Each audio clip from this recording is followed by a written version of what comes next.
Okay, good evening. We're going to call this meeting to order. Township of Pemberton regular meeting agenda, March 5th, 2025 at 6 p.m.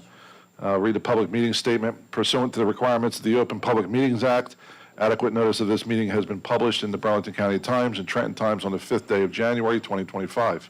Additionally posted on the official bulletin board of the Township of Pemberton on the first day of January, 2025. Those wishing to be notified of changes to scheduled meetings were notified via email or regular mail.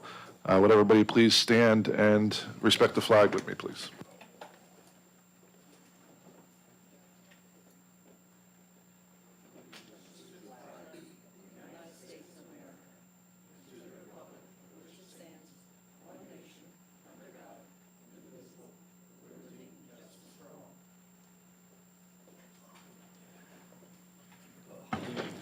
Okay. We'll do roll call, please.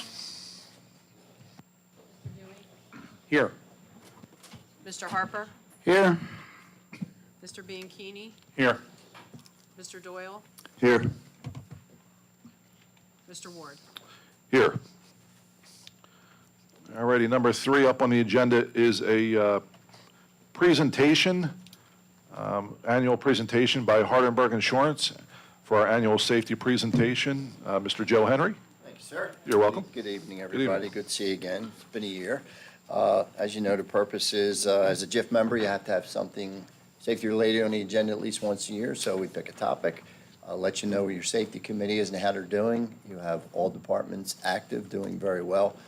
They meet quarterly, and you are on target to get the safety money award that you get every year because of the efforts of your safety committee. So this year's topic, heat injury and stress prevention. I'll let you know in a few pages why we're involved with that at this time of the year. But heating is the leading cause of death among all weather-related phenomena. It's long been recognized as an occupational hazard. Excessive heat can cause several illnesses. In worst case scenario, it can lead to death. And just so the point is, your workers are at risk, and this is, of course, when conditions are excessive like they were last summer. So it's coming, it's just not here yet. So the OSHA Act of 1970 simply stated that as all employers need to provide a safe work environment free from hazards for their employees. Since 2021, OSHA has been developing a heat injury and illness prevention standard. When I say standard, it's a law that will come out very shortly. So we're a little ahead of the game with Jay Montgomery, the safety consultant for the JIF. So even without that standard in place, OSHA has something called the general duty clause that any of their inspectors can use if they see something that they find unsafe in a workplace. The purpose of the heat stress policy is to recognize the dangers working in excessive heat, assessing that situation, and control that workplace to see that your employees are safe. 2 ways to do it, administratively and with your supervisors. You want to consider a modified work schedule. Keep in mind that some of these things I'm sure you already do. When it's excessively hot, start earlier in the morning and get done earlier in the day. You can rotate jobs assignments, self-pace at extra breaks, and incorporate a buddy system, which is very, very important to do that. And we'll touch on that a little bit more in training. Supervisors will have responsibilities providing water, shade, and other heat protection at job sites when it is excessive. Certainly, employees can bring their own water, but you will be required to provide that water. Monitor break times and monitor your employees for signs of any stress to their bodies. You want to periodically review your policy, ensure the training is happening and document it, and be aware, monitor local weather, get a good, reputable weather station if you can find one to help you in those excessive heat days. Employees will have responsibilities as well. They are to attend and participate in training when it is scheduled, and that's all done through the JIF. It's all free of charge as a member of the JIF, so your supervisors can set that up, and they do use it frequently here with the MEL safety system. You encourage your teammates to follow the program, monitor themselves and teammates for any signs of heat stress. That we're going to focus on because it's very important. We had a situation last year in Atlantic County.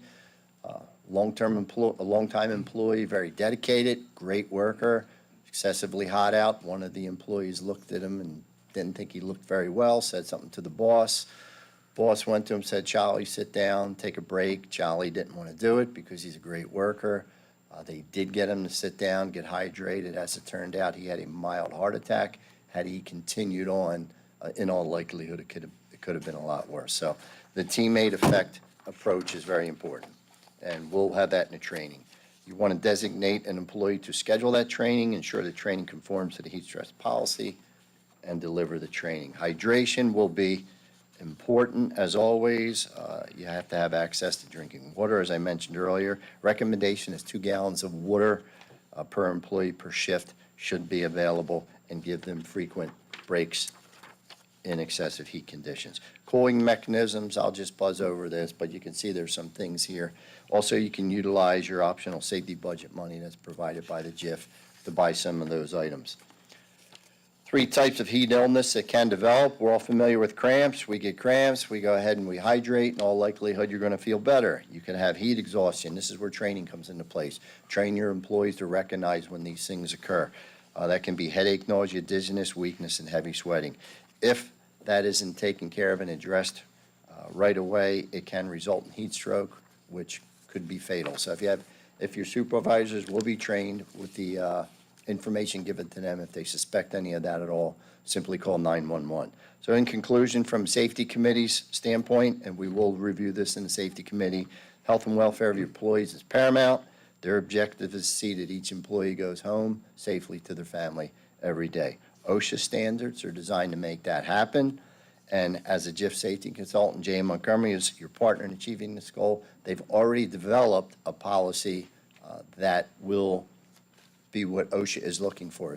So if you did get a PIOSH inspection, they'll want to see a heat policy. It's available. It's on the website. You can simply go in. It's a fillable form. You print it out. You put it with your policies. If you get an OSHA inspection, it's there. And again, we'll address that as summer approaches, and we'll do that at the safety meeting. So that concludes this year's topic. If there's anything related to this or the Safety Committee, feel free to ask. If not, appreciate the opportunity to serve as your RMC as always. Thank you, Mr. Henry. Okay? Thank you very much. Okay, moving along, number 4 on the meeting agenda this evening is a closed session. Resolution number 91, 2025 authorizes council to go into closed session. I believe we have a closed session scheduled for this evening, right? Yes, we need to discuss, excuse me, we'll be discussing some contracts, personnel, and potential litigation matters. And the information would be available to the public when the need for confidentiality no longer exists. Okay, thank you, sir. So we need a motion and a second to go into closed session. Motion for closed session. Second. Mr. Doyle? Yes. Mr. Bianchini? Yes. Mr. Dewey? Yes. Mr. Harper? Yes. Mr. Ward? Yes. Everybody, we'll be back as soon as we can.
Is there a public interest lawyer somewhere? That's good.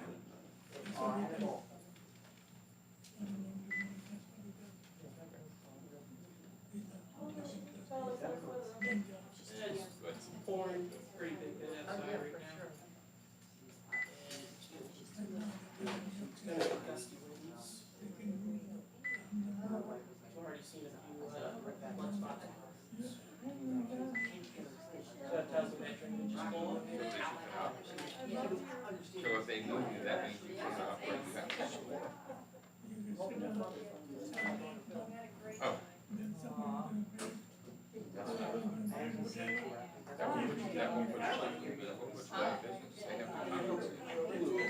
compensate. Yeah, I understand, I know exactly. I know exactly. We all know that.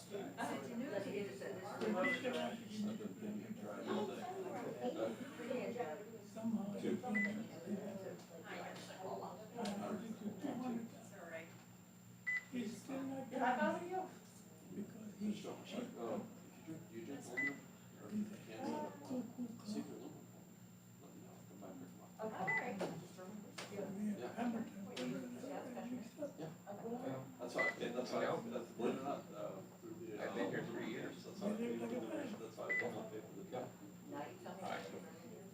Sorry.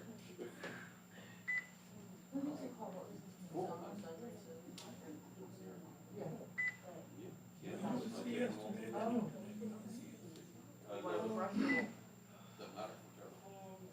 Just throw them in a bag, let me know, and I can come pick them up, I'll swing by and pick them up. So you would imagine that if they were to come and made any changes to that, that something would change. But there's not, there's, I got 5 bags from Jack last year. that was when that man was here, right? I pulled up the, a couple of places I go to. Are you down in I went with, the one, yes and no, that one I thought you asked. Right. I know, sir. Living, that's good. Oh, the survey was inbound. Was inbound. But is there any way to intervene in before the?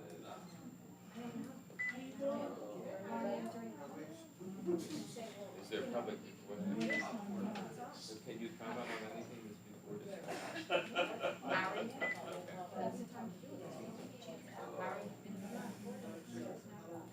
Yeah.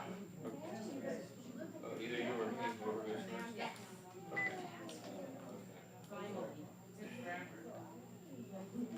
And ask whether or not they're exercising, whether they have a discussion in the council on this. But yeah, no, it's a little patient, I used to have this one family, they call me up once every 4 years.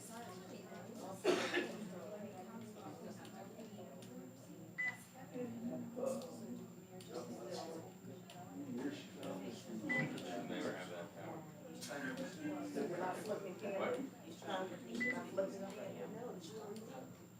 When does he come? yeah, their presentation for their insurance, and they go to closed session.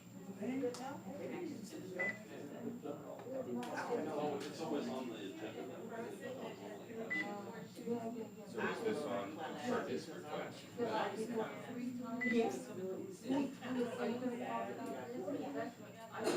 Well, I would say that we have to request that there be no action on it. Strongly.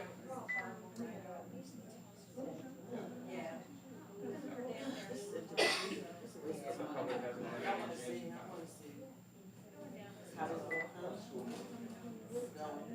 Tomorrow's a big day to slash cuts. Board of Education, Department of Education.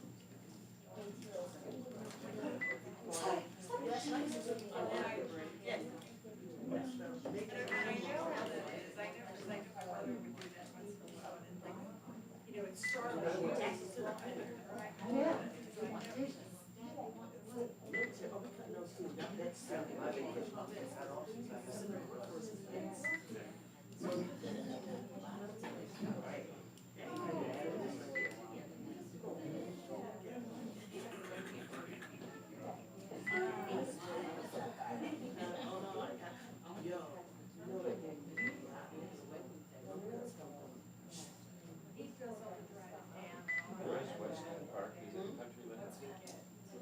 On the 18th, that's Green Bank stabilization. I have something about you too, because I was on this office.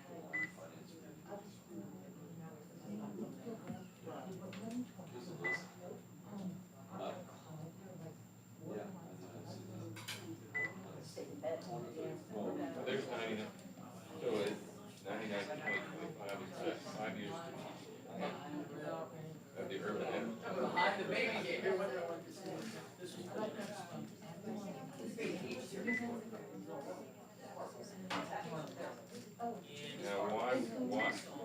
why would that go before the?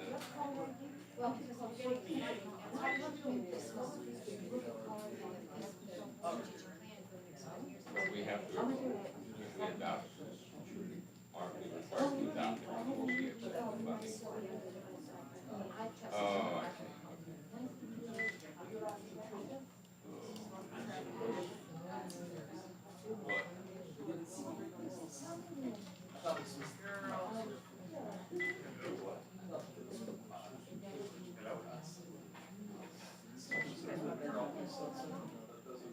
What?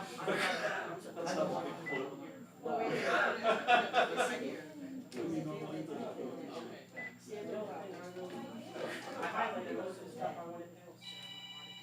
The only thing I didn't really understand is this 885, and then I talked to Dave, and he was like, he said that because we can get it straight. So I was worried that we would. I'm trying to.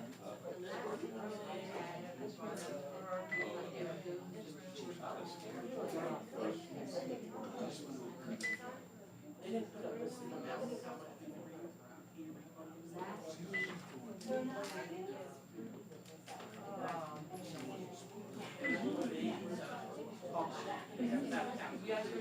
but we need to reimburse. I was I guess we talked a bit about 5-year-old.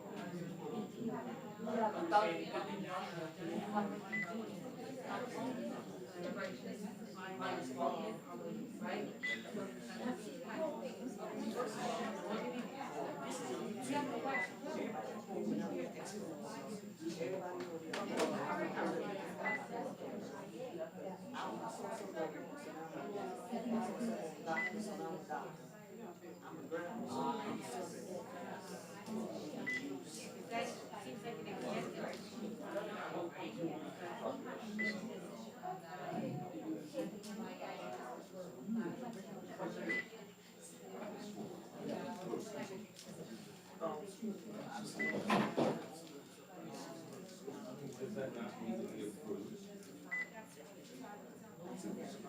But I mean, the change. Because what they say is that you approve. And Yeah. if they made it. And then there needs to be some form of. I mean, yeah, what I understand from the last meeting, that was talking about, But I don't know if making a change in the map. Right. But then, like Kevin went into it, he said, down to like, so, back on. We were lucky because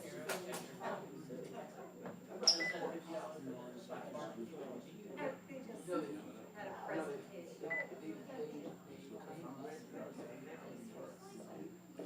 well, I don't want to go up there.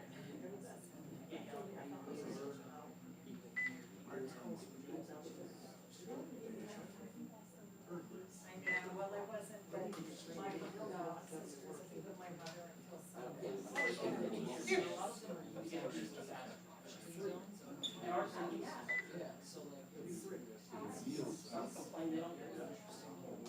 And again, I probably just, Pat, you know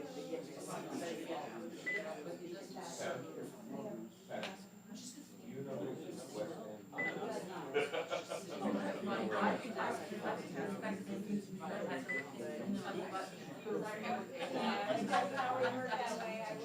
somebody has to So, keep an eye yeah, on it. you can't really find his track. Yeah, we done like. Oh, no.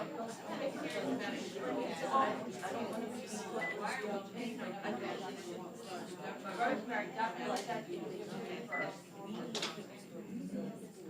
this have anything to do with the application? You know, when you did it or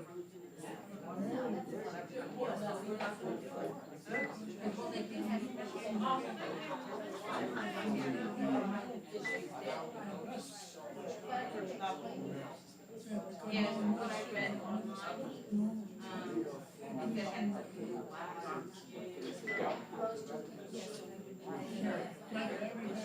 so,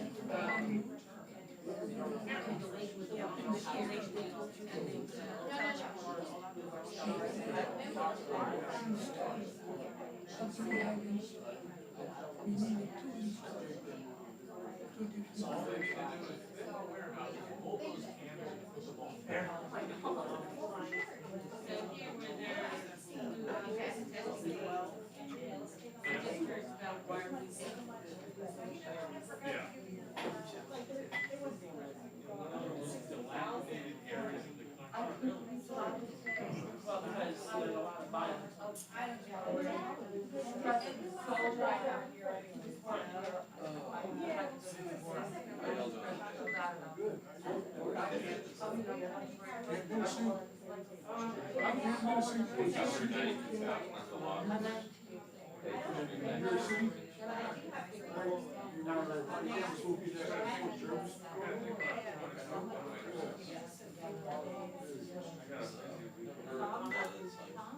I do scouts, I do a lot of.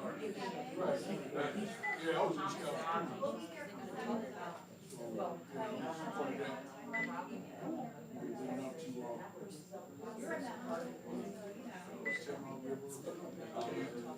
I just went to Goose Miles. Didn't see they just closed, I think. Roosevelt down in South Carolina, they closed. I don't think it's good. The only one that we technically do now is, Pine Tree down in LA. They sold some of their other properties, I forgot the names of those. They sold Pine Tree, Pine Hill. Pine Tree was sold, Saturday morning, certain parts of the year. They reopened, Treasure Island. It's one of the original sites up in Delaware. They shut it down, all the flooding, off the water out there. Obviously where the original OA circle was and stuff like that. Which they moved that OA circle to, Summit in West Virginia, which is their big.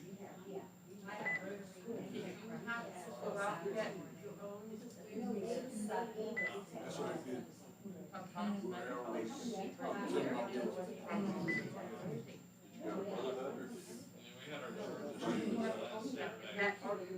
Oh, did you ordeal or mother? I went to the ordeal, and then I was part of it for a little while, going out to different areas, including, years ago.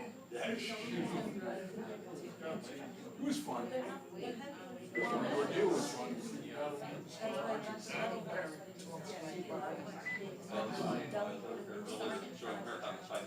Yes.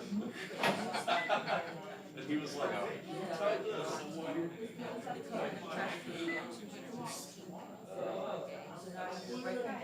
I still have a hard time telling that Poland is the hardest country to die. Now my daughter, she's actually taught poetry. Girl Scout group.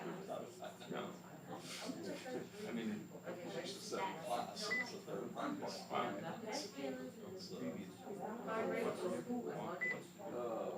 She's currently a life scout working on short ministry projects. Right, 3.5.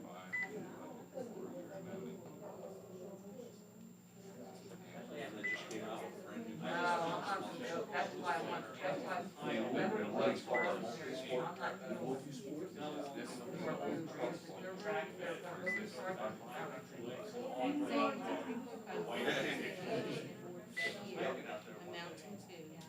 Oh, I know they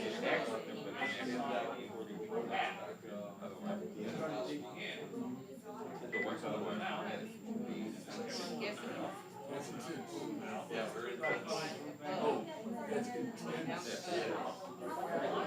Oh, yeah. Extreme. It was bad. You can see the track. But the girls had fun. So here, it looks like we just, my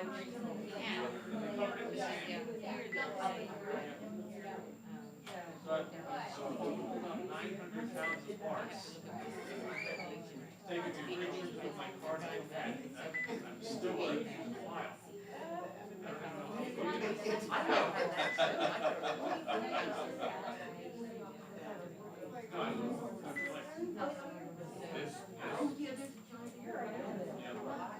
So this is, But the pile was closer to weight.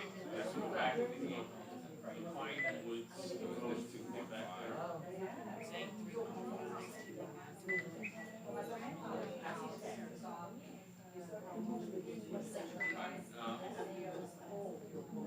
they didn't say.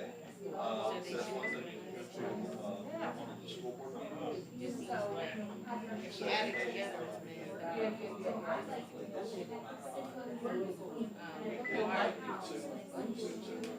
Oh, okay, like giving all the. restart the meeting, and then put us back in closed session. To let people know that, it's a little longer or not. Yeah.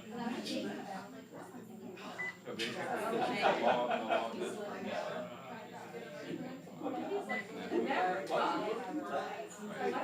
Saying that has a big increase.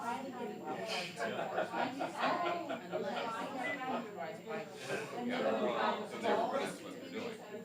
So they're gonna add an extra percent. So they want this number. I did have a minor. Is this the 1%? No, this is One house in South Lake Shore. But the set point is in excess of. And a standover. So we are. Construction scrap. So they want. If they left it at 2, Including the giant pile of copper pipe.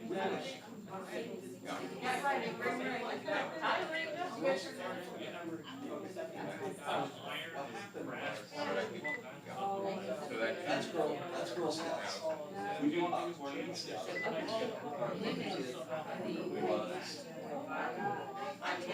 So, by ordinance, so donations are 1%. Their own. Yeah, I don't want to steal my seat. so when they started letting girls in the 70s. What's right now, that's actually back 20%. There are a couple of parts that are in the area. They're, That's it's. a whole lot of well, but one, this can't be, this can't be that point. Well, I know that they didn't, they were getting a lot of their route, the scout line, private. Now, before. That's it. They took me to a scout or anything like that. Oh, this for now is 1%. As of 5 years ago, so this is, they started letting girls in. to be 1/3. Only difference between the books was the role book and the So, if you open up the rule book, it shows, roles to the individual.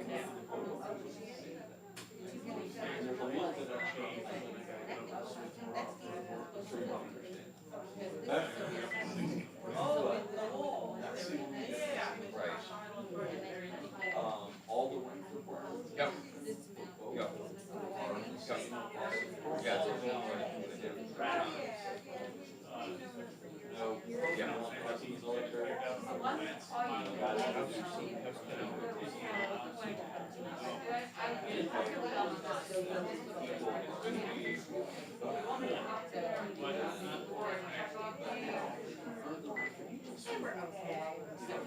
People want to say, oh, my daughter's a well,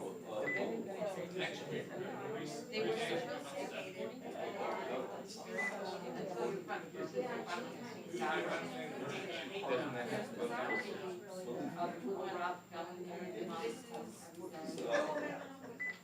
You know, because they have to talk their hours.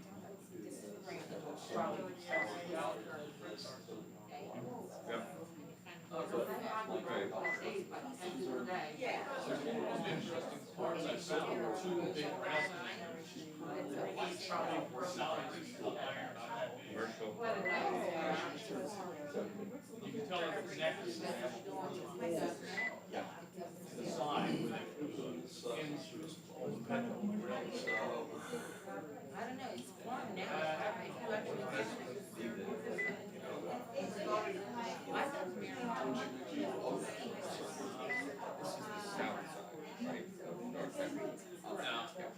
do actually get I thought where, oh, right over there.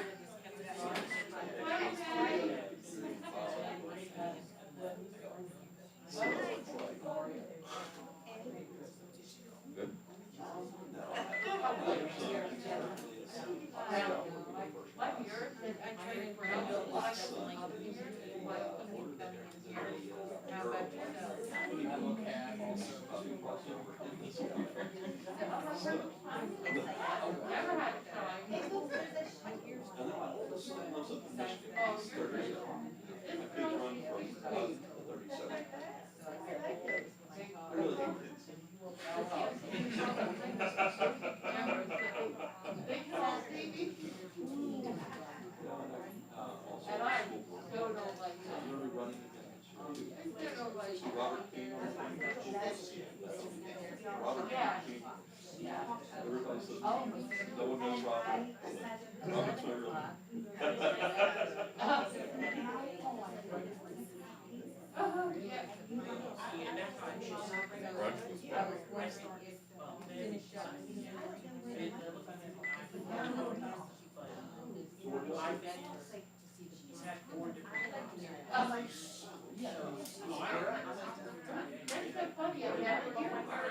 don't know like I pissed off the Biden administration so bad every time I sent DS.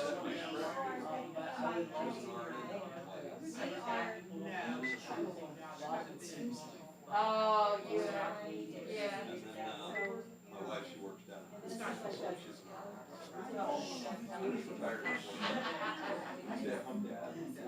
The best part is after the I'm a scout. So they ban Oh, wow.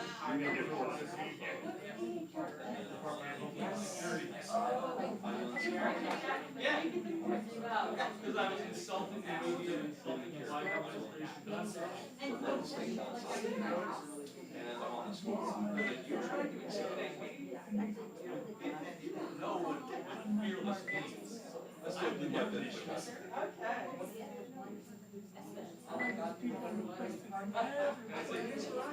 This was like 3 years ago. And so, of course, after the election, I was like, hi guys, girls. Oh, I loved it.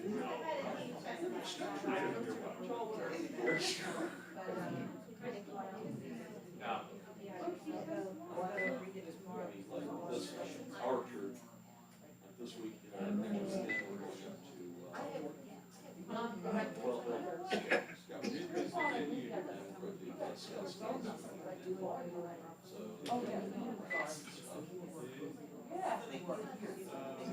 We're actually working on people that aren't on Facebook, like, just on that part. They never heard of it.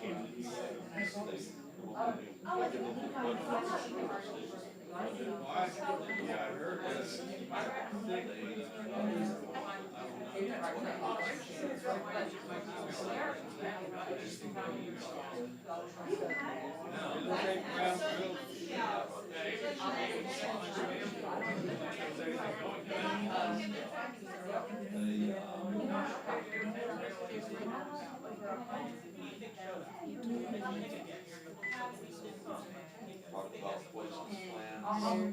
Yeah,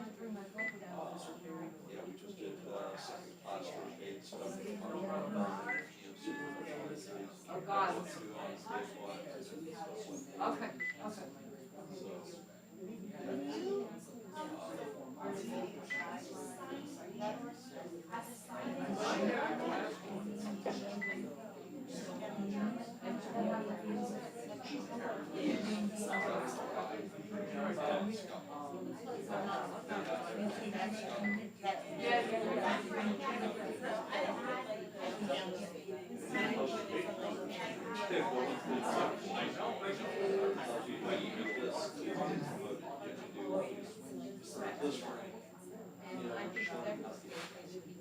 Basically from scout to first class.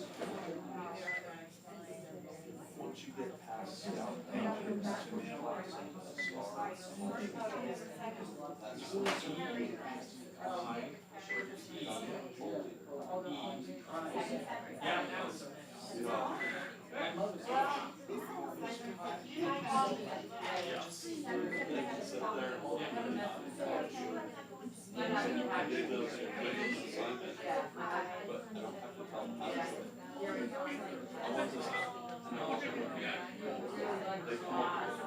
They do it.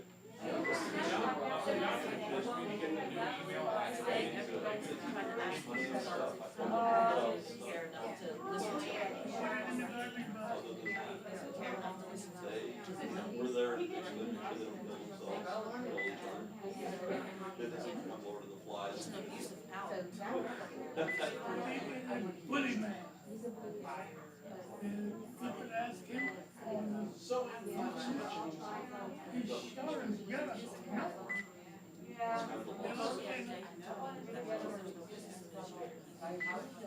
That's my son, I used to do. So nice. Yeah.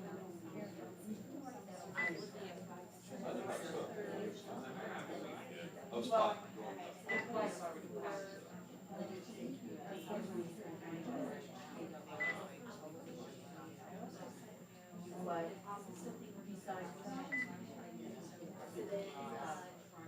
They learn about how to do, we do a 3-class system.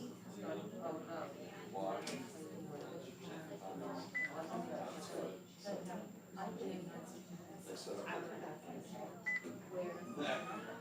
They set up. They set it up.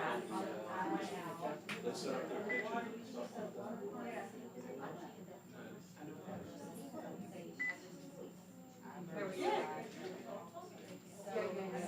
That was my only quality, but I called you at lunch. I called lunch. It's really okay.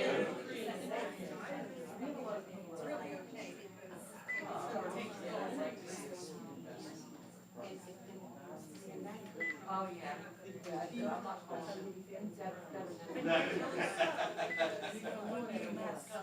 she sent me a thing for some, Yeah. St. Patrick's Day, cupcakes. Oh,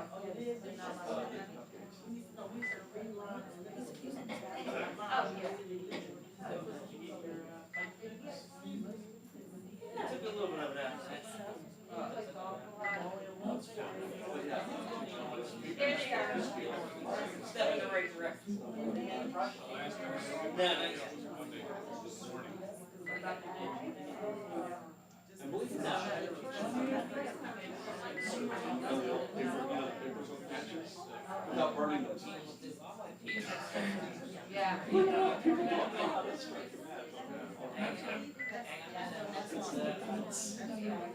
I'm happy with that. And then one time that is like burning. I don't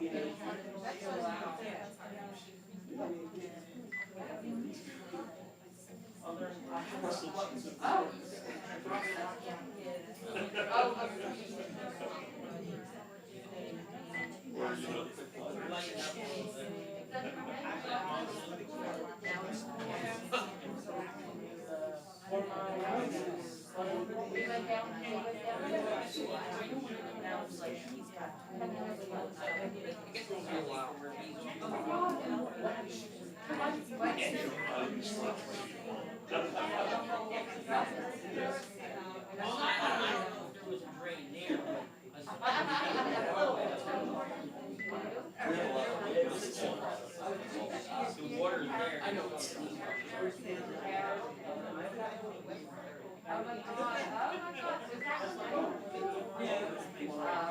Class called Balloon, basic outdoor mission skill that teaches you safety and stuff like that.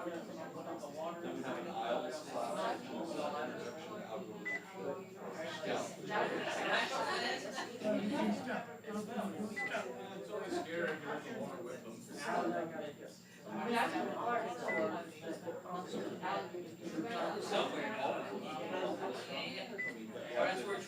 The only thing is some sections get through classes, you have to pay flight. It's 100.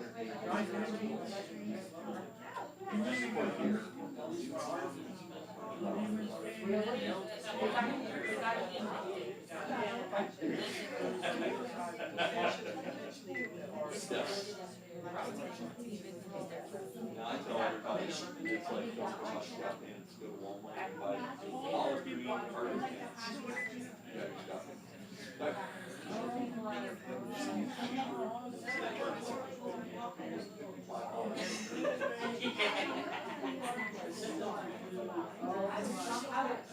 And then the shirt. Oh, yeah, I know what.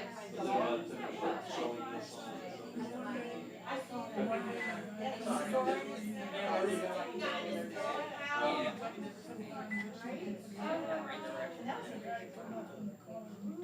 Oh.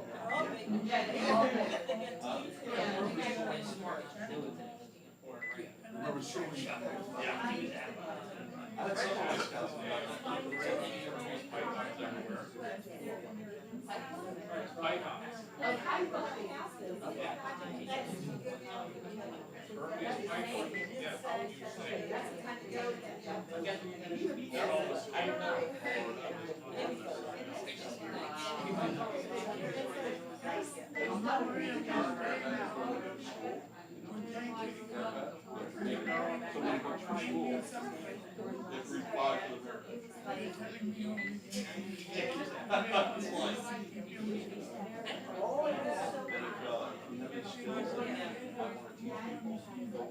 Actually, I want to say we said what they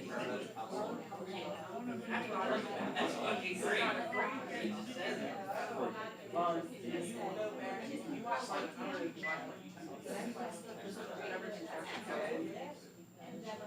So you have a choice of like,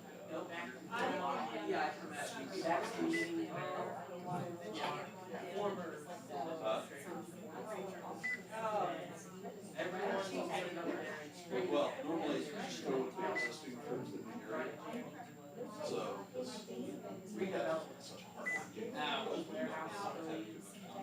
Unlike this house.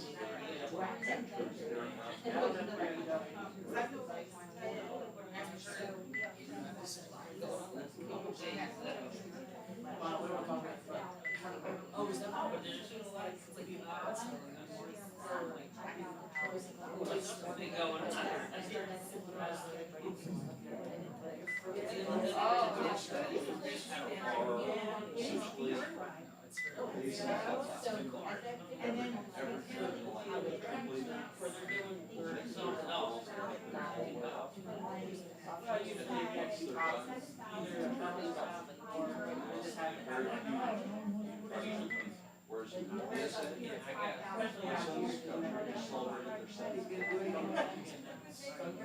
I know,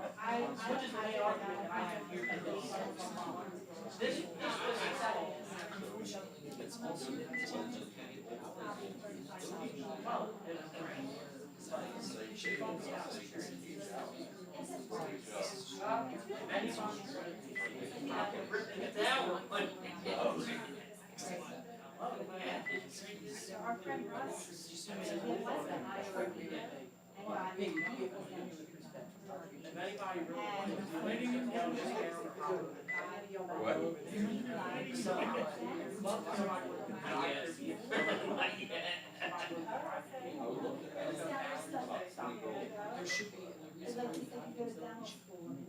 every time we get up to 12, something happens.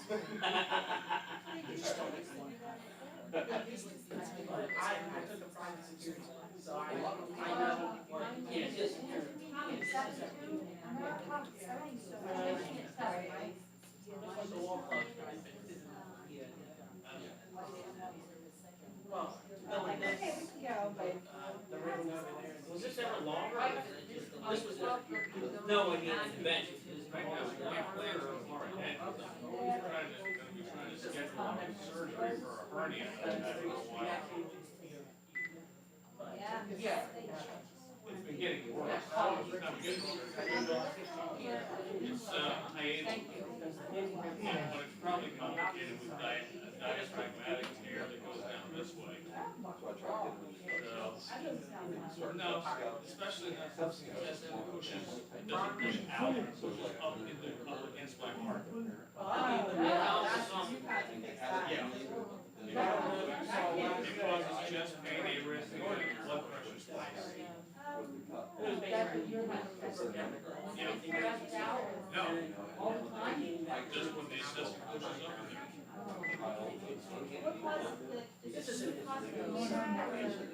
Whatever fluids are in.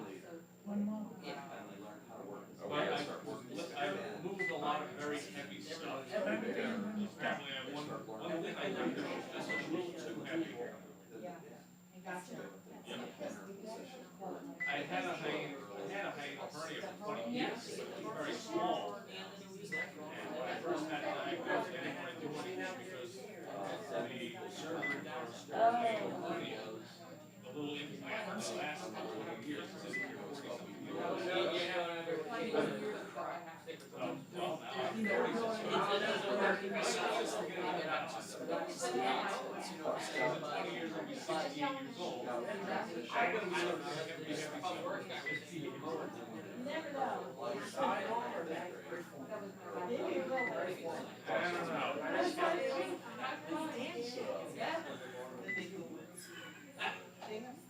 Probably be wise.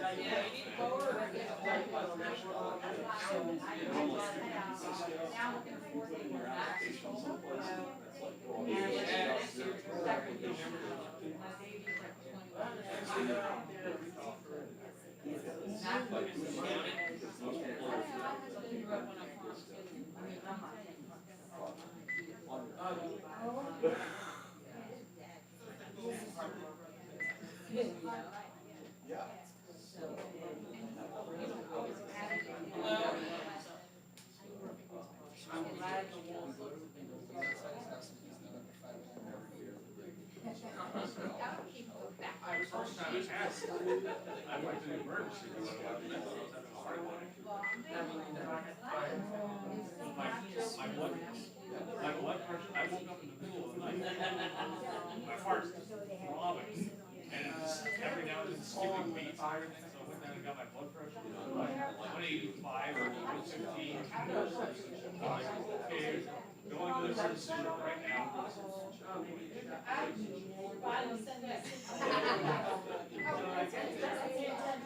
The blood pressure just started something going down. And by the time I got to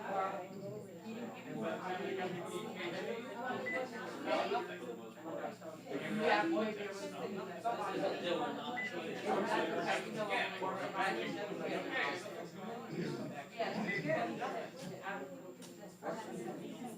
So I had to figure out on my own what it was. So the next time it started happening, I started feeling the pain wasn't up to here. I was down all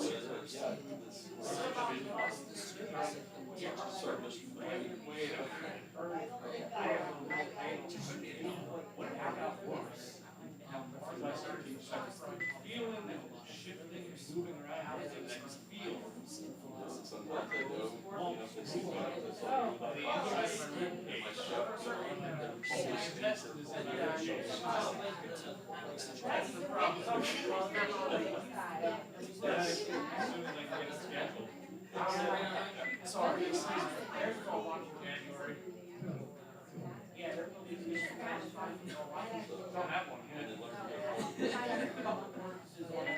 I gotta go.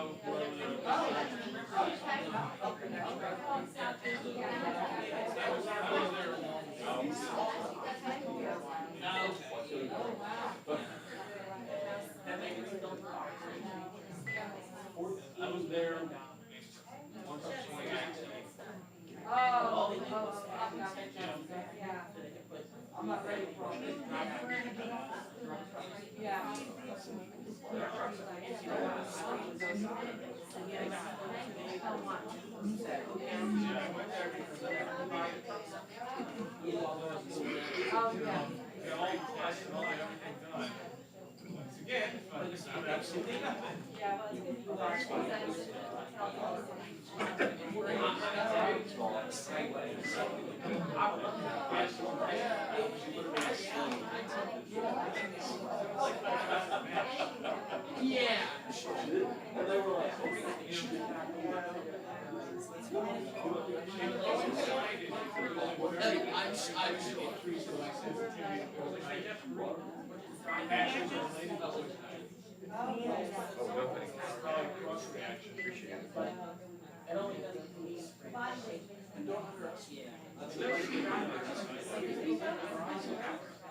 I used to be in biomed, so I know.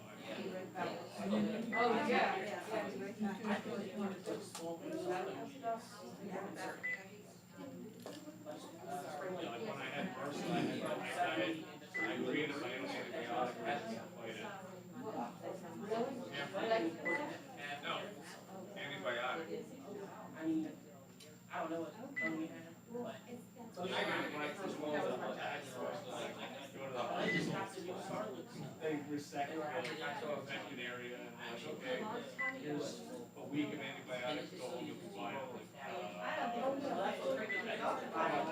So of course it came back. Yeah. I get in there again, I mean, they were like, hi. Okay, it's back. This time I learned to see an epidemiologist, get him over here, I'm designing a regimen with him. It's unlimited, but it costs 35 pounds. Yeah, that's what they get, yeah. Sterilized, everything. Because you can hide. Money. I Sometimes $1,000. Not to mention you gotta pay for the too smart. This was that newly acquired strain that came out of nowhere, it was very, very This, severe. I had one this year ago. I made like $5. That's got the big I was battery. taking baths in bleach, That's the case either. so just soaking everything, make sure every single cell was dead. They never die. It dies, it's old, getting old.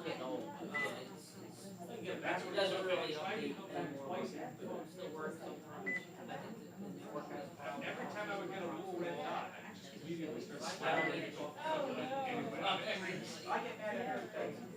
When we got finally got believe it or not, they had the cell phone. We got it. Oh, sorry.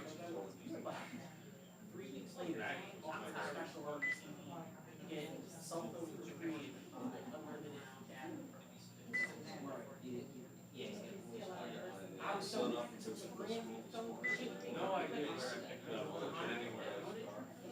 Because she bought the phone. It can be found pretty much everywhere. Yeah. What's worse, MRSA or separate? Well, sepsis is a generic thing, it could be any bacteria. Okay, separate could be Yeah. If you have MRSA, if you have Starlink MRSA, you're kind of done. Well, that's Starlink. separate being used like. Yeah. If MRSA gets in your bloodstream, you're finished. I'm afraid to use tools. My daughter tried to go on. My daughter tried Starlink. $120. What I got buy yeah, that's like $5, but I think it's like $500. So I guess he bacterial infection got me where I actually caused that. Yeah. I mean, you get high fever. Because MRSA, Yeah, for that. MRSA releases an exotoxin that basically rips your cells out.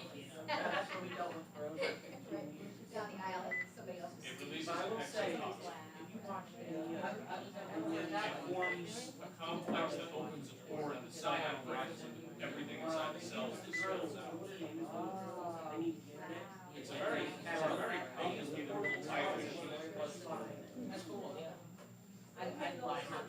It's a oil, Yeah, I think she got it at the hospital, But yeah, they we went give to them the credit, hospital, they're. and then she, when I said to the doctor, No, I didn't know about you. I feel uncomfortable for going in, and stuff, like the place was dirty, but it was an emergency, huh?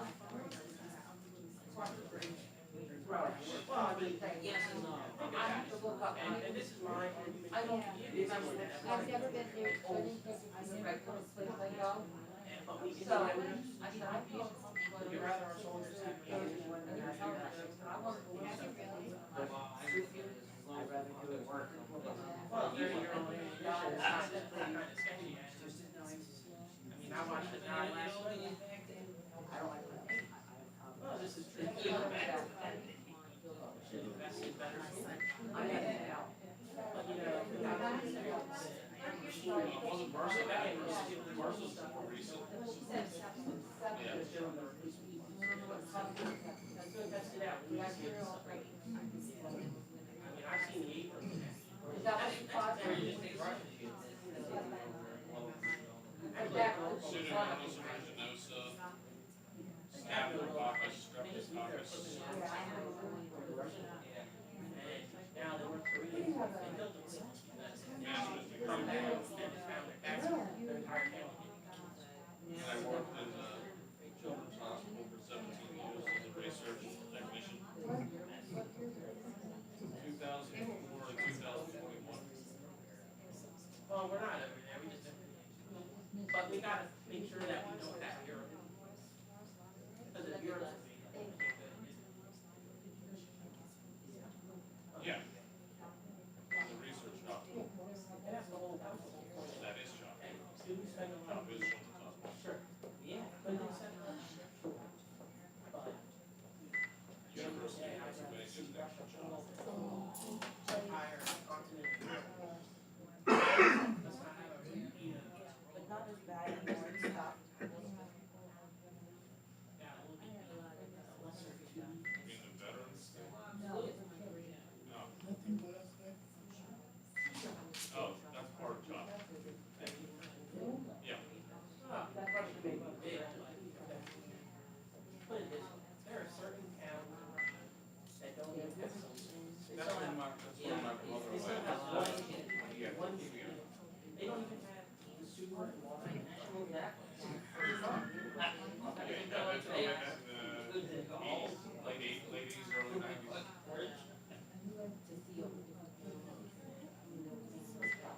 Shop. And now we went for outpatient. There's a way along yourself, and it's, I told you these companies. But you also need to hold schools. They were just building, the building that I used Yeah, for research at when he was there. $30. But his name was on one of the beams. And he was kind of an artist, so he some of the pictures and the artwork for the building was drawn by him. Terrace. He didn't send me the copy of the letter he sent, Nobody went to but I Terrace. have to take some stuff, so when I take it, I'll get it. 2 years younger than me, 46.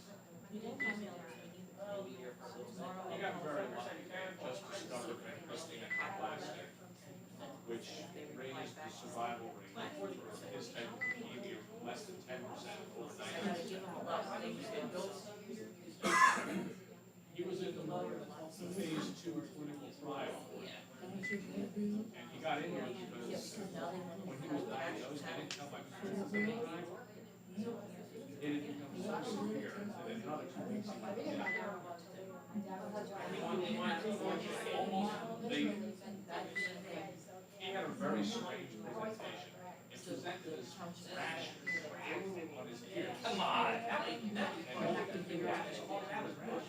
They were trying to. It was his immune reaction. It was an autoimmune reaction. It was about a 20-year.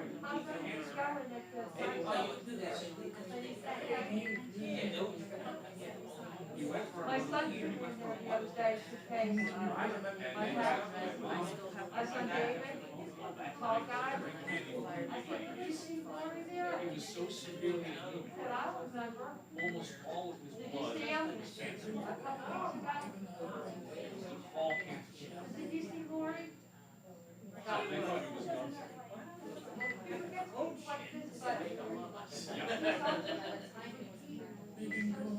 the doctor said we didn't save him. You don't remember We, names. none of us thought he was gonna survive. He said, God saved him. This is the doctor said, God saved him. We didn't do this.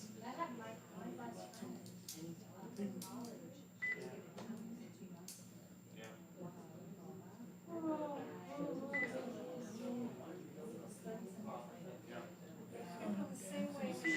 Oh, yeah? Oh.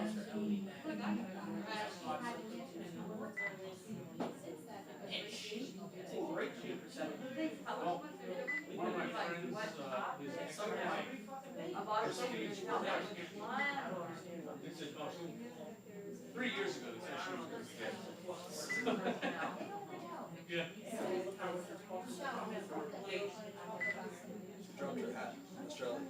Personnel and the. On what?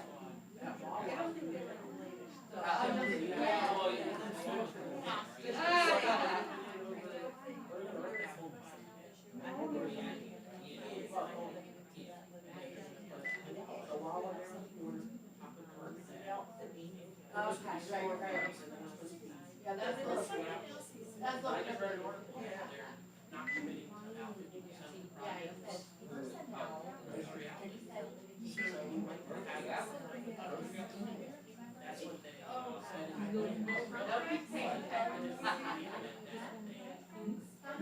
Not even American. Now, another, on the flip side, a guy I know in town, I used to work with him doing, construction jobs. His prostate cancer came back, and it just went everywhere. He died less than 2 weeks.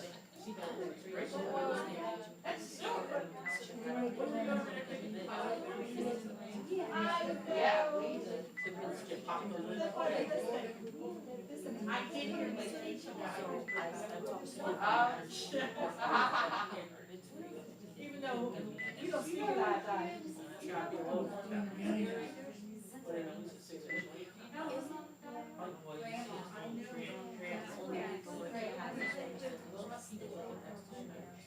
oh, wow, we are here.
My grandfather.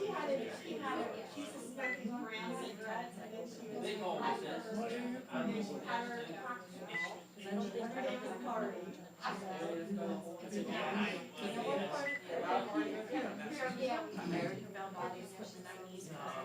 Okay, hi Debbie. Hi Debbie. Hi Deborah.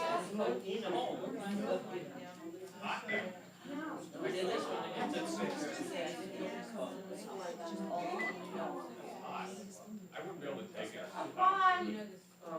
Come on. We thinking about you.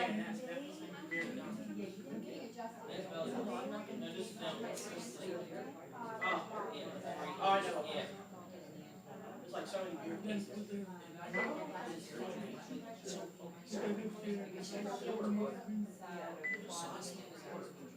That would be your great grandfather. That was much more. So he was grandmother's house, yes. She doesn't have it. What was her name? County chair, or on the side of the animals, you sort of be on the side of the road. But not on the side of the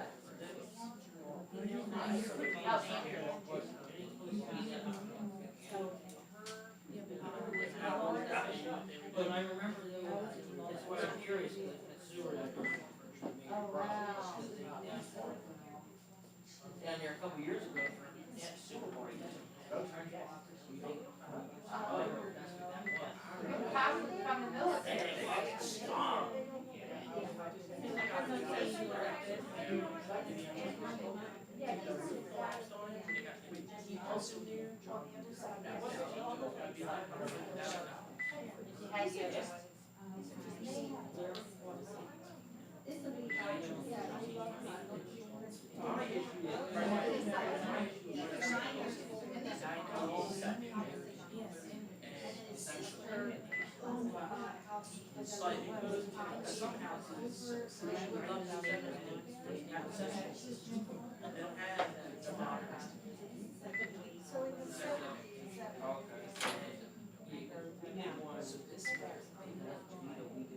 So back then, were they just coming in the summertime? Your family was trapped, only came in the summertime because they're all, you know, places? I guess it's right there. Yeah, you go down that Hanover Boulevard, all the way down Main Street, over the shade left, right. So he lived here all year long? The builders built the house back All year?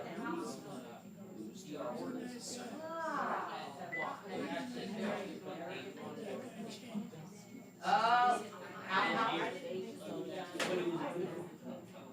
Oh, wow.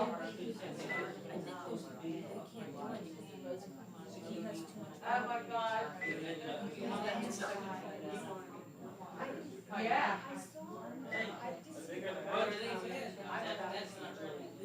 And she lived there all year long?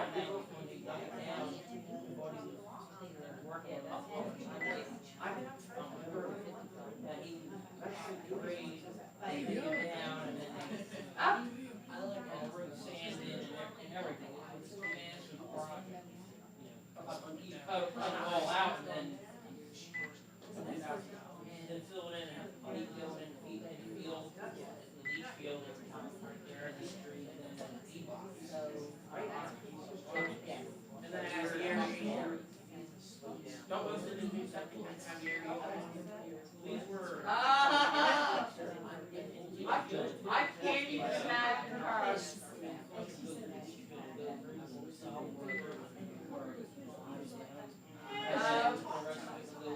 Oh my gosh, that's so funny, I can't even believe that.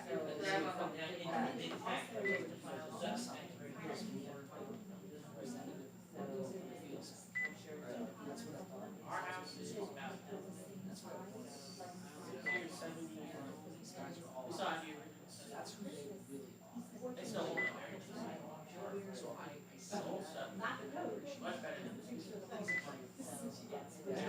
The only part that sucks is she's like, oh my gosh.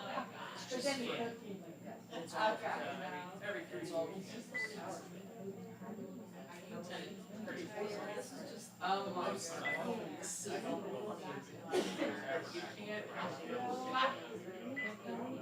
Did she go to the church here back then? She still went there. Yeah. Yes, I mean, God bless him. I went to your grandfather's funeral. It was like excavating the foundation and then putting all the levels and everything. Dirt laser. Oh, yeah. That's intensive. We're constructing this complicated thing of tubing with all the holes in it and areas. And you had to make sure that it had the right tilt on it. Yeah, go down into the bottom, yeah.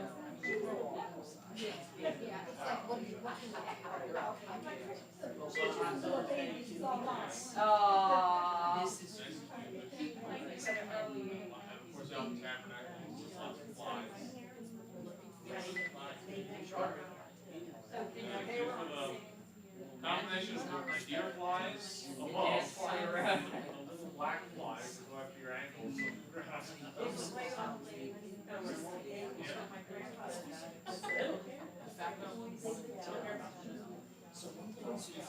swap it and go find some other fly.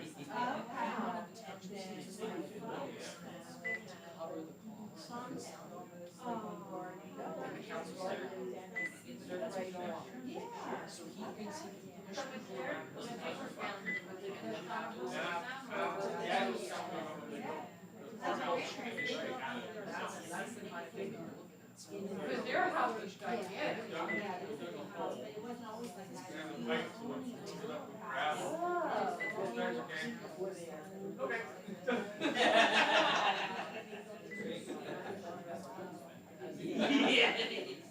Wow. Well, that was the seventies. Everybody was like,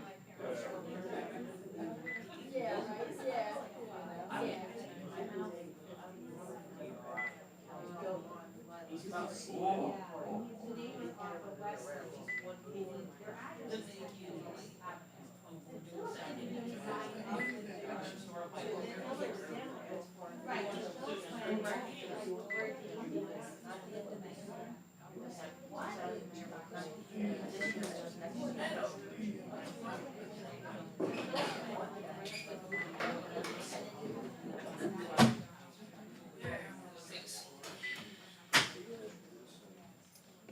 He's all ours.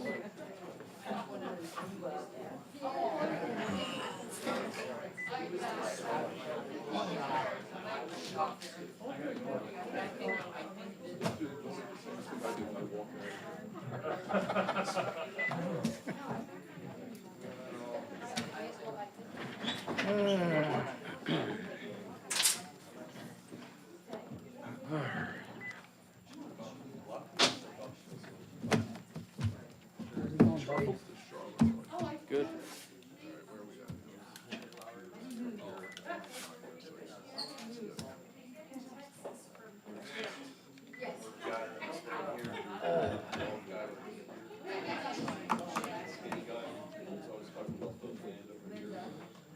Hey, Josh. Hey, John. Did you check on the legitimacy of Big Tom being the acting mayor? That's legal, he can do that? I'm gonna ask Jerry after the Okay, meeting. well, that's, yeah. Yeah, no, I didn't reach out yet, but I'm gonna talk to Jerry about that tonight. Okay. I don't know, I won't know until I. Yeah, no problem. Yeah. Yeah, like I said, the other day, I'd rather have, you and Danny be the main guys to go. What did I do? No, hey, look, I'm going for Danny. I mean, Danny can be there for a month. I mean, he got a vacation for a month. He's going for 2 months next year. Yeah. He can do it. Do what? I'll do it. I'll do it tonight.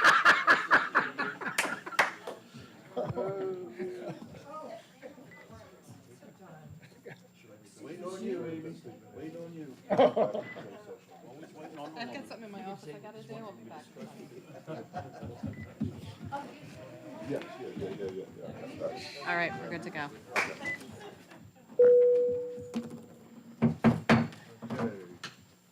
We're coming back. Why is this thing doing? Oh, wrong button. Sorry, everybody. We're back from closed session. There's not going to be any kind of action due to closed session, but I do want to make a statement from the council dais this evening to everybody in the township, including the municipal employees. As council president, I think I spoke with the council members in the back, and we had a discussion tonight with our tax collector, Ms. Steele, who allowed me to make this statement. And, at last meeting, I think there was some, I'll say some perceived malicious or derogatory remarks made about her and her character. If that was the case, it wasn't the intent. And council certainly does apologize to Ms. Steele for those remarks. And if we could strike those, I would. But certainly do apologize to her, and it was not an attack on Ms. Steele. So I think we'll. And as an observer, I would say Ms. Steele was very happy at the end of tonight's meeting that we had with her. Okay, all righty. So we're going to move on to public comment. Number 7 on the agenda for this evening. The council's intention is to preserve the level of respect, courtesy, and civility required to successfully conduct the public's business. In this regard, the council should be addressed during public participation as a collective body and not individual members. In order to respect the speaker's time, council members will not engage in a dialogue or debate with the speaker. However, council members should feel free to, ask the speaker, a question or questions. Once recognized by the council president for purposes of clarification, council members can offer comments on the speaker's remarks once the speaker has concluded his or her comments in their allotted 5-minute time frame. So we are now open for public comment. I think everybody in the room knows how this works. I'm sure people are going to be coming up. And just so everybody knows, Amy or Ms. Kozlowski is the 5-minute timer. So, all right, perfect.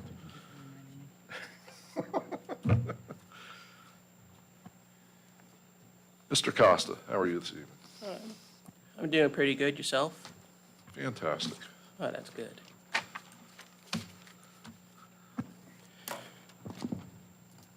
Alexander Costa, 2950 Route 70.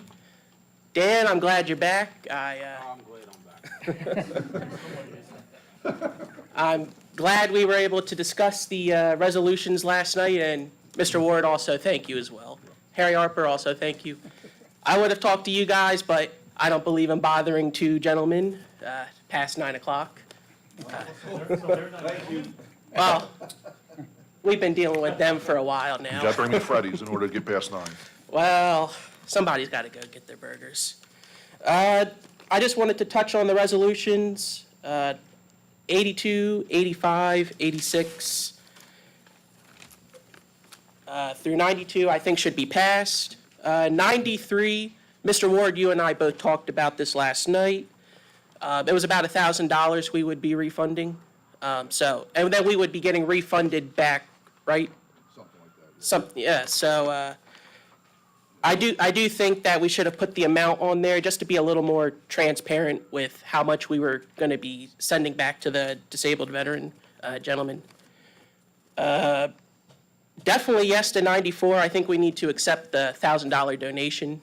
Any little bit helps. The current year, 2025 urban enterprise, for 95, it's the enterprise zone, the urban enterprise zone funding in the amount of $433,443. I guess we should say yes to that. It's money that we could use for something.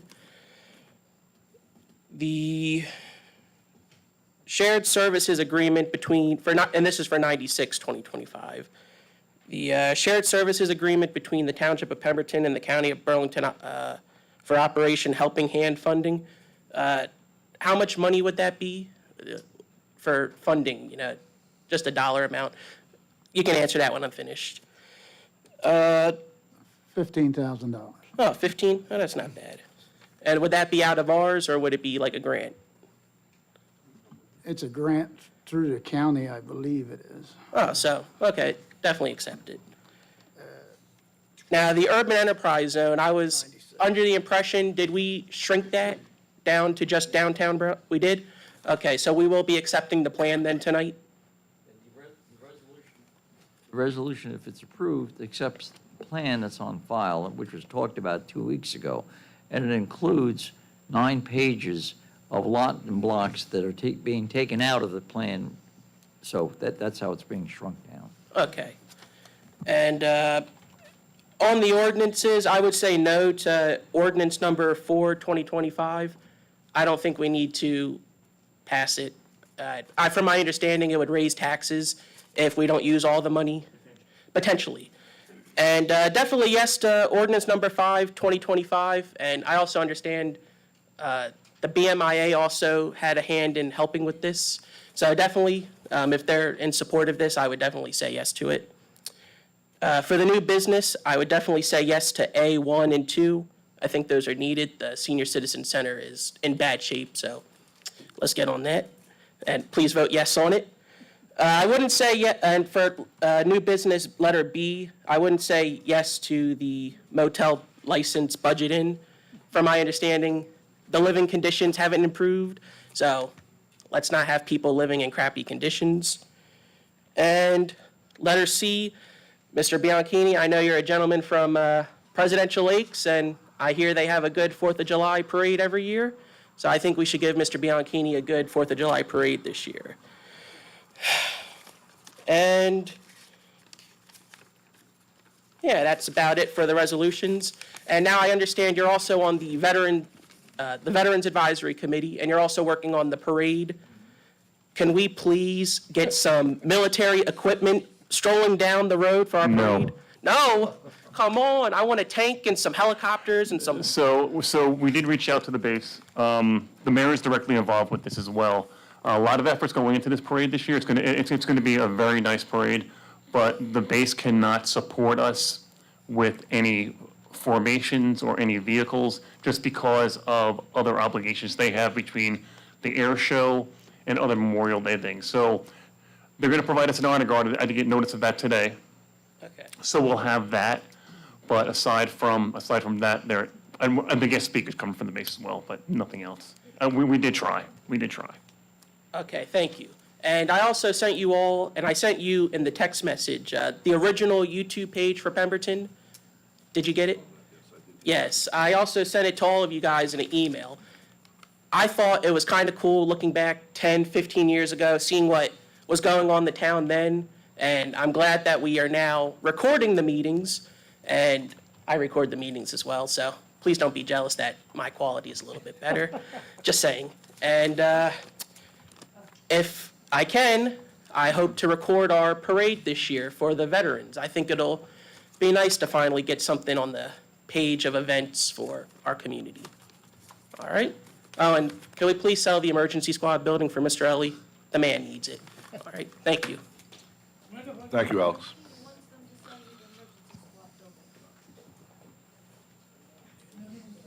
That's what he said. It is.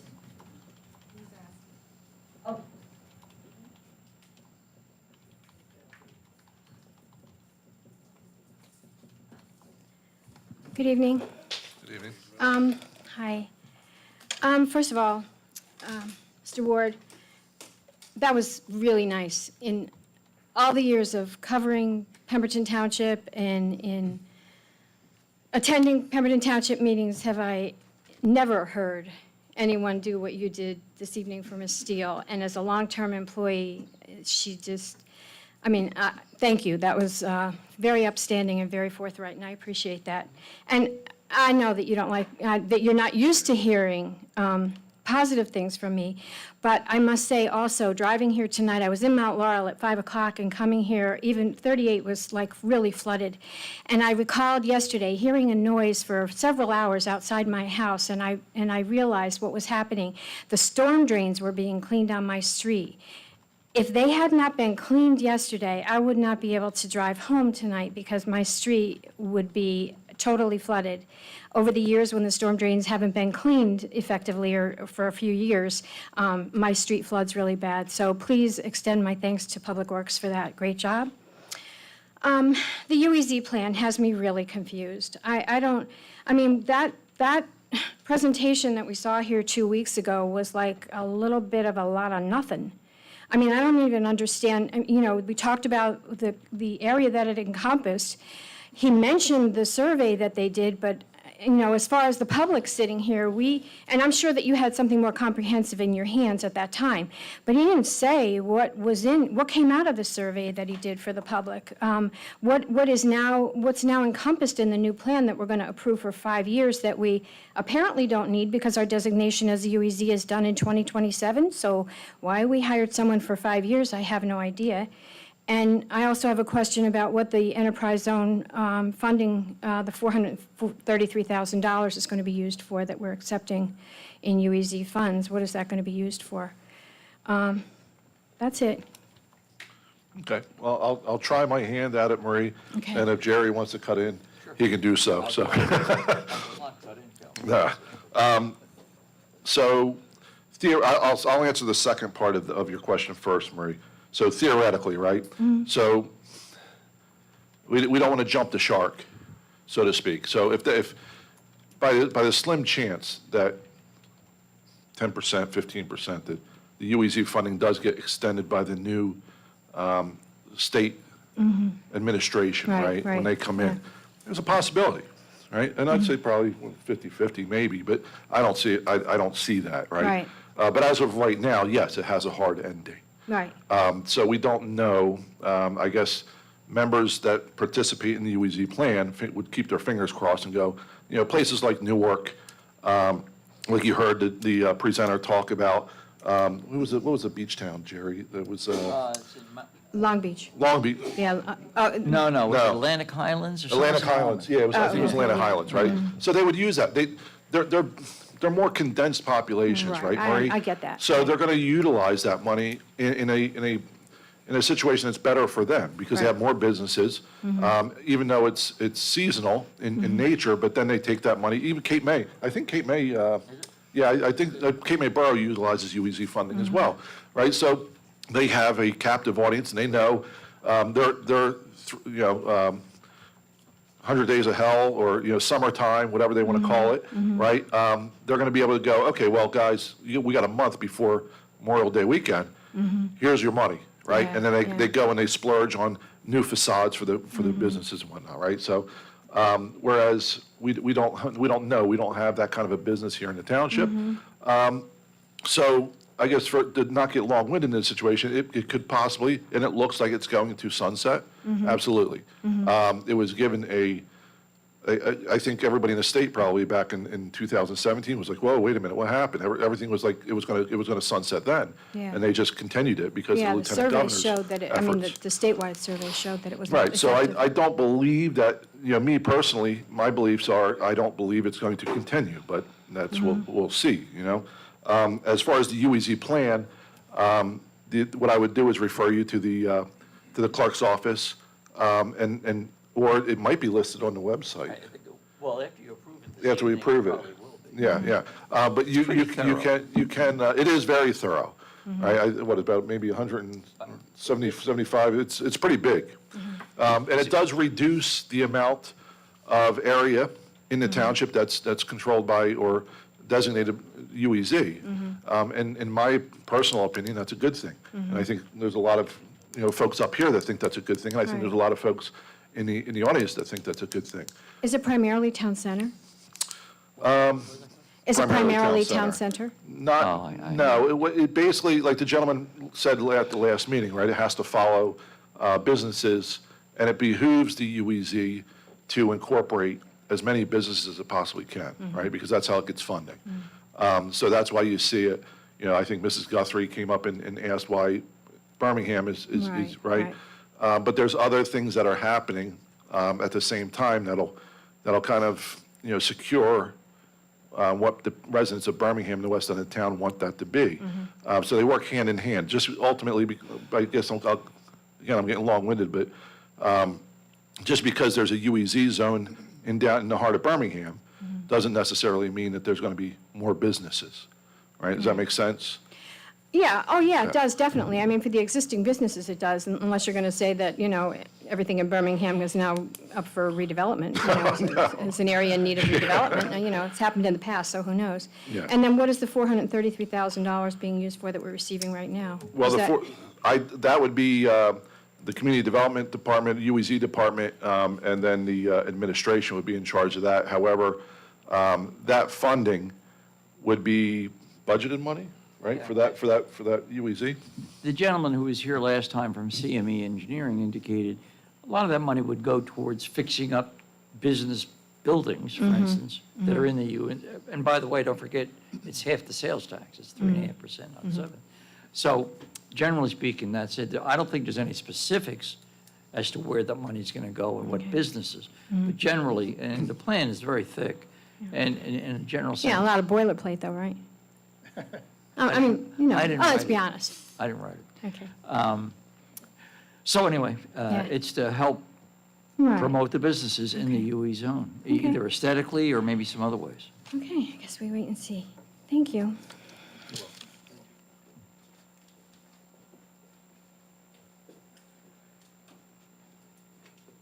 Marty, you weren't first tonight. No.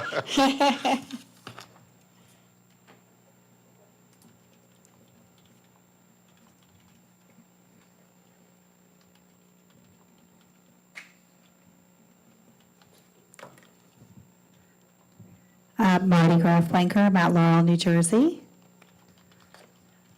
Good evening, Mayor, Town Council members, and residents. My name is Marty Graf Blanker, and I am the president of the Browns Mills Improvement Association, the BMIA. And I'm proud to share that BMIA will turn 106 years old this September. I would like to start by expressing my heartfelt gratitude to the mayor, the administration, and every member of Town Council for your unwavering support of our upcoming water carnival. Your backing truly means the world to us. I am pleased to report that we recently held our float building seminar, which was very well attended by previous float builders, generous individuals who have offered not only to help out prospective float builders, but to also provide them with supplies and advice. They have decking, barrels, and leftover decorations from previous years. If you are a prospective float builder and we can help you in any way, please reach out to me personally and I will get you in touch with the right people. In conjunction with the float building class, we also hosted a donation point for Operation Yellow Ribbon. As many of you may have read in the newspaper, Operation Yellow Ribbon is winding down its operations due to the high cost of postage and rent for their facility, making it extremely difficult for them to continue as they used to. We would like to publicly thank Dave Silver for all his years of selflessly working for the nonprofit organization and for volunteering his time. We have been proud to partner with them since we are on the outskirts of a military base, and much of what was sent overseas in supplies surely went out to some of our local residents. While we are sad to see them go, we completely understand their situation, and we wish Dave Silver and everyone associated with Operation Yellow Ribbon the best of luck in life and with their future endeavors. In other news related to safety initiatives, I'd like to inquire if there's been any progress at the dangerous intersection of Weymouth and Rancocas roads. Last year, concerned residents spoke about speeding cars in that area while children were walking to and from school. Tragically, a child was struck by a vehicle after that incident. We would appreciate an update on what actions are being taken to mitigate this potentially tragic situation. Now let's talk about what's happening at the BMIA. This Friday, we have our Mardi Gras Masquerade Karaoke. If you are a BMI member, and you definitely should be, as it's the hottest place in town, for just $15 per family per year, it's going to be a fantastic night. Members attending Mardi Gras Karaoke will receive free Mardi Gras mask and beads, plus we're serving free hot dogs, popcorn, and soda or water. Following that, we have a highly anticipated event, Coffee with a Cop, and tag presentation focusing on anti-addiction. Chief of Police Glass will be joining us to answer questions on Sunday, March 23rd at 2 p.m. I'm thrilled that many community members have reached out with topics they'd like to discuss with him, and I've already shared those with him. This is a great opportunity to connect and engage with our police department, and we'll have delicious baked goods and punch available while we discuss important community issues. Looking ahead to April, we have a double shot of community talent. On April 4th, we'll host an open mic night featuring blues music, and what a wonderful way to enjoy the local talent. Then on April 27th, we have our AMPed event showcasing art, music, poetry, and dance, a talent show for our local stars. If you're interested in participating, please reach out to Tony Mealy at 609-744-9938. He can be reached by text or phone call. Alternatively, you can visit our Facebook page and send us a message. Look under groups for BMIA, and our cover picture is our emblem, the same one on the back of my shirt right now. Additionally, I encourage everyone to become a member of our Facebook page where you can find detailed information about graduation gifts and all the events we're having. In May, we are excited to host Debbie King for a paint party. Details and prices will be provided soon. As always, members will enjoy free food at our Fun Friday events. We're also holding a yard sale on May 25th. It may be outside, weather permitting. So if you have items to unload after your spring cleaning, bring them to the BMIA. Members will get a free table from 2 to 4 p.m. In June, we have Fun Friday night event on June 6th, a 50s themed sock hop costume party and dance. As always, free food will be available to members, but everyone is welcome to join in on the fun. We're also thrilled to announce a graduation luncheon at the BMIA on June 22nd. We're returning to our traditional practice of awarding monetary gifts to the children of our members. If you have a child or a grandchild graduating from high school, 8th grade, or preschool, please contact me personally with the details. We have a budget set aside for these graduation gifts because we believe in supporting our young scholars. So I know I'm out of time, but we do have Community Blood Drive, September 28th. We're looking for 35 donors, and we have the whole building on Halloween. We're going to, at a haunted house, give out candy to kids, and then have an adult costume party on Halloween night. That's all, folks. So just if you have an update about that intersection, that'd be great. Well, that would be Mr. Mayor. I know I've contacted Public Works. They're looking at getting some stop signs, I think, for over there. And as soon as the weather changes, we're looking at doing speed humps in there too. But we need to do, anytime we do anything with a road, we need to do traffic study with the engineering company and stuff like that. I'm still waiting on, 2 years ago when I got into office, we did a traffic study on Clubhouse and Lakehurst. We did get that back. We're looking at possible changes at that location later on. But they also recommended looking at the intersection of Pear and Broadway. And we requested the traffic study on that over a year ago, and we haven't got it back. Has there ever been a traffic study on Evergreen and Westlake? I'm not sure. Yeah, that's a real blind. I'm going to say they probably did do one at one time because they trimmed that hill pretty seriously a couple years ago. But that was before I became mayor. But we are working on it. It's hit and miss on the traffic studies, though, how long they take. I think with the police, we can get them to look at the road for the speed humps.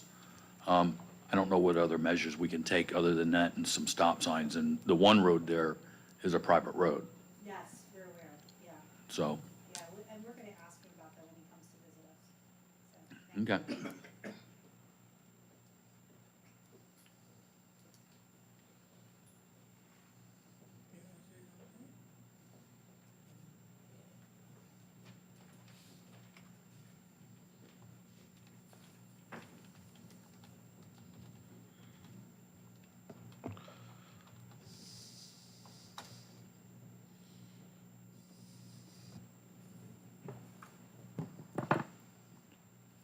Pat Guthrie, 317 Birmingham Road. Welcome back, Danny. And hi, Harry and Josh and Jerry and Perry. Missed you last time. And I just got a text that you're being checked out on YouTube. This young female told me to tell you hello.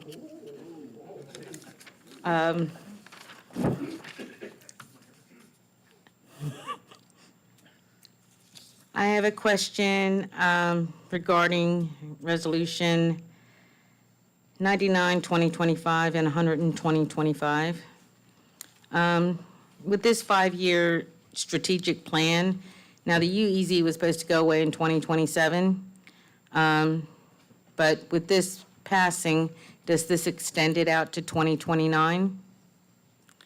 And then my understanding about the UEZ is it was to help areas that were in need of bringing in new business.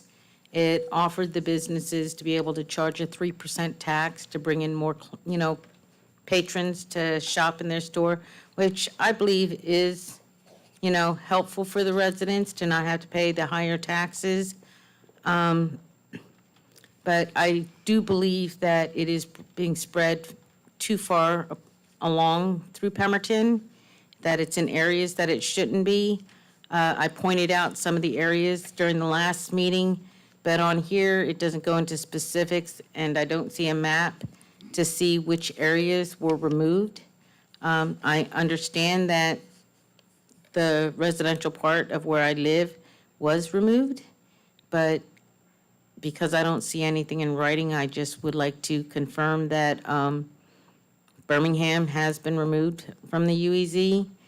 And I think there were other areas, like our forest and farms, that shouldn't be included in the UEZ. So I think that the public, like, maybe they should have another map and say, hey, this is the changes we made. These are the areas we eliminated. So how about everybody take a look and see if there's another section or something that we do not believe that should be included. So until that is done, I believe that should be tabled. So that's one of my concerns there with 99 and 100. The other thing that I don't understand is ordinance 4-2025 to increase the budget from 2.5%, which is already mandated by law, the way I read this, to be increased to 3.5. Do we really want to do increase? We're trying to cut back our spending, and this just opens up the door for additional and more spending that it's like a given. We need to pull back, not ask for more. And for new business, number A2, why are we paying for PFAS testing? The government, the base should be paying for that. And I know there's sections of the base where they, if you request, because we already have contamination in our township, I'm quite sure they would come out and do it and not charge us anything. So those are my questions.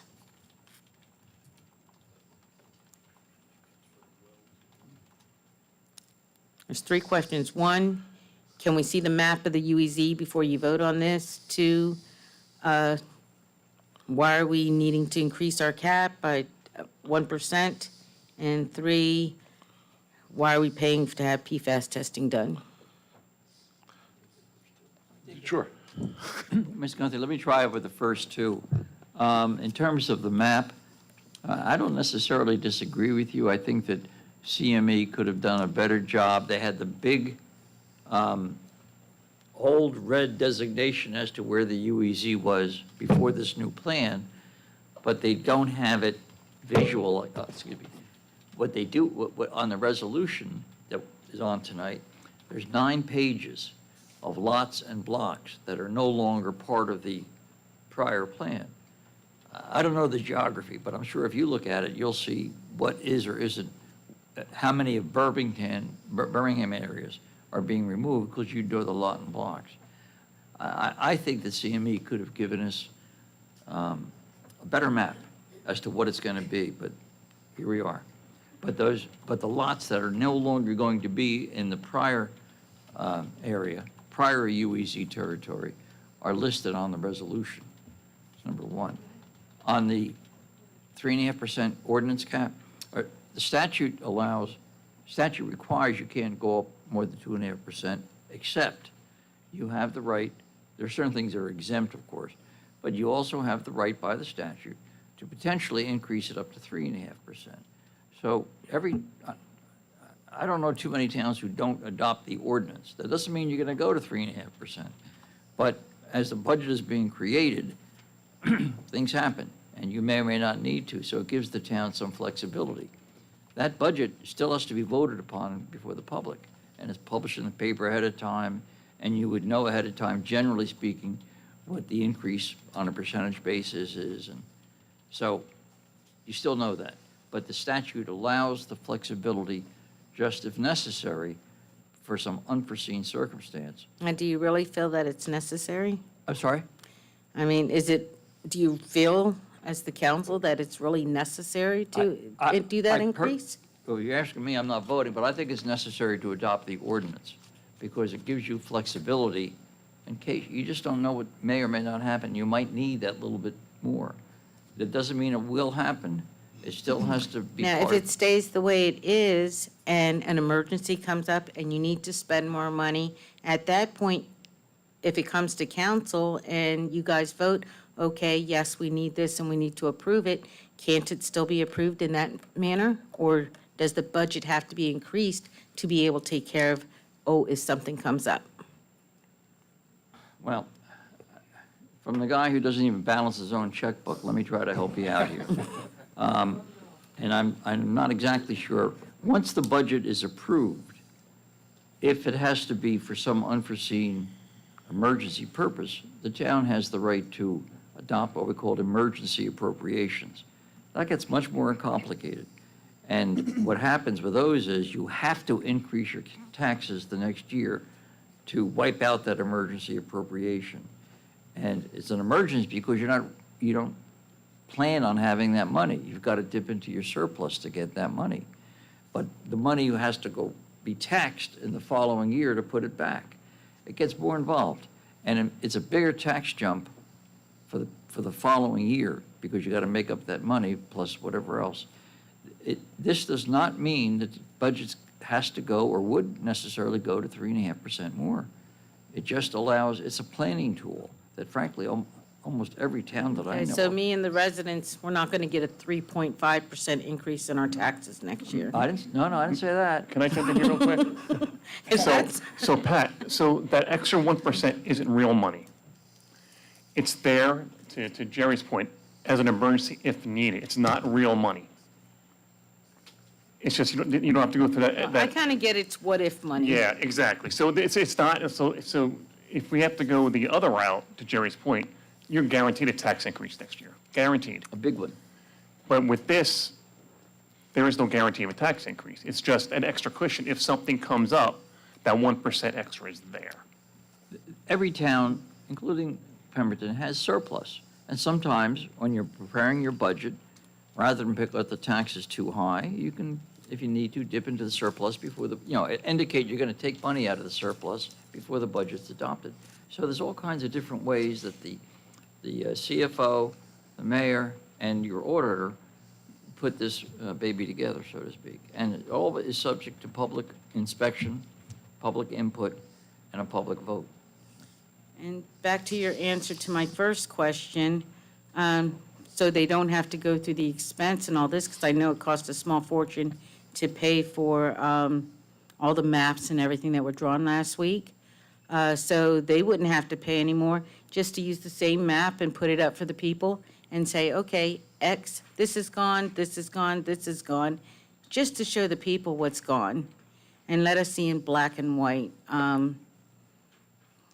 Rest assured before we say, hey, go ahead and vote yes for this, that we actually physically see that, areas that we don't want to be UEZ has been removed.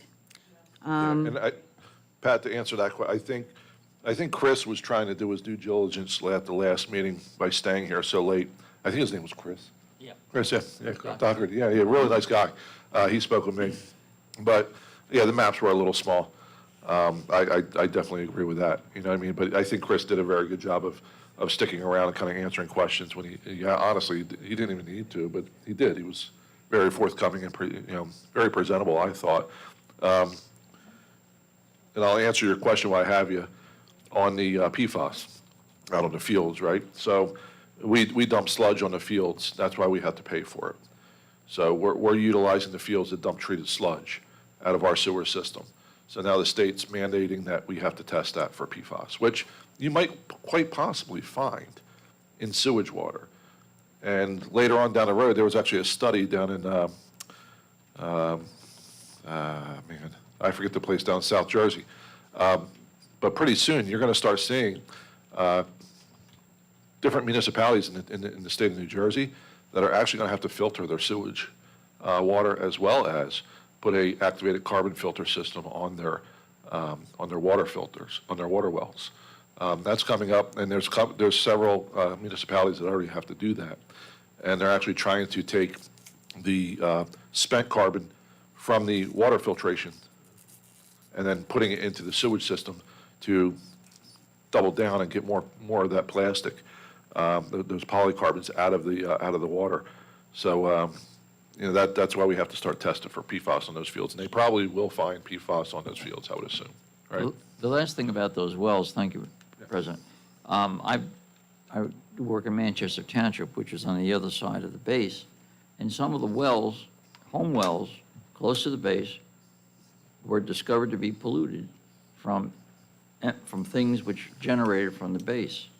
The base has to take care of those wells.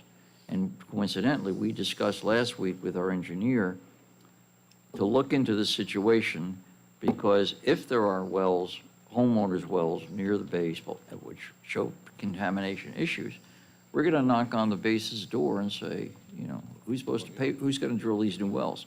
So that's something that the governing body is thinking about, not necessarily about this resolution, but it's something that they're not ignoring, and it's going to, Yeah, I would think that when they spend the $4,685, if they do find PFAS, then they should be making out a bill to the base. I mean, if they don't, because you're just doing it as a precautionary measure, that we're not polluting our dump sites, I guess. That really doesn't sound like it goes together, right? But, I mean, if the PFAS is found, I'm quite certain that the government would pay if there is PFAS. So that's something you might want to consider if you're going to fork out the money just to see. And then if it's not there, well, we just put out the money just to check. But if it is there, the base should be billed for it. But thank you very much, and I hope you do consider, before you vote on the two resolutions, to let us see the actual UEZ area. And I didn't get an answer to is this extending the UEZ to 2029? Oh, I did look that up while you were talking with Jerry. What was her name? Hold on. So basically, the bill was passed in 2021 by our then Lieutenant Governor, Sheila Oliver. It was A5580 and S3600 respectively. So that means it was extended and with or without funding source for more than 10 years. So that means you're looking at just so everybody knows, so it doesn't come up again, it's 2031, right? So from 2021 to 2031, that was the 10-year extension. So we're looking at 2031. So that would be past the 5-year plan, right? Because it's 2025 now. That's 6 years. So 2031, the UEZ is gone, As, unless it gets voted back. unless it comes back, but I don't see that happening. But that's just, And basically, there can be changes made in between 29 and 31, since there's like 3 more years going there. Or I guess it can be changed each year like you did this year yeah, right, yeah. for anything that needs to be done.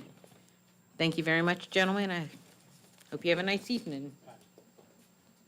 So sorry to bother all of you. My name is Ellie, and I'm evicted from 1000 D Pemberton Borough, and my time is 1 month. I wish anybody can go and look whether I can move all those machineries in 1 month. I heard somebody have given you advice, give him 1 month. Same way next door lady, 1 month. Now, I don't have no place. I have no problem of moving, but I don't have no place to move. Now, in 1 month, if I spend $1,000 per day, I won't be able to move. And those machines are computerized. You cannot just send anybody to take the bolt out and ship him until you drop the computer down, or when you reset it, it's not going to work. Now, if I move my machines in a storage room, now those machines are very expensive machines. I have a warranty for 15 years. I spent only 7 years. I got 8 years more life on that. I spent it only on the machines for $134,000, plus electric, gas, water, this and that. It was almost $340,000.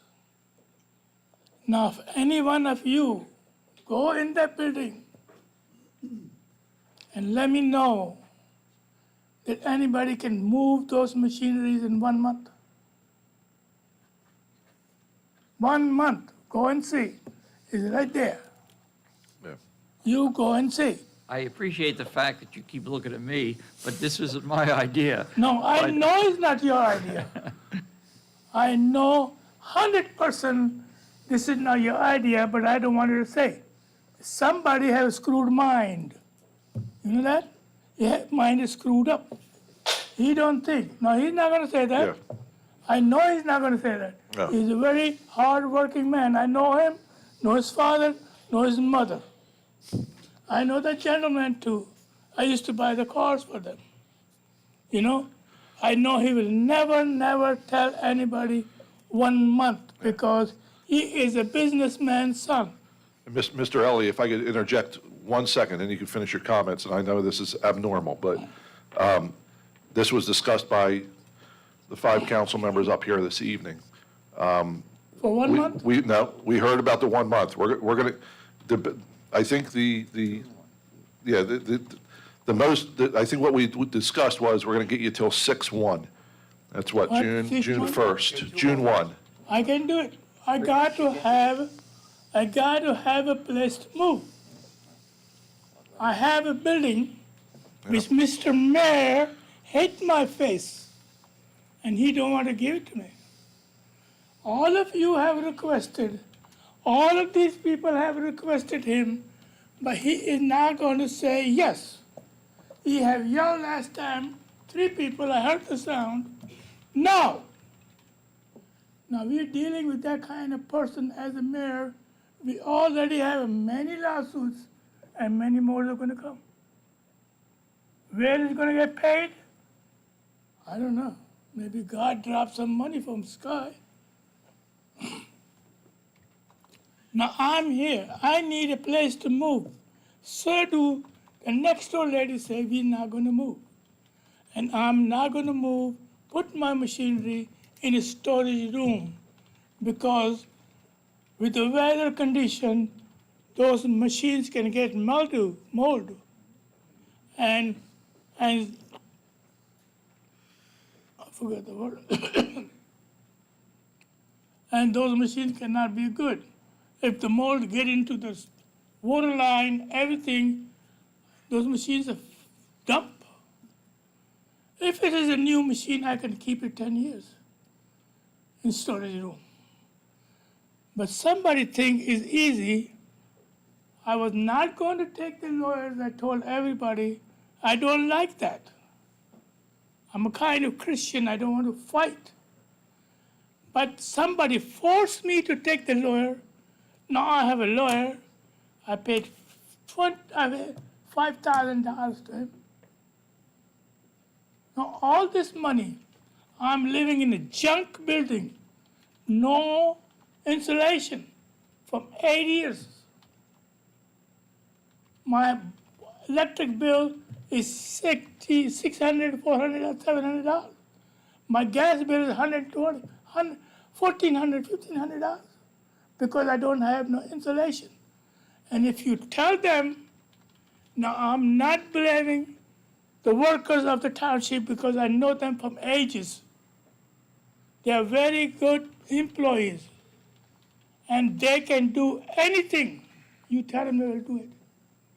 But we have here hardworking with a stick, driving people like a dictator. You know, dictatorship.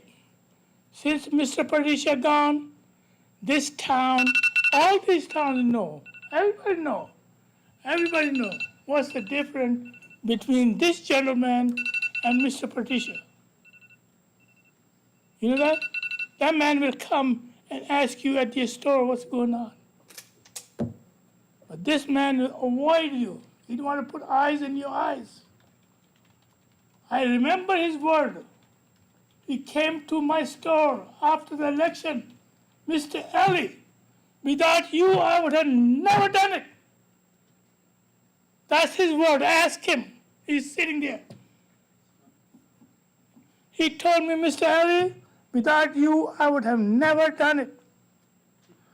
When I go in the building as a boss, I will get you anything you want. That's his word, not my word. I saw him in the office paying the bill. I ask him, how you do? I'm not going to give you anything free. I don't give no bribes. I'm a Christian. I die. I won't give nobody bribes. What he's asking, I don't give nobody free. What is the meaning of that? I want to know. Now, that's enough. I don't want to say no more. All of these councilmen say, Mr. Ali, we are going to help you. They cannot help him because his voice is too loud. They scare all of them. All of them are afraid to say anything. We're not scared, Nobody's Mr. afraid Elliott. of Yes, Let me, you are too. Mr. President, may I kind of out of order, but chime in here, please? You, then Mr. Dewey, go ahead. All right. This is ridiculous. First, I'm going to apologize to the council and the mayor, because I had a I little have out. never seen, I listen to me had- Go ahead, first. Mr. Elliott, I'm sorry. I have never seen nice council. I've been to this country from 61 years. I've been many towns. I have met many council. That's the first time in my life I see the best people coming here. But somebody's driving them crazy. You know that? Let them do, Mr. Mayor, let them do their job. As you have only 1 year left, and you're not going to re-elect it. Can I ask the people, is he going to get re-elected? You're not going to get re-elected, this is my word. You got 1 year, and you're driving this council, those who can do the best job. You have only military experience. Shoot, and you're shooting people. You don't know. You don't know the public work, how it works. Public dealing is different than the military shooting. All right. Mr. Ellie, let's Thank you. hear what Mr. Bianchini has to say. So first, I'm going to apologize to council, the clerk, and the mayor. I had a slight outburst in our closed session, which was very uncharacteristic for me, because I tried to maintain my professionalism. I had the outburst, but I meant what I said. You need to resign. You don't care about these people. You don't care about Mr. Ellie. Dr. Varela has been in this township 37 years. She has patience. You don't care about them. You need to Nobody resign. cares. And I guarantee you, if I went out to get signatures with Ms. Adams, we'd get those signatures.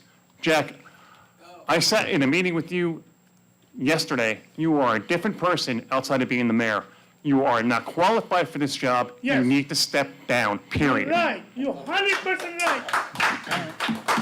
You're driving these people. You went to the lawyer and told him, give All him right, one. hold on, we got to have some kind of decorum. Mr. Ellie. Mr. Mr. Ellie, If I can Thank give you. you some advice, and I mean it from the bottom of my heart, I know you guys. tomorrow, I want you to get a hold of your lawyer, right?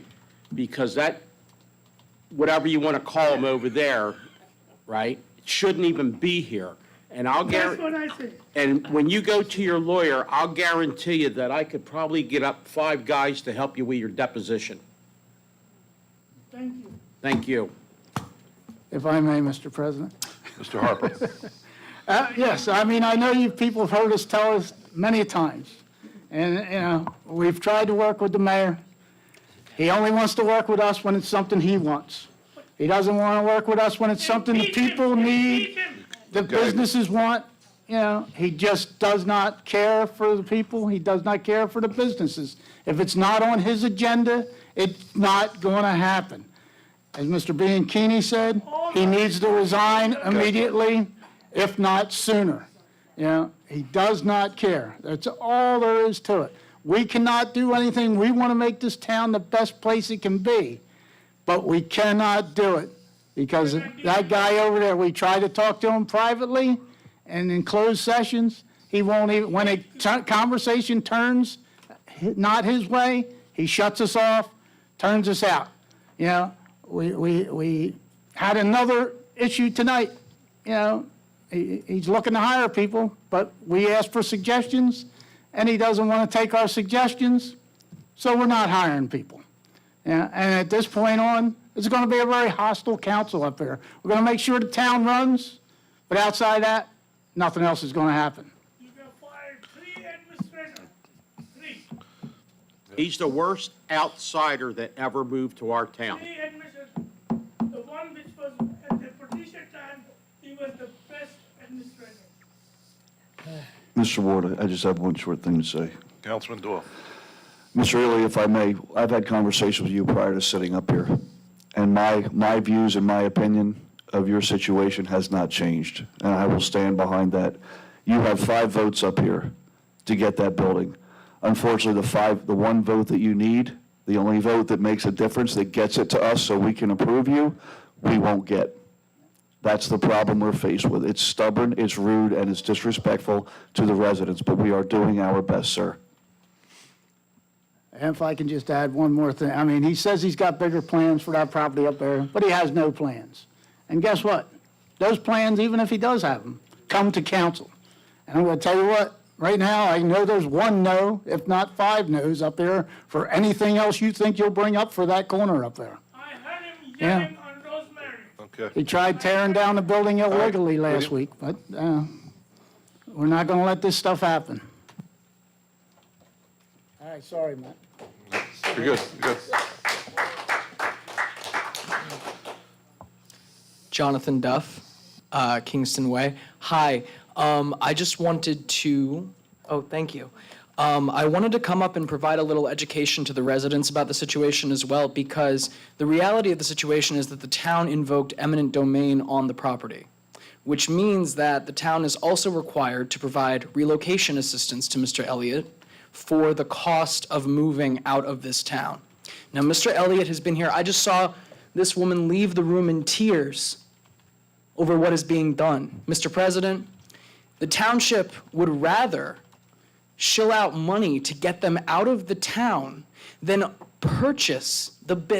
them to purchase the building, generate revenue for the town in order for them to remain in the town, providing a service to the community. It is a shame, it is a disgrace, and God has judgment in store for you and me, sir. Thank you.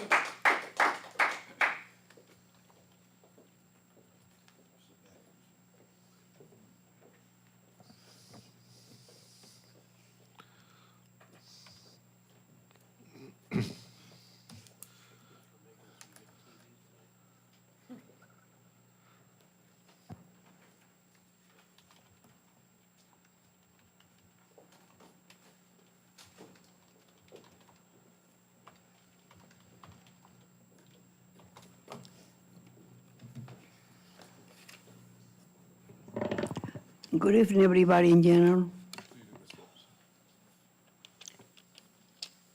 I'm losing my voice. Just bear with me. I've been standing in here for so many times and so many years. And when I see it today, impossibility, a lot of you do not know. Many residents in here. I know Mr. Dewey knew the name of the game. I leave it to another ones. That building,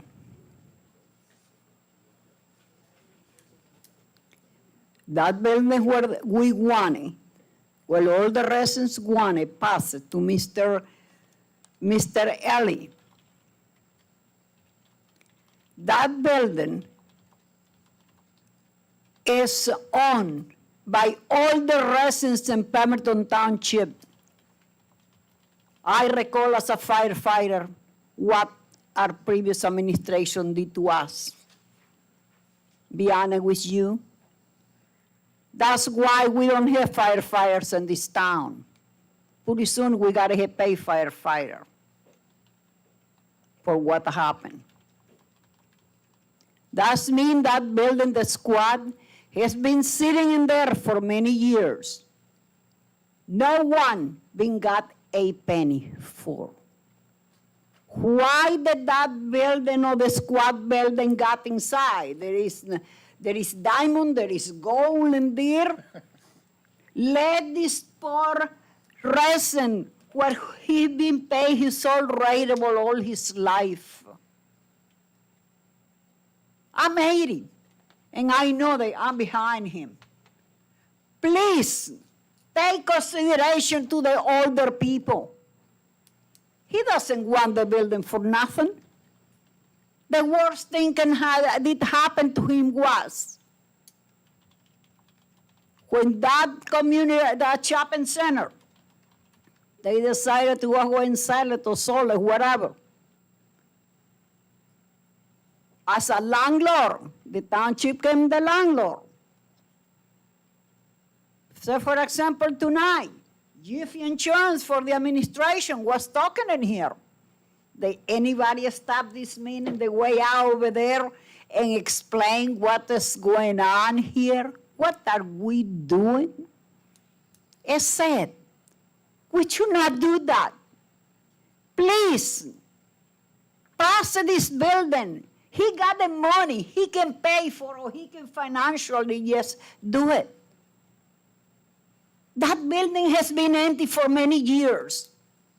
And the township never pay a dime for that, because we know who built that building? The residents, the firefighters, the squad themselves.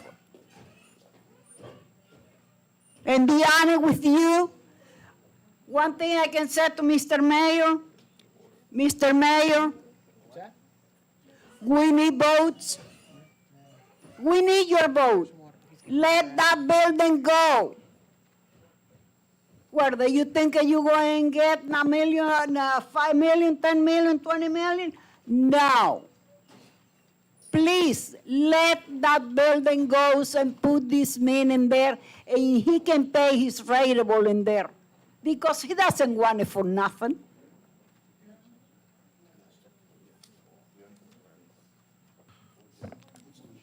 America, can I stop you for 1 second?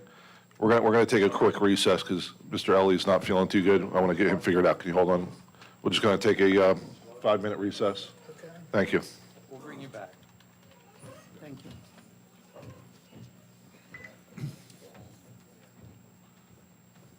Is anybody calling 911 or what are we doing? Harry, you need to call 911.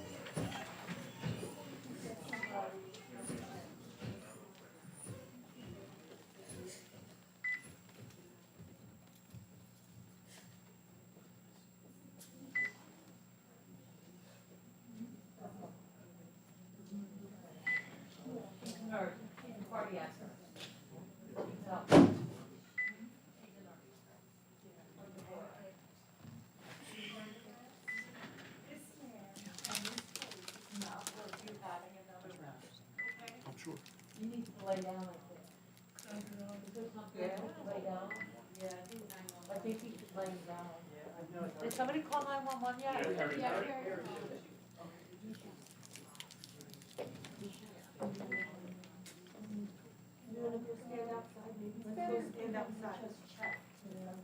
Just have to check it before you go, your blood pressure and everything. Are you cold?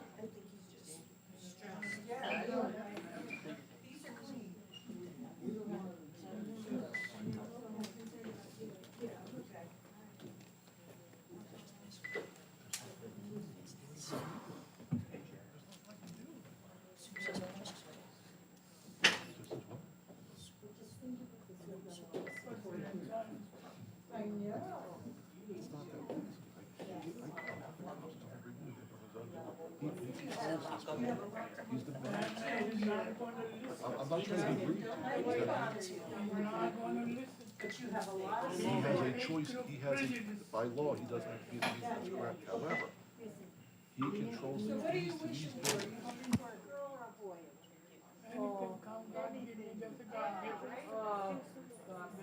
He's pregnant too? He's pregnant? Oh. Now, how many, is this your first grandchild? I raised great grandkids. Oh, okay. My brother, His first? my brother. I'm 40.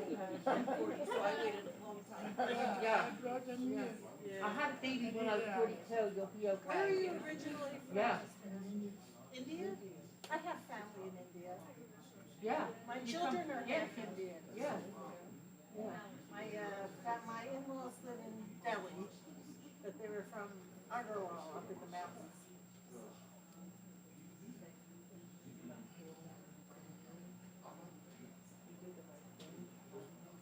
Just telling you, in 1 year, in 1 year, you're gonna have 10 lawsuits. Okay, let's not talk about it.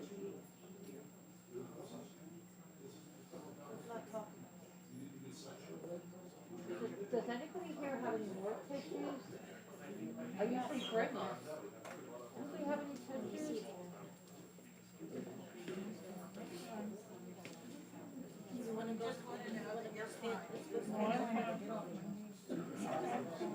They're all Ds. The lid, yeah, right here.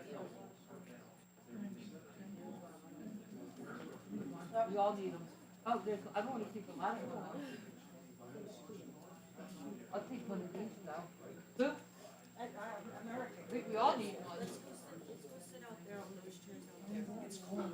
Yeah, but let's go sit out there. Are you hot or cold?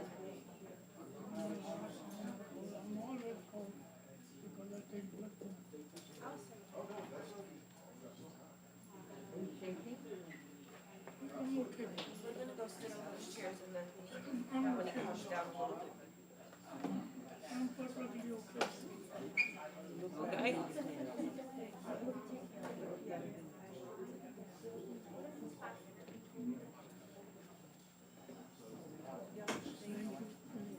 I'm gonna sit out there with you until they come. Oh, they're, I think, I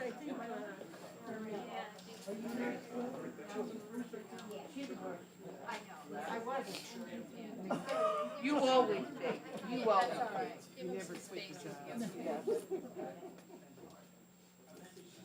But at least they can come check his blood pressure, make sure, you know, he's not having anything.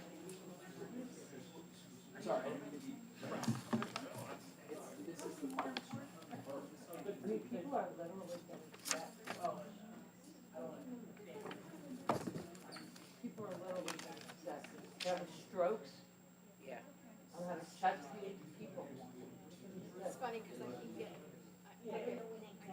high heart rate readings when I listen to, you know, Do you have a heart? Give me a call. Alex. Watch Yeah, it's just, yeah, I watch, yeah. That's good. 127, which is really high. I don't even want to know what mine is. What Rob I watch. No, no, thank you. Yeah. I'm probably dead Yeah, right let us now. all borrow it, watch. Okay. If he's having chest pain, come on out. I told her, people are getting sick, literally. Yeah, they're, the medical strength is too In metal stress. She's a nurse too. I know, it's In 1 month, who told him he had to leave in a month? Who told him that? The mayor, the administration. For no reason? They want to Yeah. build and they saw the Okay, they're not gonna keep it, rebuild it in 1 month. somebody has to give him money for this though, right? Like he Yes, the said. township has to provide relocation assistance because the township is going to donate. Mr. Elliott and his daughter offered to purchase the EMS Yeah. for $2,000, and the mayor's refusing. So the mayor would rather have us pay to get him kicked out of the town than have Mr. Elliott pay to stay somewhere else in the town. Wow. He's done. He's done. This is the final straw. This. Well, we all need to stay right here.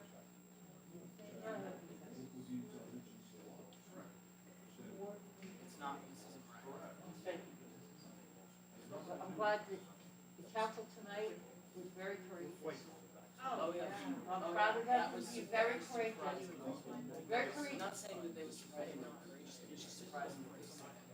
Yeah, yeah. Matthew did, Matthew was very courageous. The Tribune isn't here. Oh, don't worry, they'll be listening. He'll be listening. Oh, I'm sure he will. Because diabetics, they can't use their feet.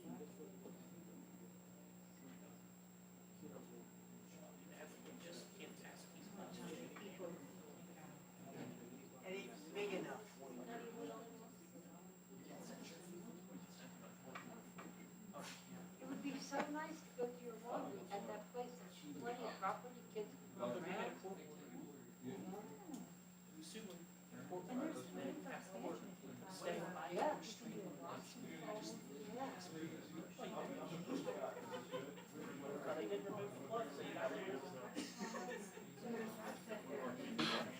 Matt, is Councilman Doyle out there?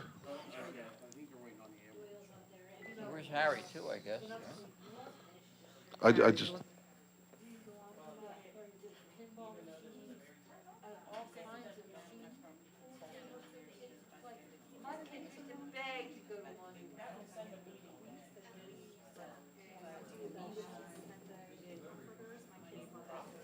Oh, yeah, yeah, yeah.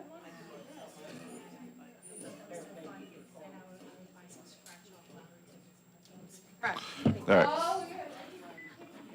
right. Yeah, take some more. You want some more? You guys all?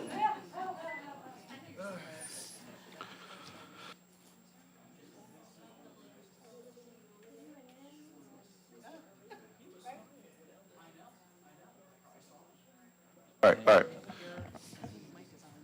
Yep. Okay, we're going to call the meeting back to order. Hopefully, Mr. Ellie's getting attended to. But I just want to get this thing over and done with, and that way there we can kind of take care of the rest of our residents here. So where were we at? Oh, Mrs. Phillips, America, you're still up.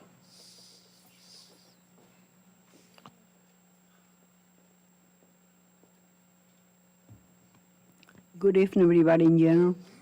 My next question will be this, asking to the mayor in his face, please, give it a vote, and we can at least make it some kind of rateables in that building, as it is right now. And I haven't been feeling well lately. I noticed that I rode on 530 in Route 70 the other day, several times last weekend. And yesterday, and I noticed that the only thing they haven't done anything in there, even if the weather been good, some days bad for the county. If it's any way, the council can just update me if it's anything is coming up more in there. On 530 in Route 70 East, what the engineers decided they going to be doing on it. As far as right now, America, I don't know, would be the answer. Sure, go ahead, Harry. Yeah, I talked with the county engineer. The county engineer deferred to the state engineers. I reached out to them, explained to them what we thought was the problem out there and that the road was more dangerous than it was before. And they were going to have another look at it and get back to me. That was about a week and a half ago. I have something to do tomorrow, but I will call them on Friday and see if I can find out more information, okay? You spoke to Mr. Devin Levinsky? I talked to the county engineer himself, and he deferred to the state because when it's state and county, the state supersedes. So, Okay. but the state engineers were going to take a look at it and get back to me, but it's been a week and a half. I will reach out to them on Friday when I have some spare time, though. Okay, my last thing what I have for the township, it is, if it's any possible that somebody can start making sign, no leader sign, please, because I haven't been putting no signs in there. I travel everywhere there is signs, and our township doesn't have any.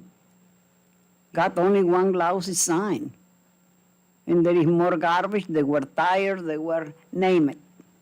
Each time I go different direction, they are there. And that's where I leave it there. I will ask more questions next time. Thank you. And I hope that something for Mr. Ellie will resolve, please.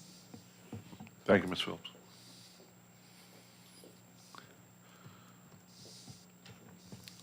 Jerry, being that we don't have a leader, like some of these comments, can you get with him and, or Public Works, being that we're not allowed to talk to anybody? Not to put you on the spot, but. No, of course All right. not. No problem. I mean, I'll talk with Harry to see who's doing what. No. Anybody else for public comment this evening? Okay, let's see. Hello, my name's Eric Hess, 119 Sunset. How you doing, Council? Perry, how was your vacation? Get the trucks ready for the storm? I have a question regarding, hold on one second.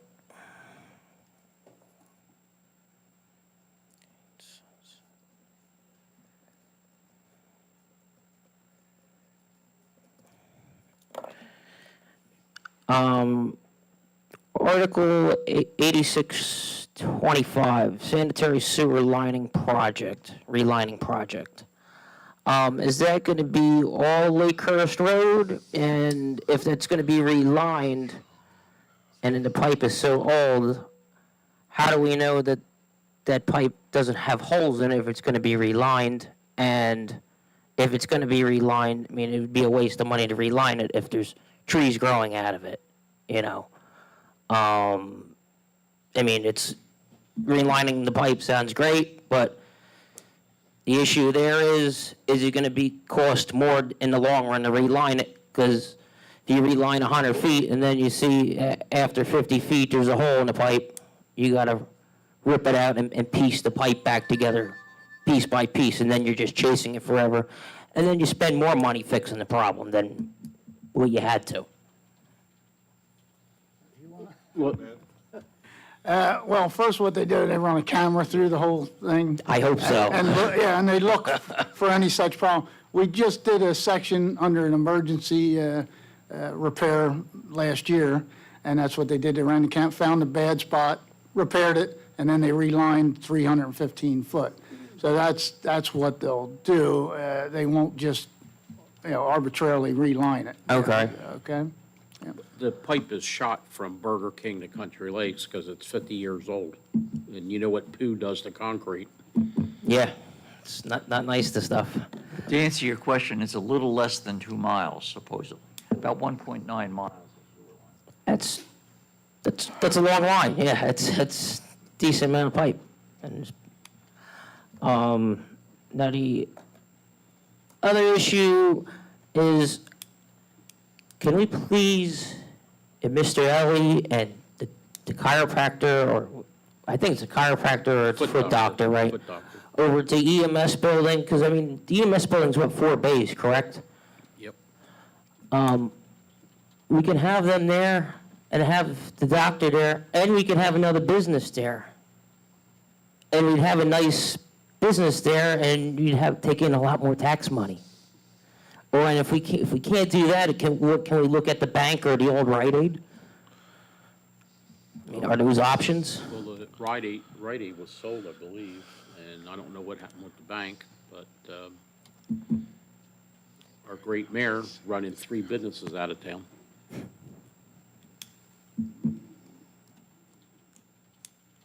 Yeah, Mr. Hess, the problem, I won't say problem because that's a negative word, right? But I'll use problem. The problem we have is council can't enter into contracts.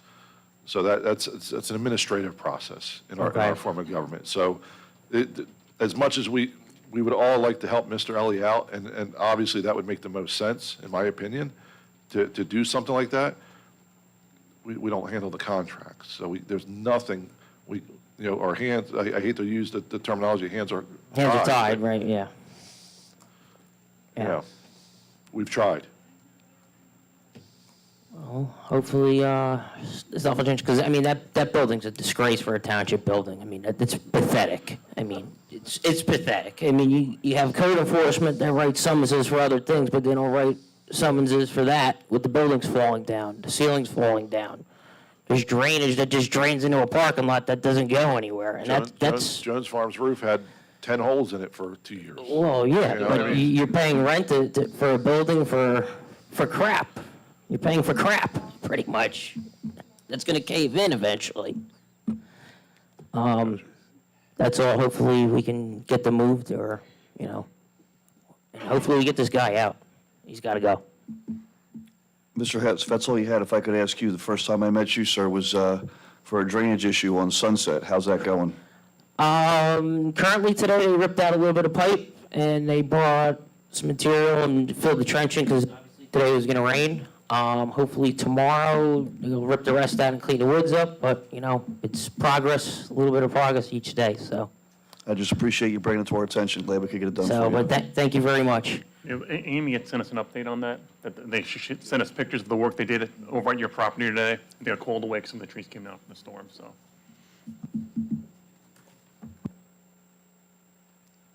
Thank you, Eric. Pete King.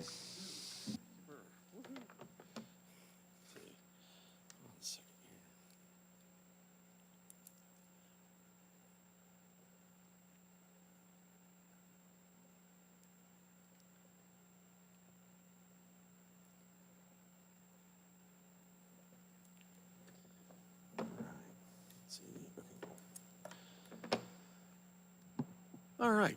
Good evening. How are y'all doing tonight? Sorry. Okay. Just to let y'all know, from the school board, from the president of the school board and the superintendent, just to let y'all know, we respectfully do not wish to be on the ordinance 5-2025. So, so the ordinance for introduction there. So just to let y'all know. All right? Yeah, you guys weren't on there, were you? Yes, you have us listed on there. So, and that does not fall within the previews of school board members. Understood. Or the job. Sweet. So, all right, so we need to be stricken from that. All right, so that's, and then as far as school, remember, education begins at home. All the parents, they can actually go on Genesis, oops. They can go on Genesis and look up and see how their kids are doing, see if they have any missed assignments. And the more they can support the teachers, the better education the kids will get, and then the better off our town will be in the long run. And also, when the school buses are out, when the red sign is out, that means stop, not go around it. So please, children's safety is number one, all right? And we want to have them have a safe education. All right, so that's pretty much it for the school board. Now, my other hat. Back in February, we had a Klondike Derby down in Pine Hill. The scouts were, the boy troop and the girl troop were out camping in 10-degree weather. Give them good to go. And Sean Wentworth's troop, 145B, they actually won second place in the senior division of the Klondike, which is awesome. And they also won for the most unique egg carry. They hollowed out a pineapple and put it in there. So it was really kind of cool. So that was the, but both troops are doing good. We still can use more kids coming in. So if anyone needs, wants to do in scouts. Now, this summer, we have a scout day camp coming up, and it's going to be it's called the Rubber Ducky Pirates. And we have multiple days and stuff, multiple weeks for that. That's for kids that are in first grade to fifth grade. So please check it out and come check it out. The other thing for the older scouts, scouting hit 115 years old last month, which is cool. And just to let you know, Scouting America also came out with a brand new merit badge this month. It's called Multisport Merit Badge, which is kind of takes in swimming, running, and biking. So I think that's really kind of good for that. All right. So, and do y'all have any questions for the school or the scouts on that? Pete, I have a question for you. Yes. And I was just thinking about this. But do the scout troops do any cross promotion with BMIA? Maybe BMIA can get that information up on potentially on some of their boards, Marty? Yeah. Okay, perfect. Yeah. Oh, yeah, we already figured. Yeah. See that? Marty and I are in touch quite a bit. Perfect, okay, all Which right. is good, because she's, we both support scouts. Perfect, Which good. is great. Okay, so now as a residence for ordinance 5-2025, my first question is, did you talk to any of the organizations if they wanted to be part of it prior to including them in the ordinance as it's written? The second question is, what are the qualifications of the people that are going to be on this? Are they qualified, or is it just going to be kind of a catch-as-catch-can pick?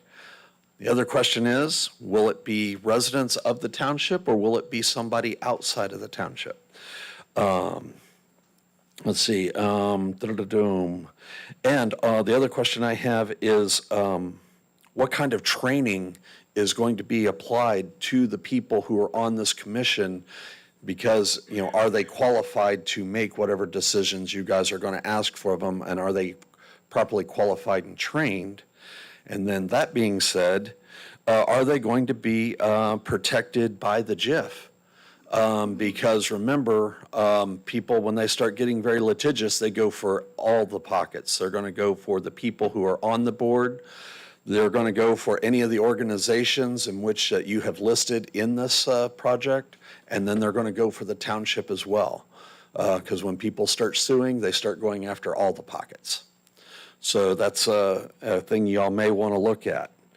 And then that was my next question. Are the people who are on the board going to be protected from litigation as well in that case? Because they make a decision that's contrary. Are they going to have, what kind of legal recourse and legal actions are they going to have? So Pete, what I would do is I would stop you right there because they're very valid questions. And as you can see, the ordinances are for second reading and public hearing, so we'll have a different public hearing for the ordinance as opposed to the resolutions. Oh, okay. Make sense? Yes. Perfect. So, Thank you. okay, because just my last question was, you also don't address the rights of the accused in this as well. Because remember, it is America, and everybody is innocent until proven guilty. The way you read this ordinance right now, they're guilty before, they're guilty and they have to prove their innocence the way I read it. So y'all might want to take a look at that. All right, and that's just, from, township resident point of view. Does that make sense? So, all right, any questions or anything for me? Pete, if you don't mind, just for my own general knowledge, somebody asked me the other day and I didn't know. Do you know the graduating classes, what percentage of those go on to college and how many are local versus out-of-state colleges? I can probably get you that information, but I don't know it off the top of my head. They track all that stuff because that was one of the things that when I first got on the school board, they had a policy of no zeros. So a kid could just ball up a piece of paper and throw it away and get a 50. Right. And one of the things that I did not like and I campaigned against was that right there because, we're dumbing down our kids at that point in time. And the kids figured out they could do 12 assignments the entire year as long as they did good and still remain in honor society. Now they've adjusted, ever since, once I got on the school board and they adjusted that, they've adjusted the program a little bit. They now have it down into a formative and summative. And unfortunately for whenever you're talking school things and school grades, you can't expect something overnight to happen. Right. So you kind of have to give it a little bit of time and see how it's working out. I know in January when they briefed as a township president, I was appalled at our testing scores over the last 2 years. But hopefully, this upcoming year, those testing scores will come up is what I'm hoping will happen, but we'll see. All right, I mean, if you can get those numbers and just send them to my email, I'd appreciate that, it's just for my own. Edification. Yep. Okay. Thank you. All right. Anything else, guys? No, all right. Y'all have a great night. So, cheers.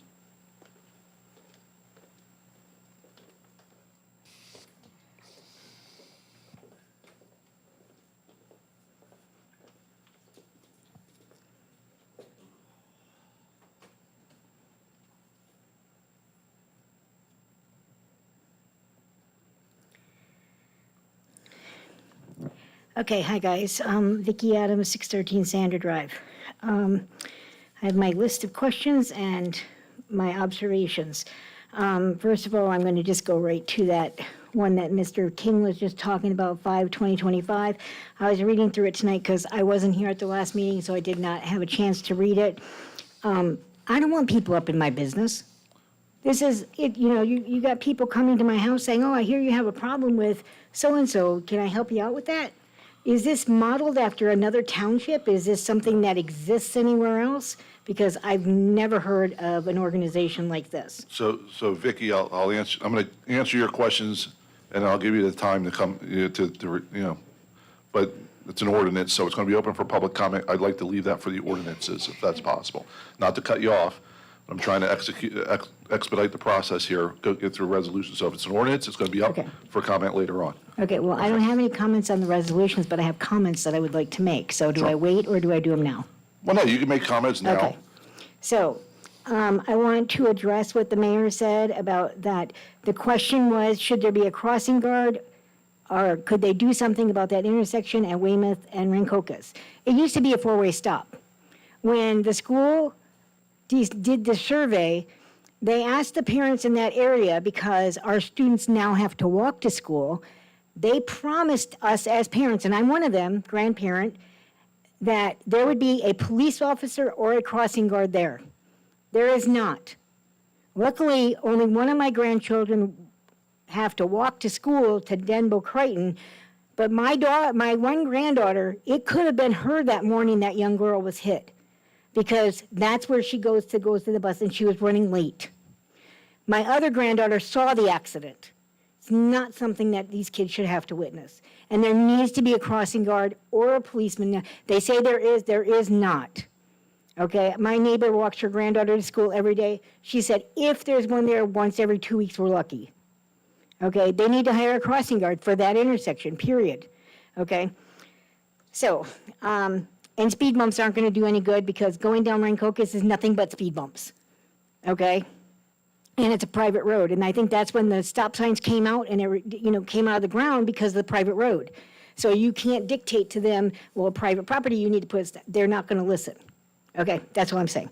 Okay, full transparency. Thank you guys for videotaping, but is there any reason we can't videotape the planning board and the zoning board? They meet in this room anyway.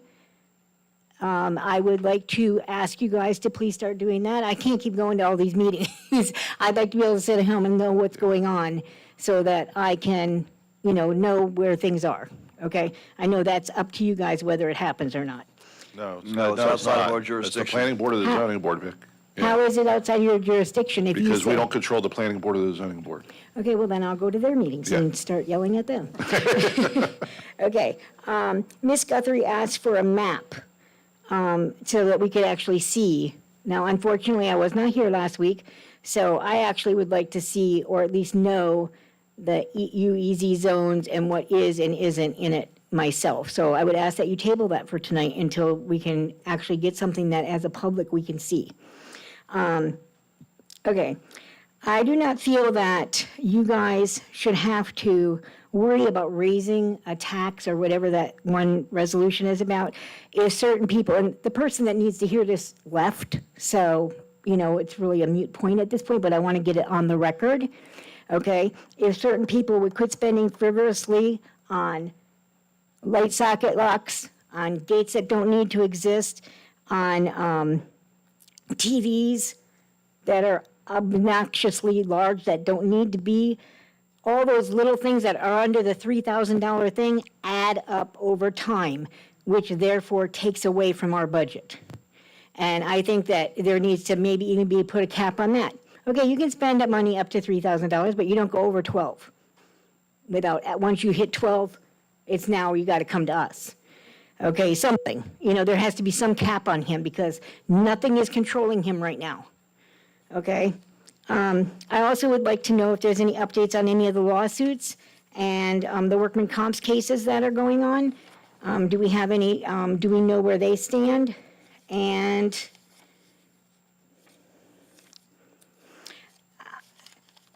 for the last 3 years, and I've talked to 3 of you guys about this, for the last 2 years, I get a few extra minutes. I have worked tirelessly to apply for the grant to have my bathroom redone in my house, because my husband is disabled, my daughter's disabled, and I needed it redone. For 2 years, I filled out 3 times the financial reports. I have been in contact with developmental directions. I did everything I was supposed to do, jumping through their hoops and everything. only till the morning that the contractor was supposed to come to my house and sit down with me and literally start the project.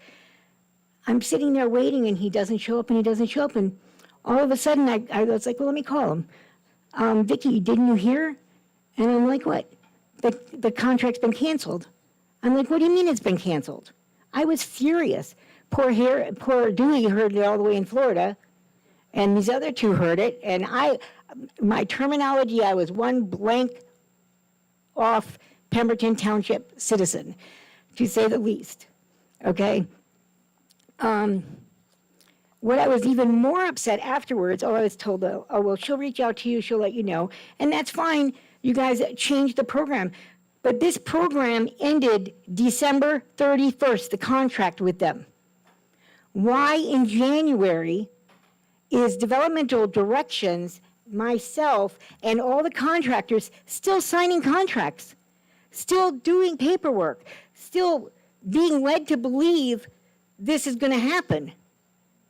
Developmental directions found out the day that I found out. Nobody from the township told me. I found out from my contractor. And I think I want to go in, I don't know if I'm allowed to or not, but I want to go and do a public records request and find out how many people were screwed out of this contract from December 31st until February, whatever. Because the two people that I know were screwed out of it are definitely on that man's hit list. Are we the only two people involved? I'd like to know. Think about it. Okay? I don't know if I'm able to do that. I've sort of been hem-hawing around about doing it because I don't know if it's allowed, or if it's information that I'll be able to get. But this has got to stop. You know, I know I've been promised I'm first on the list, but when's the list going to happen? I've been waiting 2 years, literally. My husband is handicapped. My daughter is handicapped. You know, I need that bathroom redone. I don't have the funds to do it. This was a grant that put a lien on my house, and, you know, literally, the first delay was when Hornicle was here, and the developmental direction guy told me, I said, well, what's the delay? He said, well, the township can't decide if they're going to have you pay for the lead inspection or if it's going to come out of the contract.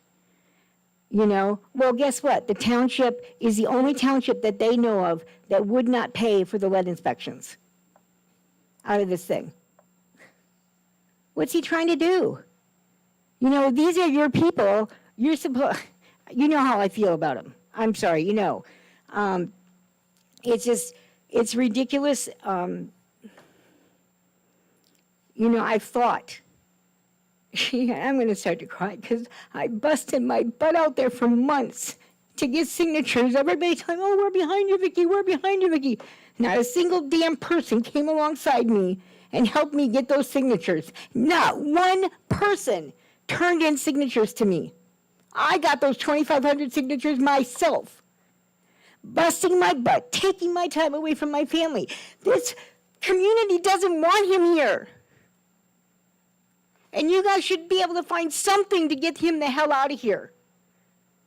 And Mr. Solicitor, you know, I just want to know, is there anything in the lawsuits that we're up against because of him that can get him out of here?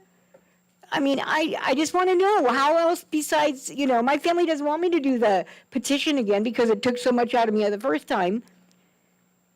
But we can't keep doing this. We can't keep putting Mr. Ellie and the other people in this community through the hell that this man has put us through. Yeah, I'm sorry. I mean, go ahead. And see if we can get an answer for, Yeah, sure. because I think they went to a seminar last week to go over the new program, Adams, you know. Vicki Adams. Ms. Adams, I'll speak at Mr. Dewey's asked me to contact, thank you, sorry. I'm going to contact tomorrow per Mr. Dewey, the CD director. We'll get back to you as to what's going on with your particular contract. Maybe before you leave, just give me your phone number and I'll call you later. Tomorrow. May I ask one of the residents a question? Yeah. Michelle, did you get your answers on that? Did you get your answers on the RCA program that you were looking for? Okay.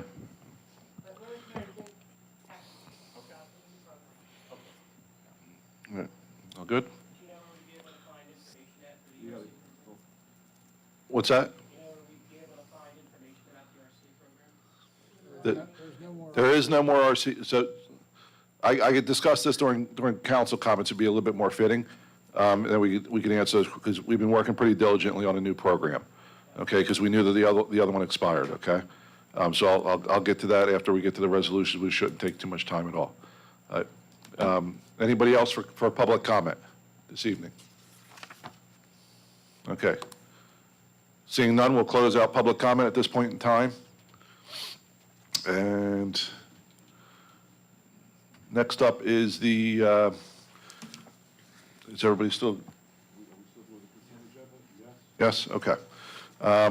Consent agenda, all items listed with an asterisk are considered to be routine by the Township Council and will be enacted by one motion. Should a council member wish to discuss a consent agenda item separately, that item can be removed from the consent agenda and considered in its normal sequence on the agenda.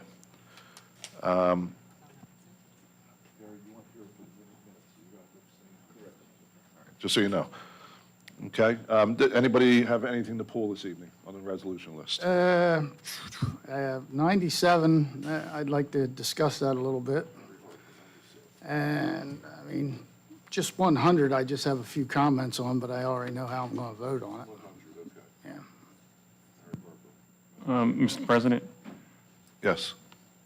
just to move this along, unless you want to wait till we get to it, but 99, 2025, because there's been so many questions on the mapping of the UEZ, I say we table it to the next meeting. Okay. Well, we'll pull it, and then we'll have to just vote on tabling it. Okay. Okay. 98, 2025 should be discussed. Dan Dewey, Right. 98, Well, it's 2025. the renewal, right? Okay. Yeah.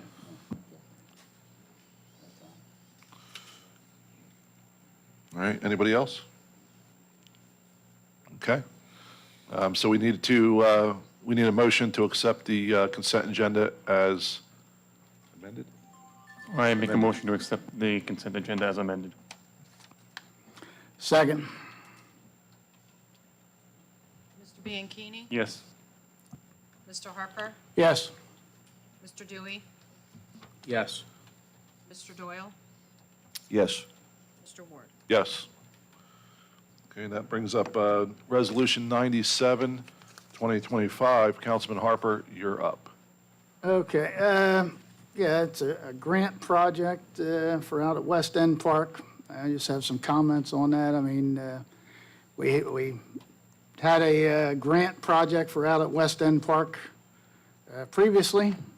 We didn't spend all the money.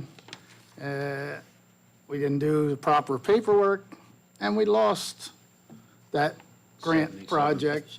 Jerry, I think you were working to see about getting it reinstated. Do you know anything about it?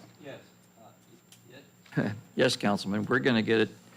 The original grant was, I believe, like 1.1 million. 1.1, yes. Yeah, we've used a little more than about $750,000 we've spent, but we haven't been granted, we haven't given the money by the state yet.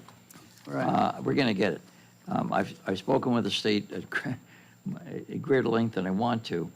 And I know the CFO is getting all the invoices together. There was a little bit of delay because Mr. Minot was sick last week and she needed some stuff from him. But the answer is yes, we're going to get that approximate $750,000. All right, but we're not going to get the whole 1.1. Well, we haven't spent it. I asked, I'm sorry, sir, go ahead. I was just wondering because, you know, I know we should at least get what we spent, but, you know, again, you know, part of my point to this is they took their time, wasted time, you know, they had the money to spend. Yep. Didn't do their due diligence in spending it correctly. Now we have another, you know, resolution, and in my mind, you know, it's not a good deal. You know, Mr. Dewey and I were out there today. The erosion that the mayor spoke to me briefly about. I did not see any big dangers out there or big problems. And I think either we should table this for now until we get more information, or we can vote no. I mean, we're not getting, sometimes we get the information, sometimes we don't. I asked the mayor for this information. He didn't give me an adequate answer. I mean, I know all they look at, it's $192,000 free money, but we got to match $66,000 to put to it. And I just, at this time, in good conscience, can't vote for this. Either we table it until we get more information, or we shoot it down. Jerry, give you a little background on this. They presented looking for $30,000 to hydroseed this park. And Harry, Pat Giverson, and myself did some snooping, and we could have had it done for $1,300. So they spent the $33,000, and they improperly graded the property. So last April, when we got the 8 inches of rain, the $33,000 ended up in the creek. To make everybody feel even better, the $1.1 million grant we talked about just a few moments ago, I'm very confident you almost lost. In fact, you did lose. But I'm very confident you're going to get that $750,000 you spent. I've asked the town, look, there's another $300,000 on the table. And the only reason we didn't spend it is because we didn't have an idea as to what to do with that money. I said, the horse might be out of the barn, but if you have a project, before we just close the door, let me know what we can at least talk to the DEP about for the other $300,000. And Well, here it is. I'm patiently waiting. Here's an erosion project that they want to get more grant money for when we could use it on the existing grant, so.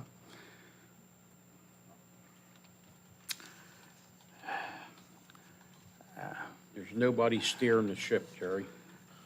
All right, let me do this the nice way. I make a motion that we table 97-2025 until we get further information from the township. I will second that. And that's probably another one where we need bills and receipts from ARH. I won't even get into that part Yeah, of well, it. I'm just. Yeah.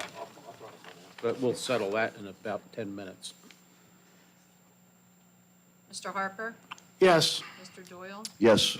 Mr. Bianchini? Yes. Mr. Dewey? Yes. Mr. Ward? Yes.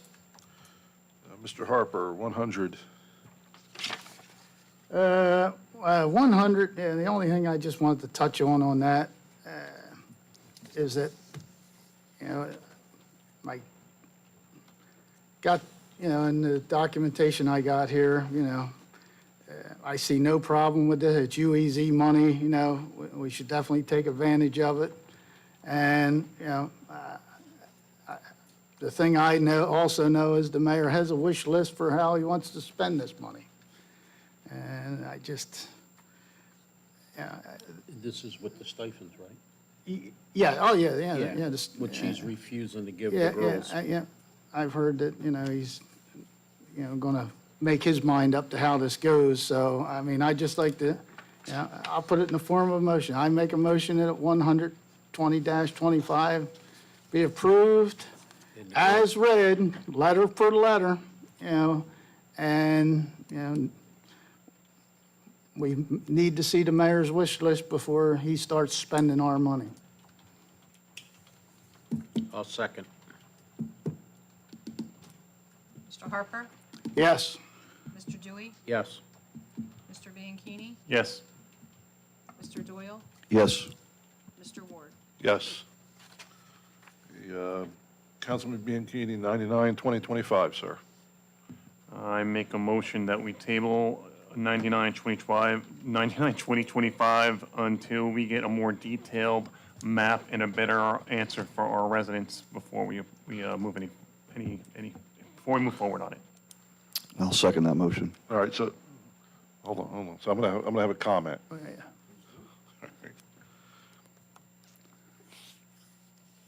How do I do this without? Okay, so if we tabled, we have a time to, not, we have, It's a resolution. I understand. If we table this, then for right now, the UEZ stays extended for what it is. If we don't, if we approve this, then it shrinks the UEZ. You under- No, I understand that. Yeah. We have questions from a number of our residents. Yeah. We don't have answers. Well, I mean, yeah, I know what you're saying, Matt and Perry. I mean, I just think that the residents have to take, I mean, I've read this thing 3 or 4 times. It is a better UEZ offer than what we had before. It is definitely shrinking down the size of the UEZ zone.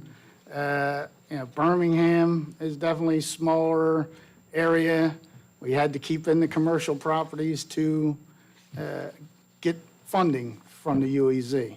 We just couldn't totally eliminate all of Birmingham. And there is a little bit of a timetable on this. We already spent the money for the plan. Yes, it was expensive, but I mean, I think we should go ahead, and pass it tonight. It's just my thought.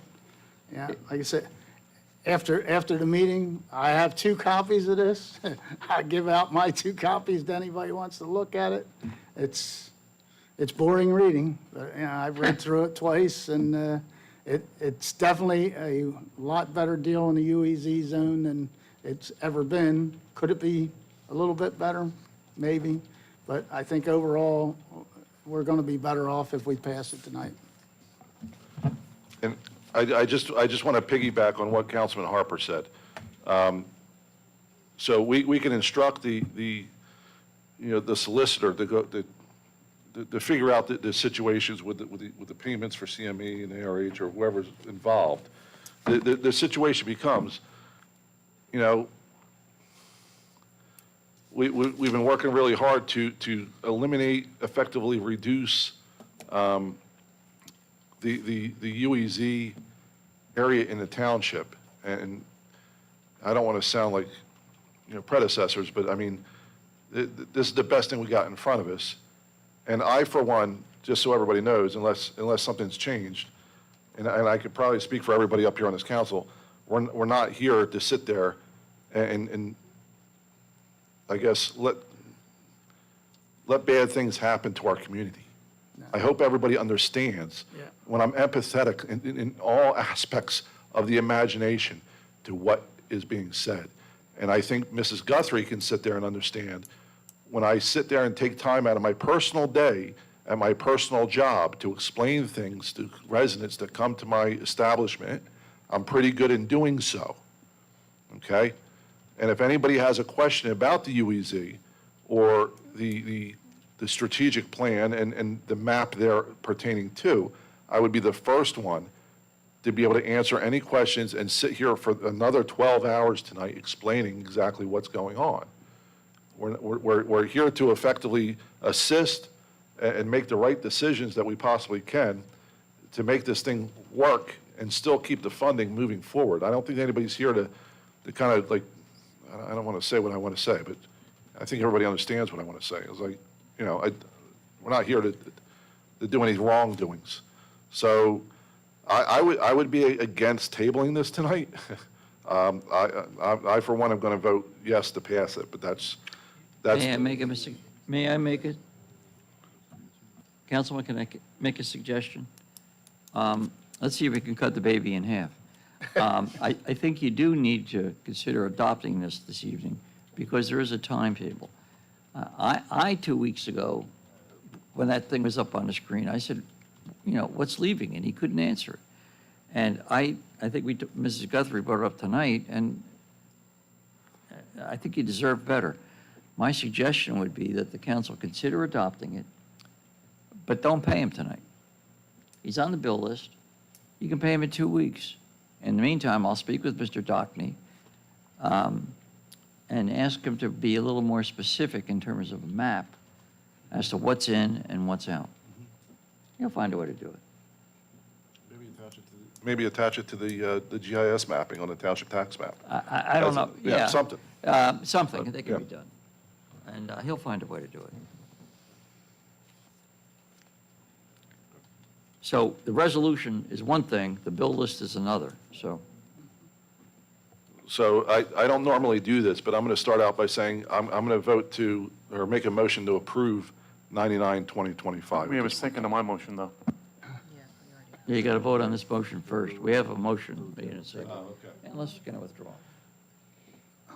Unless you want to withdraw. Why don't you modify it? Let's say just don't pay him. Well, there wasn't a second. Yes, there was. Oh, was there? Yeah. Oh, well, then make a motion, then do a roll call on Matt's, and then we'll go back and, Okay, so this motion is on Mr. Bianchini's, Yeah, motion to table it. this vote is, Mr. Bianchini, Yes. Mr. Doyle, Yes. Mr. Dewey, I think the right thing to do is to pass it, not pay them, and get the maps, because we're on a time thing here. So that's a no. It's a no. Mr. Harper, No. Mr. Ward. no. Okay. So I'll make a motion to approve 99-2025. Second. Mr. Ward, Yes. Mr. Harper, Yes. Mr. Dewey, Yes. Mr. Bianchini, No. Mr. Doyle. I'm going to abstain from this one.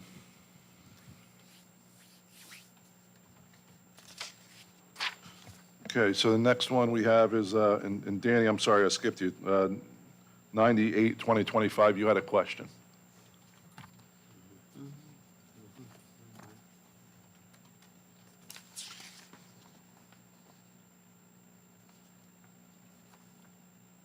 There were two bids on this one, Mr. Dewey. The other one was, I'm going to say $500 or so higher than this one. Yeah. Yeah, no, I'm okay with that one. I'm sorry. All right? I thought it was something. And I'll make a motion, we approve Resolution 98, 2025. I'll second. Mr. Harper, Yes. Mr. Bianchini, Yes. Mr. Doyle, Yes. Mr. Dewey, Yes. Mr. Ward. Yes. Okay, now we're up to number 10, ordinances for second reading, public hearing, and/or adoption. Anybody wants to, we'll now open up, both of them? I forget. Both of them have to. Make a motion, we'll make, oh, yeah. Do we have a motion to open up for a public hearing? I'll make a motion, we open to a public hearing for item number 10, ordinances 4-2025 and 5-2025. I'll second. We don't do motions on public hearing. I forgot, it's been a while since we You're had supposed to read the title and then. Yeah, open yeah, up. yeah. Yeah, so let me read you, there you go, my clerk is fixing it. Ordinance number 4, 2025. 2025 cap ordinance to exceed the municipal budget appropriation limits and to establish a cap bank, NJSA 40A:4-45.14. Okay. You good? All right, Mr. King? Are you here, number 4? Okay, all right. Nobody, all right, seeing no public comment for that, we'll close that portion out, and council comments, concerns for ordinance 4, 2025. Yeah, after, looking this over and all, I went through last year's meeting minutes because I remembered this being an issue last year. And I saw that, there was a lot of discussion about it last year. It was voted down last year by a 3-2 vote. I mean, I even remember some of my comments that I had said if, we did a good job, managing the budget, there was no need for this. That's just my comments on it. I have a comment that I'd like to. Councilman Dewey. The township does not have a problem generating revenue. The township has a spending problem. And until we get that under control, This is just giving them another avenue because they spend entirely too much money. And we've been fighting that for 3 years now, Josh. It's just like these gates and all this. My feeling is anything that gets attached to the wall, windows or anything should go through the council. We did not authorize that. King Kong did it himself. Same thing with the covers. You know, and they spend too much money on wasteful things. And then I heard something through the grapevine, and I'm not gonna mention any names, but there was a truck that needed some work, and it was about $5,000.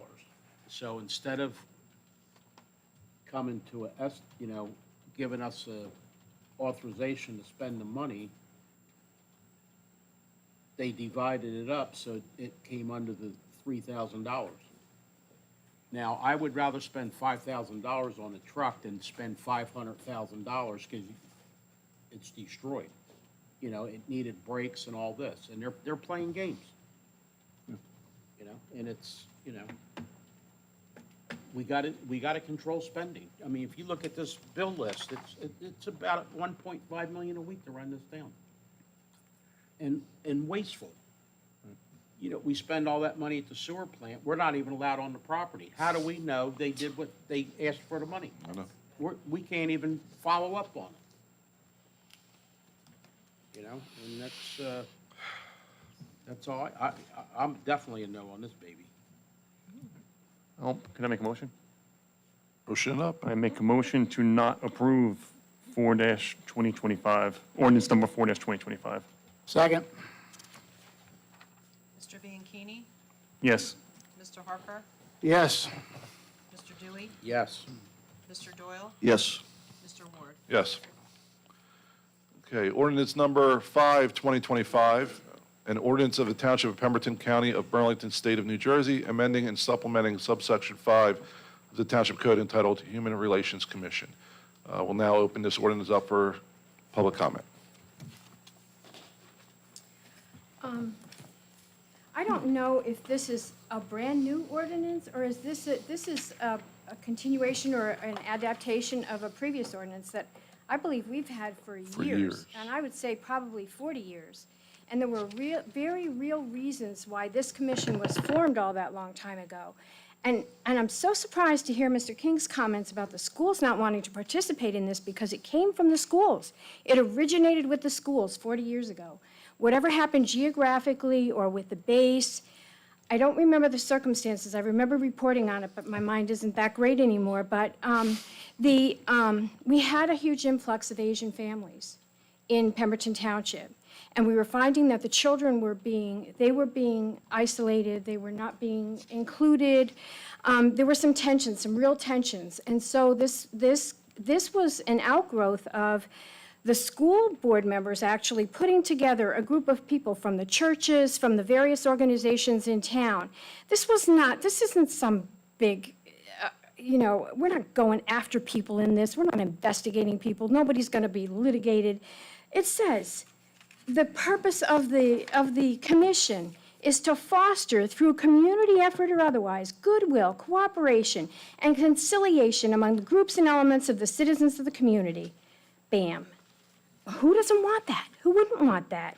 It was very, very effective. It was 40 years ago. The schools actually originated it. They put the original group together, and then it was promulgated into law here. I mean, first to say that we don't want this anymore is not the League of Nations community that I raised my kids in. I think I'm very much in favor of this.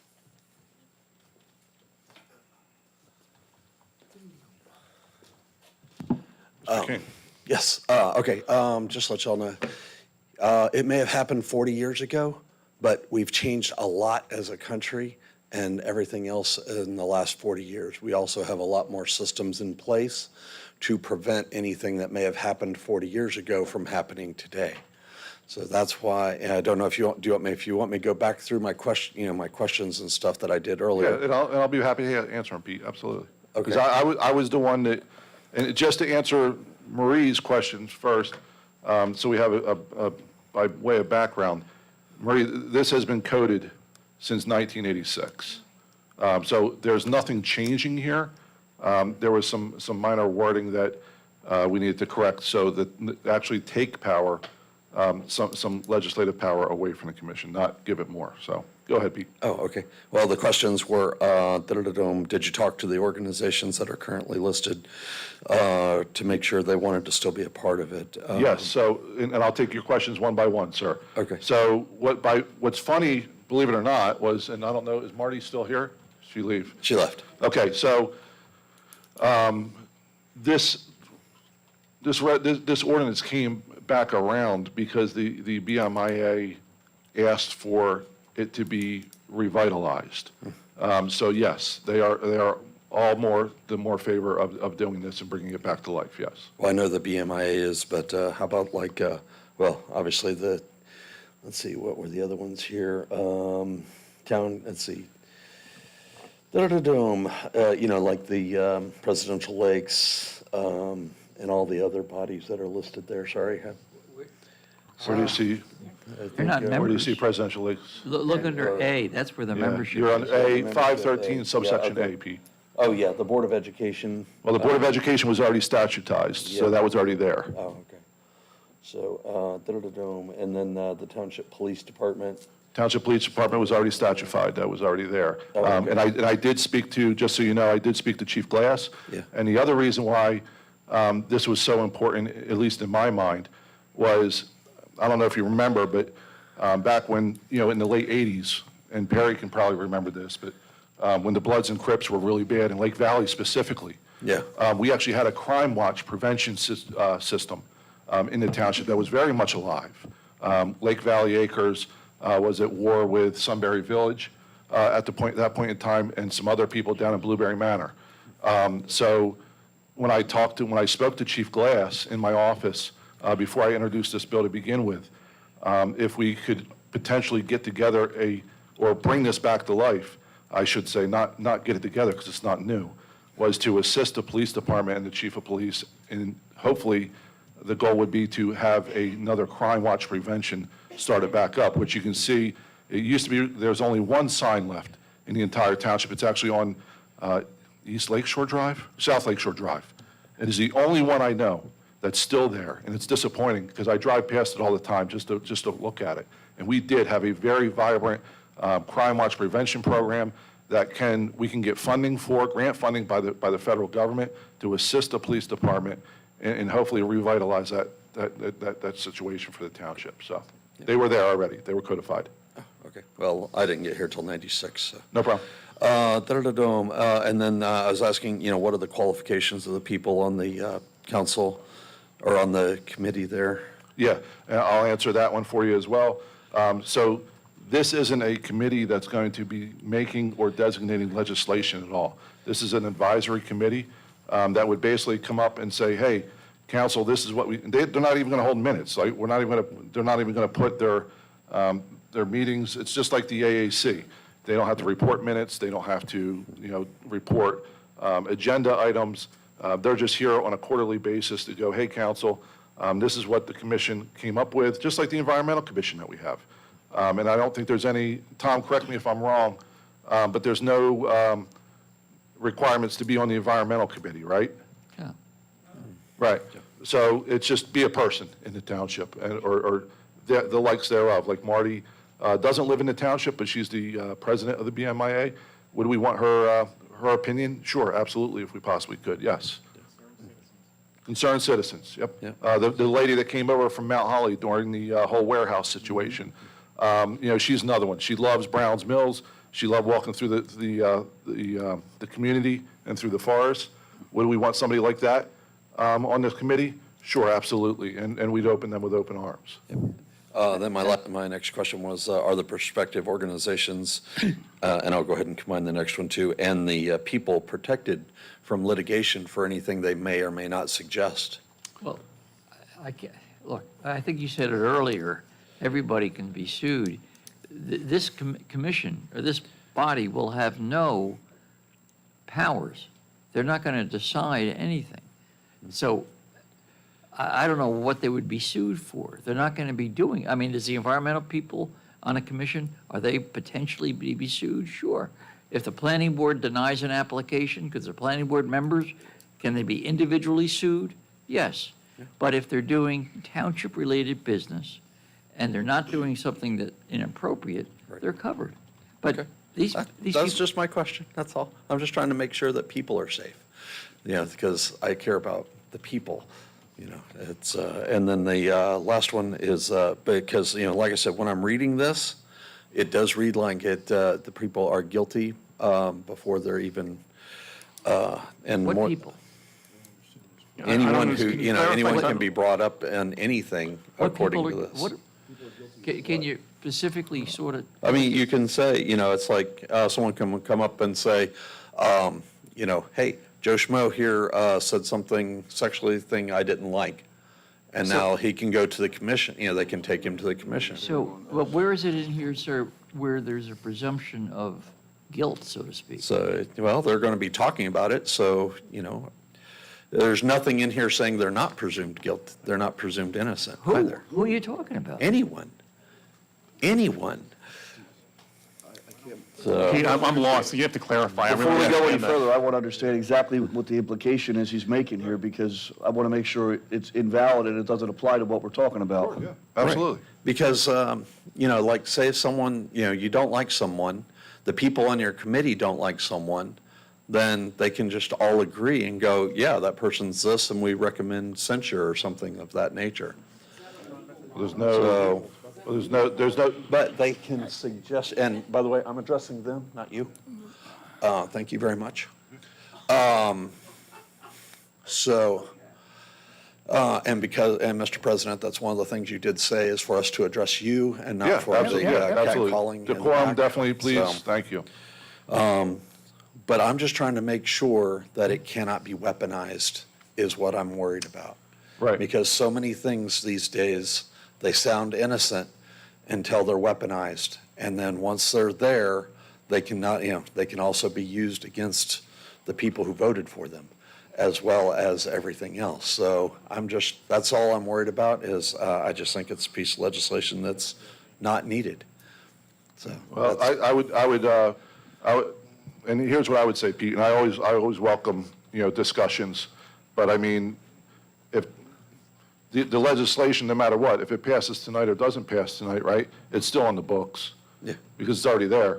Right. So, okay. So if it's already on the books, then why does it matter that we revitalize it?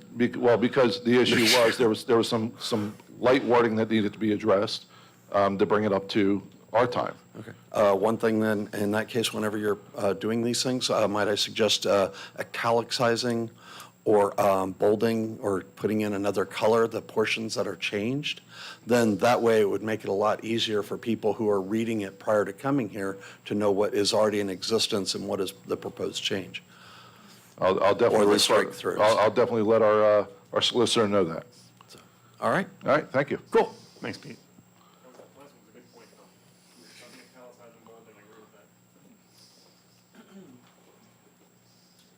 Hi, it's me again. Sorry, Jonathan Duff, Kingston Way. I just wanted to say, the gentleman is correct. The country has changed a lot in the last 40 years. We've become more diverse, we've become more integrated, and I think on the whole, we've become more welcoming and loving of one another. And I think that what the commission can do and should do is seek to foster stronger relationships in this community. Human beings are inherently social creatures, and I think in this ever-globalizing world, what we have is a situation in which people are becoming more isolated and disconnected from one another. And I think the beauty of this commission is that it creates an opportunity for members of this community and people who love this community to become more involved and play a more critical role in shaping the social relationships between one another through community events, through awareness events, and through activism. This is not a legal body with any legal authority to prosecute somebody for some sort of accusation. This is a body through which matters can be solved. People can come together, and we can have a more positive and nurturing role as a body and as a community. And I would think that the Democrats on the school board, of all people, would appreciate diversity and would appreciate inclusion and would appreciate creating something which seeks to foster more positivity in this town. But, if they do not, that's okay. I hope you guys do pass it, and thank you.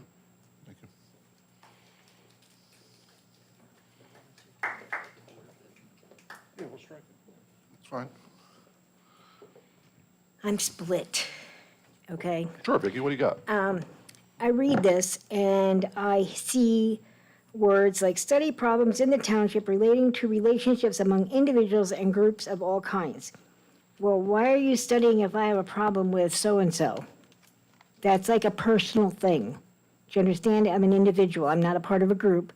Say I have a problem with my neighbor. That's like a personal thing. That's not something I feel that's like government trying to control more.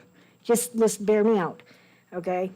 Then you have an E, it says investigate and study complaints, problems, and specific situations arising between groups or individuals which result or may result in tensions, discriminations, or prejudice within the township, and offer its assistance.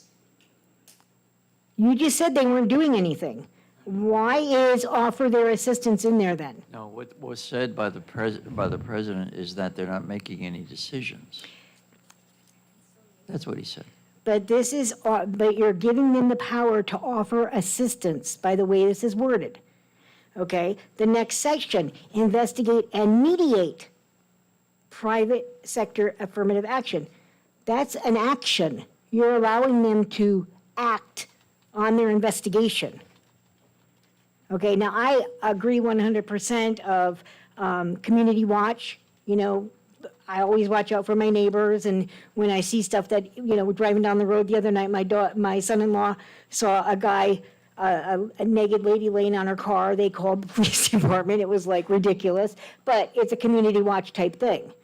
Okay, I'm just concerned that, like Mr. King said, and him and I don't always agree, that some of this can be a weaponized thing. And the way that you're wording it, I understand, Mr. Ward, that you're saying that they don't have any power, but this wording gives them power, the way that it's worded, okay? So if you want to investigate and report to council so mediation can happen, that's different. Because the way it's read is investigate and mediate. Do you understand where I'm coming from? I just think that you need to be careful of the wording that's in here. It's giving people power. And I think giving individuals power. I understand groups, and I agree we need to be, I'm all for unity in everything, I don't look at anybody differently. We're all the same, okay? But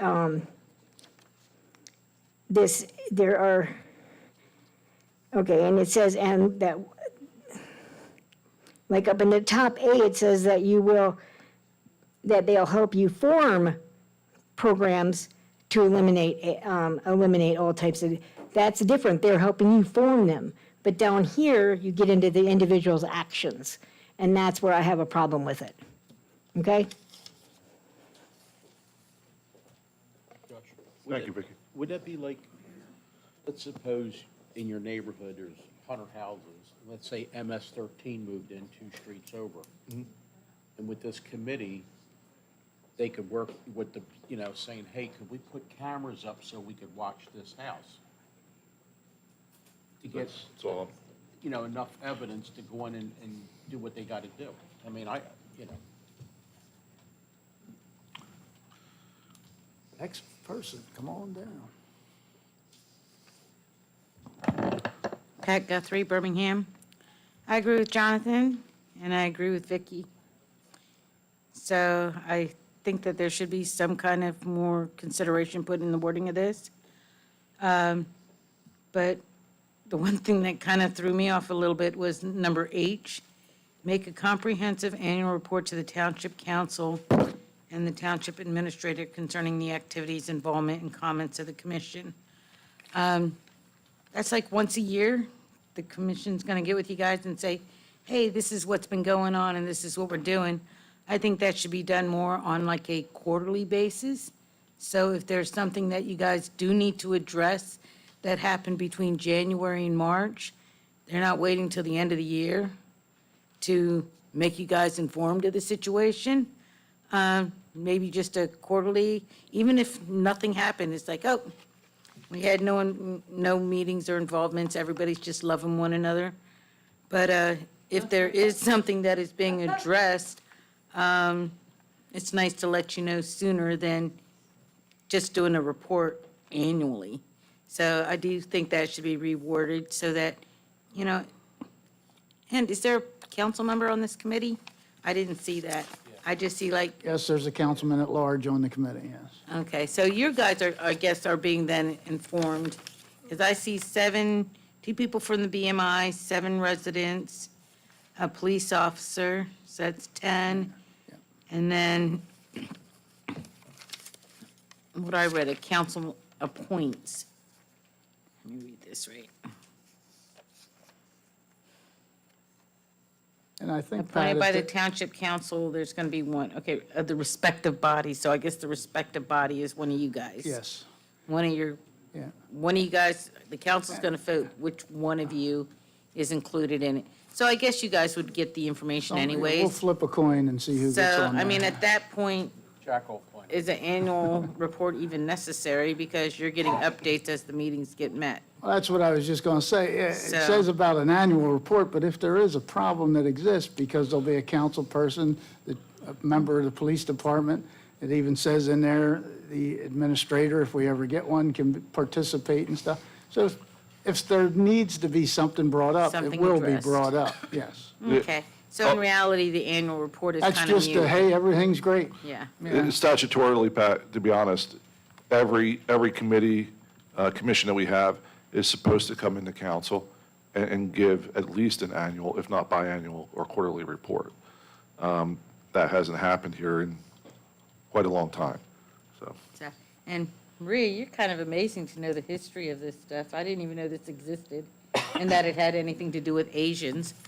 So, but I can see why it was created in that circumstance, being Asian. Yeah, there were very, very few of us, Well, we got the in the most community. diversified town in America so. with the base, Well, you know? I went to high school with one other Asian, so.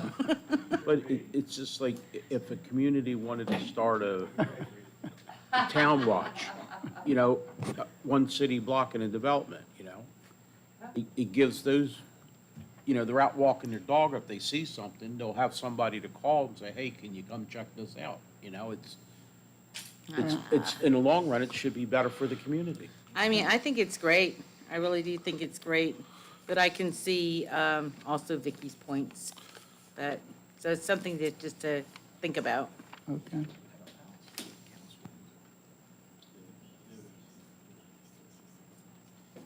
Oh, it's raining now.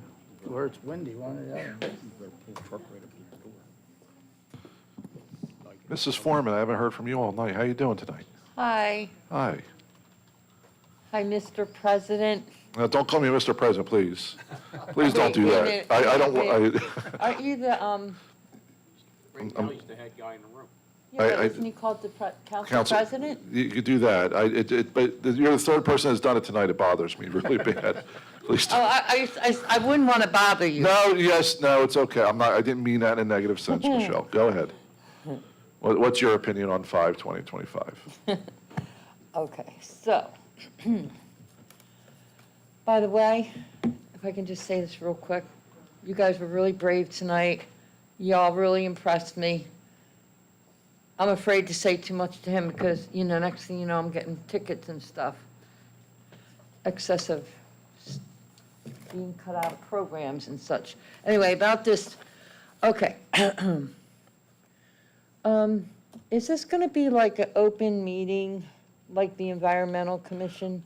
When they get this together, can everybody come attend it? Yes. Okay. Oh. Excuse me, I'm trying to understand this, but where somebody came up here and said, take the Board of Education out of this? Is that what he said? Did anybody understand what he said? Yeah, yes. Could you tell, let me see, let me pick one of you guys. I'm going to pick Mr. Doyle. You want me to clarify that he did say he was requesting they be removed? Yes, he did. Do you know what that means? Yeah, They he don't- means that the Board of Education is stating that they don't see that they have a need to have a representative on this board. And whatever he says goes? No, he was on the school board. He was making a recommendation to us He that they, he said that was from the superintendent and I forget who else, the two head people at the Board of Ed. Yeah. Okay, so because he came here and said that means you're going to slash the school board off this? I'm just wondering. This is my only question. Does anybody know the Mr. answer? Mr. King would be the school board representative, I believe. Is that right, Pete? Actually, the true school board representative is, Bob Barney. but since he wasn't here, You came in his stead. they sent me a text this morning. Fair enough. Okay, that's all. Thank you. Thank you.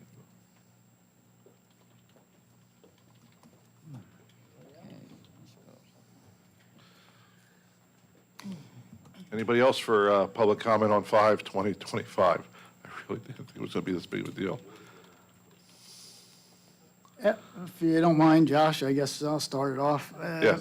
I mean, Oh, hold on. There being none, we'll close public comment on 5/20/25. We'll open up to council this time. sorry. Councilman Harper. Got a little premature there, sorry. Yeah, I mean, I've, again, read this several times and read it again one more time while we were having public comment. I don't see anything, wrong with it. It's going to be a well-represented, well-rounded group. I think we should, in spite of, Mr. King's thoughts, I think we should leave the Board of Ed in there. If they want to opt out, that's fine with us, because at a later time, they might want to participate. So it won't change anything if we leave them in and they decide to opt out of the committee. That's my thoughts. Harry, I agree with those comments 100%. I've read through this thing a few times, and I really don't understand the concerns with it. I think it's great for the community. It's already been codified. It's already in, it's in our code. So, and I see nothing negative with it at all. I agree. I make a motion to approve 5-2025. Hang on, before we make motions. Does anybody else have questions or comments? Because I have a comment, but I'm getting there. Human Relations Commission. I'm just going to kind of read, if I could find it here, what's already codified and adopted on 5/16, actually, Marie, 1980 by ordinance number 13, 1980. All right? So the membership, the commission shall be composed of 11 members that stay the same, who are residents of the township serving without compensation. The residents of the township, Pete, that's what was changed there. That's pretty much the only thing that was changed in the ordinance, and getting the BMIA involved because Marty was recommended. And Vicki, to your point, everything pretty much else in the coded 1980 5/16 is already part of the statutes and laws in the township of Pemberton. So even, like I said, even if we don't, if it voted down, it's still in the code. You'd have to repeal it. Yeah. Well, and that can be done, right? So we could fix the wording. That's not at a later date and a very soon date. That's not a problem. And if the mayor wanted to, he can quite very well veto the bill. He didn't sign the one on Business and Economic Development Committee, and I don't understand that. We're just trying to help out businesses and economic in the township, and the guy didn't sign it. So I mean, my thought process was only to bring it back to life and share it. But, I didn't know it was going to be a big deal, or, we're trying to get the police and the crime watch back up and running. I think that's a great thing. We're not looking to, take a police barricade, ramrod and bust down anybody's door. We're not doing that. And that's why there's a police officer, the chief of police, that's going to be a member of the committee. That's why a council member will be on the committee. They're not making any legislation. They're not making any rules. They're not, going out with pitchforks and tar and feathers. They're not doing that. That's not what this is about. They're not going after, they can't go after anybody in the administrative office. It's not what this is about. It's just about, God, I said it at the last meeting, but civic pride and bringing that back to the township.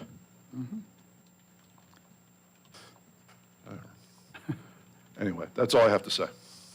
So, If I could, Josh? Sure. Spending 18 years on the streets in this town, I can honestly tell you, there are trouble, there are differences, disagreements that start on the streets, that start at homes, and that do wind up into the schools. So do I think it's a bad idea to have a member of the school board on there? No, I don't. If we offer it to them and they decline, that's one thing. But oftentimes, we go from a call, the next place we go was right to the school for something, because it could affect the schools.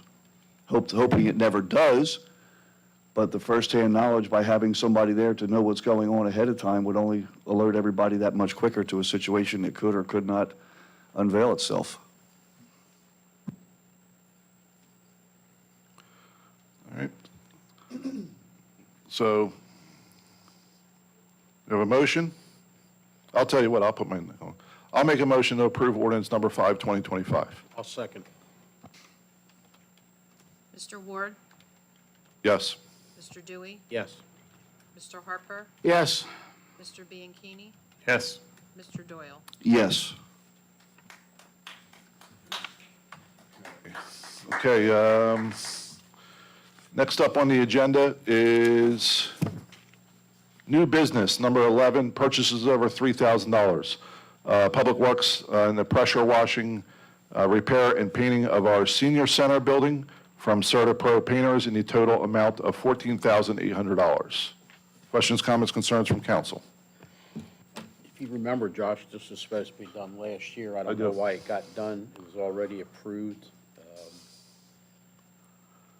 I think I was told it was, they ran into winter time and, I guess they drugged their feet a little bit. But My question would have been, if he was still here, like, if we approved it last year, Danny, right, and Harry, is, the money is already should have been set aside. Should be, if they didn't But- spend it on sneakers or something. I don't know. But, as old as that building is, it's very old. Marie could probably tell me how old it is. It was the Ralph Ulick house where, well, she's the historian. Yeah. But where the AutoZone is in downtown Browns Mills, that's where that house was. And when Mr. Ulick died, I think it was willed to the township for the senior citizens, and they moved it from next to Belly Busters or whatever that name is to the location it is now. So it's well over 100 years old.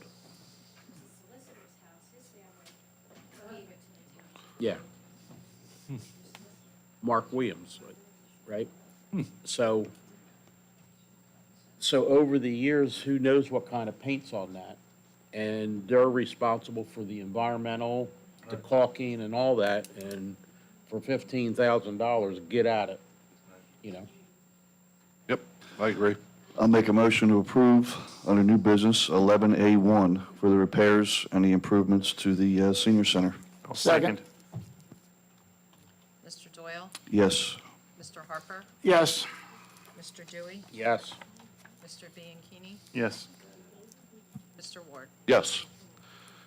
Next up is new business A2, Public Works, PFAS testing monitoring at wells 7, 8, 9, and 10 from ALS Environmental in a total amount of $4,685. Council comments, concerns on A2? When I attended the staff meeting the other week, Mr. Council President, they explained to me, the state's requiring it now, it's a new requirement. And, they got 2 bids on it, and I think it's just one of those things. I asked the question about the federal government doing the testing, but they said it's because of state requirements, because we're dumping the waste out there, so. Anybody else? No? Rather be safe than sorry. Yeah, I'll tell you. That's State true. requirement, I guess we got to stay in cahoots with it.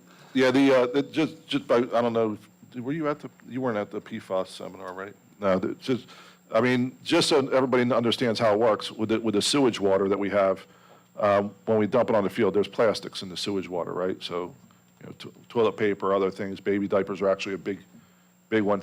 But they hold the plastics in the waste, and that's what they're looking at right now, is it has that leach down into those wells from those places, so.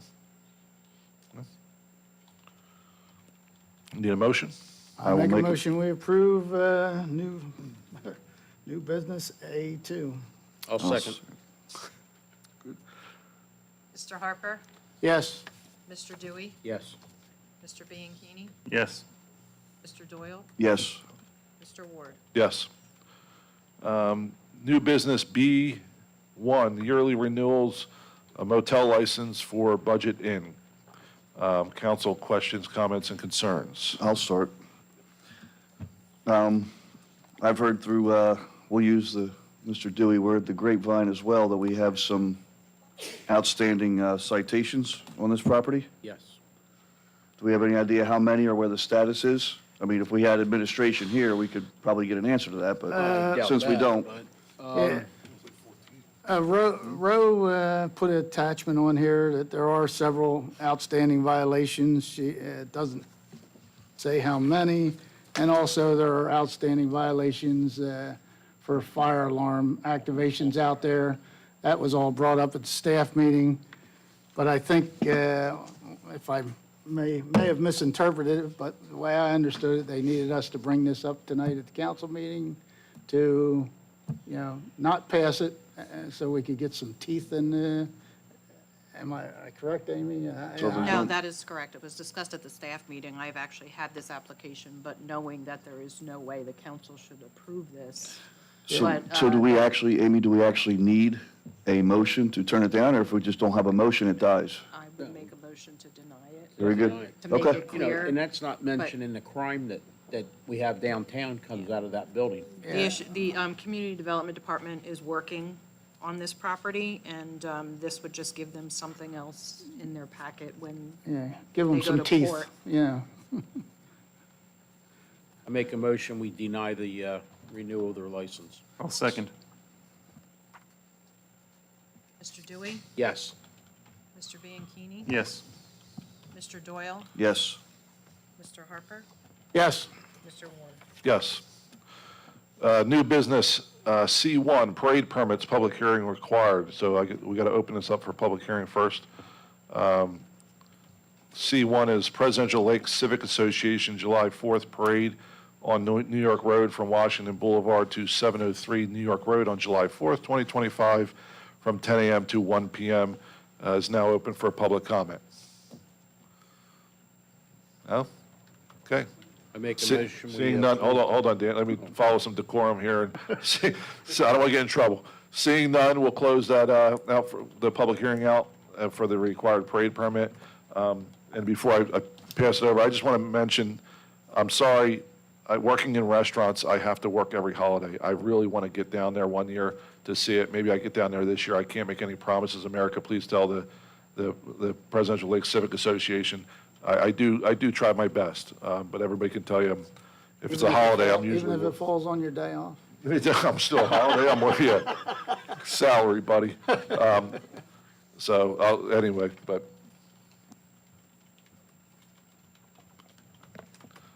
Need a motion. Make a motion to approve the parade permit for Presidential Lakes. Second. Mr. Doyle? Yes. Mr. Bianchini? Yes. Mr. Dewey? Yes. Mr. Harper? Yes. Mr. Ward? Yes. Number 12, approval by council required for payment of vouchers on the bill list dated 2/27/2025. I'm sure a lot of questions and concerns. Council You wanna President, start? Absolutely, Danny. ARH, there's approximately $28,000 in bills. I do not want to pay them until they comply with our request for the paperwork that they've owed us for years. And forgive me, Jerry, what was the? CME? CME? They're being punished too. As long as the attorney should I have a question on Well, this CME, Massey guy. CME, we just want to make sure that they give us more enhanced maps to go along with that, you know? Okay. I think I got a couple more that I have questions on. All right. Well, just remember what questions you have. There's nobody here from administration right now. That's good. We did a grand total of $76.24 with O'Brien's. We did $1,000 with Lowe's and Home Depot. You can't get through anybody's brain on that side of the room. But they don't realize what it costs to put two guys in a truck and go to Lowe's for exactly the same thing they can get in Browns Mills. It's a 2-hour trip, and I'm sure they go to Salad World or whatever, you know what I mean? You know, they spend hundreds and hundreds of dollars on paint at Home Depot. O'Brien's has got, they can mix any color you want, and they got very good paint. For the life of me, I don't know why they leave Pemberton Township. O'Brien hires locally. It's a great family. They've been in business for over 80 years, and we snub them. They pay into the UEZ fund, yes. They're the biggest contributor to the UEZ in this town. Last year, they wrote a check for $55,000, and we spend $100 with them. Well, look, same thing with Advanced Auto. They give us a $1,000, Yeah.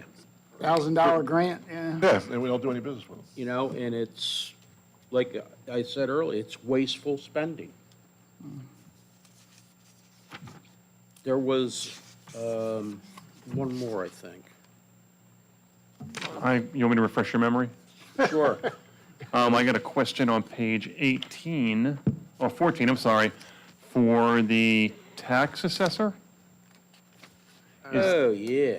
Is that a quarterly payment? Do we Yeah. pay him that quarterly? Yeah. That's what it says. We didn't authorize that, or that wasn't authorized by the previous council for his salary, right? I think it was Well, I like thought it 44,000 a was year? 55,000, but I think the tax, this is the what is tax the amount? assessor. Yeah. $15,838. for the The first tax- quarter. It's a shared Tax service. assessor's a shared service, so that Yeah. money, I Yeah. believe, is paid to, I want to say Shamong. It's without it's having paid it to right one in of the front of me. towns because And you're that's- sharing him. Yeah. I think that's a quarterly payment. Okay. but- So under shared services with them, how many hours a week do we get Well, them? I think he's supposed to work 12. and- No, he's I'm not contracted for administrative 16 hours. Okay. But I do know we have a shared service Okay. with. Yeah. So Amy, since, my question for that is if we are paying them for shared services for X amount of hours per week, is an employee like that under a shared services agreement required to use a time clock? Nope. Can you answer that question, Amy, or no? I don't believe they are. They are not. I will say, I do see Mr. Renwick here. I'm sorry? Mr. Renwick, who is our tax assessor and shared with Shamong, he is here often. I can't say exactly how many hours, but he is. It's kind of, I mean, I had some questions about this as well. Yeah. I had Amy pull out, the agreement, and it is, higher than what we thought it was, because it doesn't, his pay, and then it's his benefits, and then there's a processing fee that we pay Shamong Township for doing the paperwork and stuff. That doesn't make So it sense. amounts to about $56,000 for 16 hours a week of work. So I thought it was 2 days a week, 8 hours a day. That's what it's supposed to be Yeah. now. I mean, I don't want to get in trouble again, but I've heard. Gentlemen, I can tell you from my experience, if you had a full-time assessor here, Yeah, the figure would be 6 figures for his salary.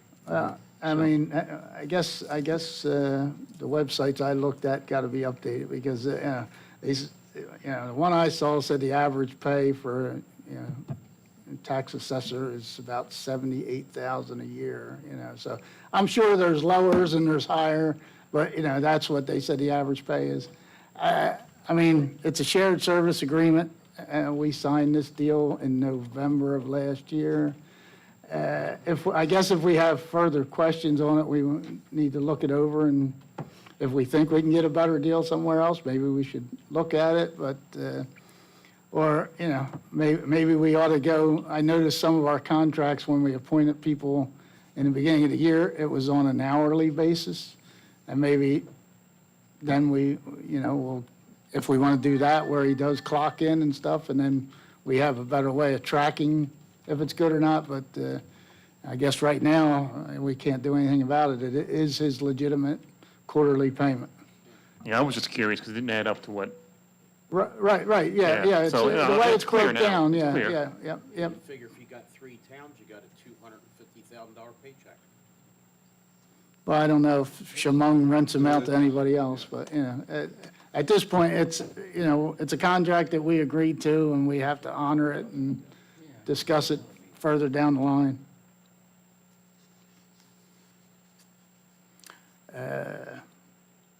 Anybody else?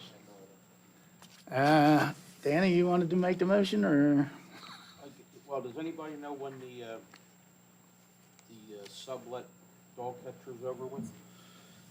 I believe I think we have 3 part-timers now. Yeah, I think the chief of police told me that contract runs out in June, I believe. Because it looks like, I guess this is the first quarter, we paid them $4,400. Plus whatever we're paying the other people. Yeah. It is now. Lights are on, nobody's home. I just questioned the people from Mefford that do the dog catching stuff. I guess it's nights and weekends. We paid them $4,400. And I'm just wondering, is our guys up and running and doing their job? I can answer some of that, actually. Okay. We are getting a lot more people coming to our counter to get dog licenses. And normally that ends at the end of January. We get a few scattered in that forgot to get their license, but we're getting a lot coming to the counter that we normally don't get at this time. You want me So- and Harry to help out at the counter? No. Okay. I can attest to the fact that they're out and doing their job. We had an incident in Birmingham, actually just 2 days ago, where someone's dog passed away in the cage, and they actually, the resident or non-resident, whoever it was, actually decided to take the entire cage with the dog in it and just throw it out on the side of the road. I made a phone call, and within 15 minutes, they were on scene doing their job. Was it our guys? Yes, it was. Good. With intentions to follow up, I will say as well. He was very well versed in what his job was, and he was making a few comments of things he was doing, and I was impressed. So I'll make a motion to pay the bills with the adjustments we made. Second. So I just want to confirm, so that's the removal of the ARH and the CME bills? Yes, ma'am. Okay, thank you. Mr. Dewey? Yes. Mr. Bianchini? Yes. Mr. Doyle? Yes. Mr. Harper? Yes. Mr. Ward? Yes. Okay, next up, yay. It's the solicitor's report. Mr. Solicitor, do you have a report for us this evening? Yep. We had a good meeting this week, and I hope to have another good we hope to have another good meeting next week with the 2 of the redevelopers that we signed agreements with a few years ago. The council's instructed me to see if we can convince them that we can do a little bit better on those deals. And I think we're going to be able to do that. So we'll be ready perhaps in a month or so to report to you more of the specifics. But we've had some pretty good meetings so far with some of these redevelopers. The council's been very, very good about that. That's all. Thank you. All right, next up, we have the Mayor's and Business Administrators Report. Anybody? He doesn't have anything. No? No? Oh, jeez.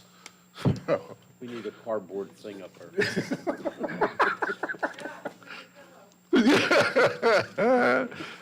righty.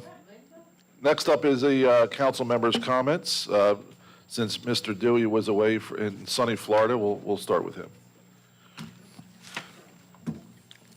Well, I want to thank everybody that hung in there tonight.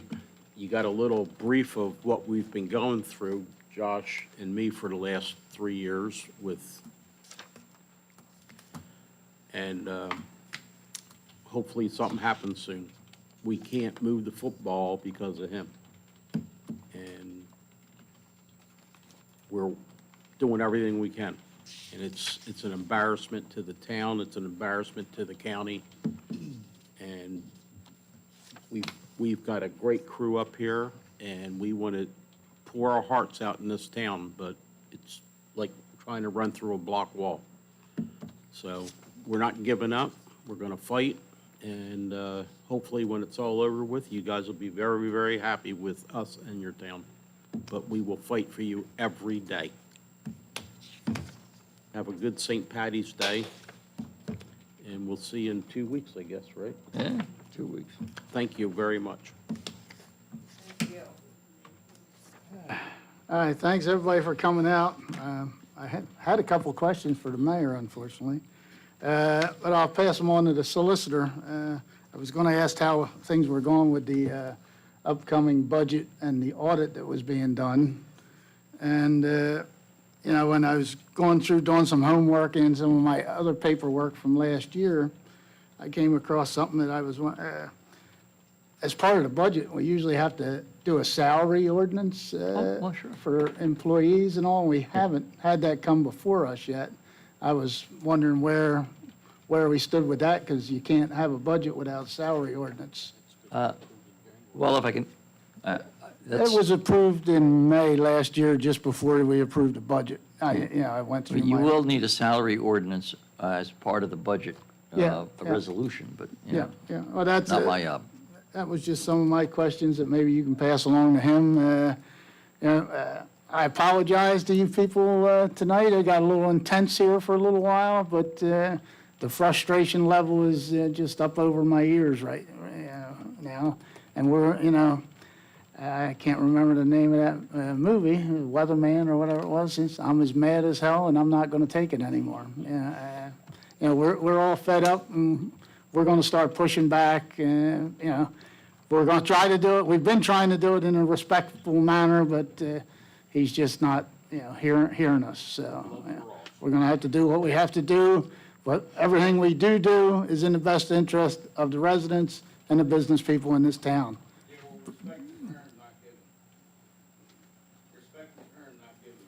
That Yeah. man don't deserve respect. Yeah. Whatever y'all gotta do, y'all need to do. Yeah, we're working on it. We're working on it, believe me. Better days are coming. Thank you for coming out. Thank you for staying with us. Hopefully, next meeting will be even better.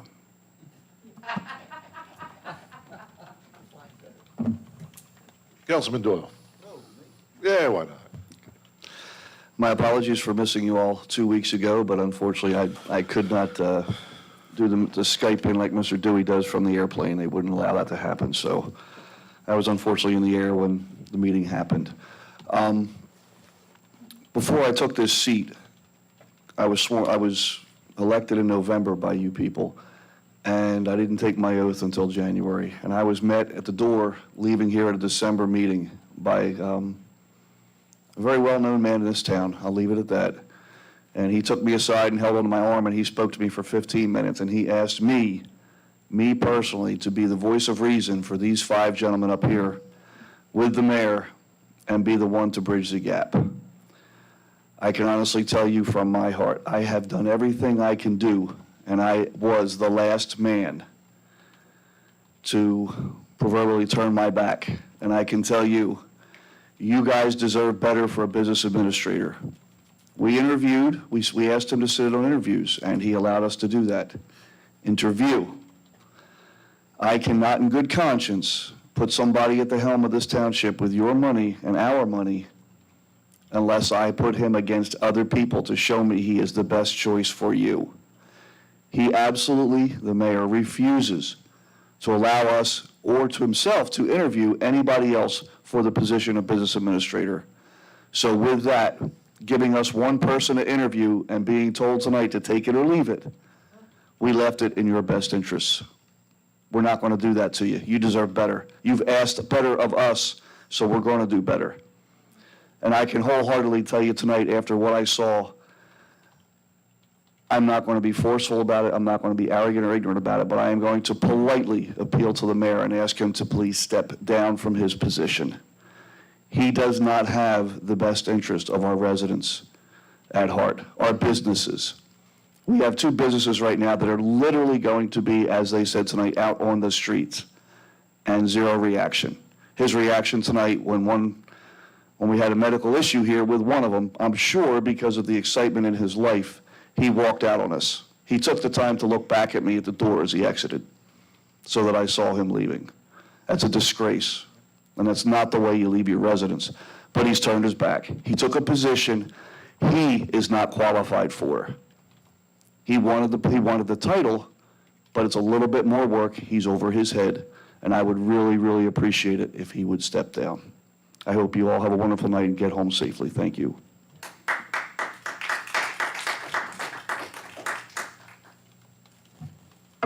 Councilman Bianchini? I don't know what else I could say. First, I want to thank everybody that came up and helped Mr. Ellie. I'm looking at you, Linda, anybody else. If I missed you, I apologize. Thank you for coming up here to help that man. He was in need of help. The one person, our leader, our CEO, left, as Mr. Doyle had said. That speaks to his character, which is none. We have all tried to work with him. I tried to leverage my relationship as a fellow veteran. Perry tried to leverage his relationship as a former police officer and township employee. We've tried. We've tried. We are out of options. There's nothing else that we can really say. He needs to resign. Period. No discussion. That's the end of it. Will he? Probably not. So short of bringing this township to a standstill, nothing's going to move in this township unless it is just to keep the township moving. We will not work with him going forward. And I want that on the record. That's why I'm saying it here. We've tried. The olive branches have been handed out to him, and he burned them every time. We are done. We are done. You do, as Mr. Doyle said, you deserve better, and you're not getting it. And it's not for our lack of trying. On a side note, Harry, you scared the hell out of me, by the way. I'm going to stay on your good side. I had to throw a little joke in there. But in all seriousness, this isn't a joking matter. From hiring a business administrator to doing right by our residents, Mr. Ellie, Dr. Varela, who's been here 37 years and has patience, and he expects her to walk away with nothing. That is deplorable. And we're not going to let him get away with it. That's all I have. I think you've heard enough tonight. Thank you for bearing with us. Thank you for being here tonight. Have a happy St. Patrick's Day, and we'll see you next month. Or in 2 weeks, I'm sorry.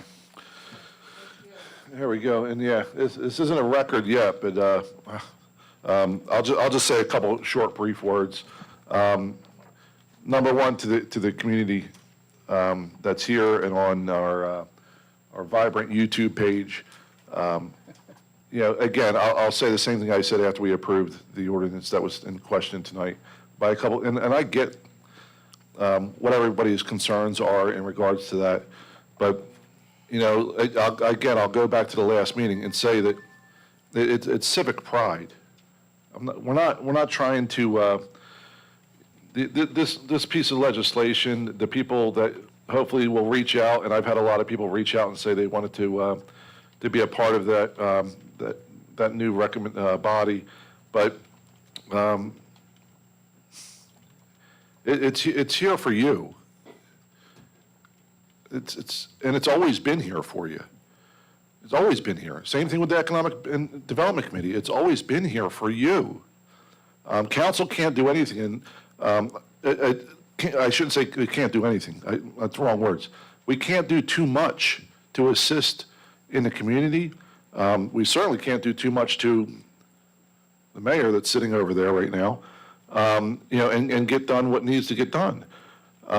We need people, and I've said this from day one when me and Danny got elected and when everybody else came on, we need more people for the community to be part of the stakeholdership of the township, right? So, I mean, if Vicky has an issue in Blueberry Manor, that's a far cry from where I live over in Rato Village, or where Perry lives in Birmingham. So why would we not sit there and say, hey, we need a group of people that hopefully have passion and care about the township to assist us in communicating that to the legislative body, the police department, and the administrative body. That's how government ultimately works in its rawest form. So, and we need people with that passion to help and assist us, because, I do drive-arounds, usually every Tuesday and Monday when I go to work, I tour my side of town. I don't get a chance to see, our township is huge. I'm not going to lie to everybody and say, tell America that I drive down to Presidential Lakes every day. I don't. I try to get to Country Lakes when I'm going down to Tom's River for work or things of that nature, but that's about it. So I think collectively that's what we're trying to do there, and I'm going to let that one rest. The other one is in regards to the employees, and I know everybody, this is like, how do you call this on a Thursday after a meeting? I know they all watch it and listen to it. So I'm going to speak to them respectively at this point in time, and let them all know, that we're not here. I don't know what anybody's hearing, but I'm personally not holding up the ordinance for salaries. Okay, hasn't even come across my desk. That to me, that would be the administrative process. So I'm not personally holding up any salaries or ordinances thereof. That's number one. Right, and he's going away in April. Month of April. Well, the mayor. So, I'm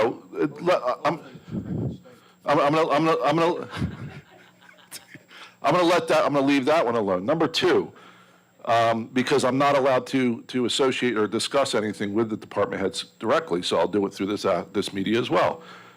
Council is not here to be frightened of. I don't know what kind of remarks. We're not here beating people up. The people that we've met with already, the department heads, would probably say the same thing. We just want answers. And we're not getting the answers that we need to get on a weekly basis to make this township function. Mrs. Adams said, what happened to my grant money? You know how bad I feel when a community member calls me and I don't have an answer for them? It makes me sick. I'm sorry, Vicki. Sometimes people call me, I don't know, because I'm not allowed to know. I don't get the information. I can only study as fast as I can, and I try. I got citizens that come up here, hey, why don't you tell the mayor to leave? I can't tell the mayor to leave a council meeting because he ultimately controls the properties in the community. I can't do that. It's not in my power. That's not in anybody's power on council. It hurts. It really does hurt. Sometimes really bad. So I just wanted to throw that out there. I'm sorry for holding up the night. But just like everybody else, and I've enjoyed working with Danny for 3 years and everybody else that just started. We're here for you, believe it or not.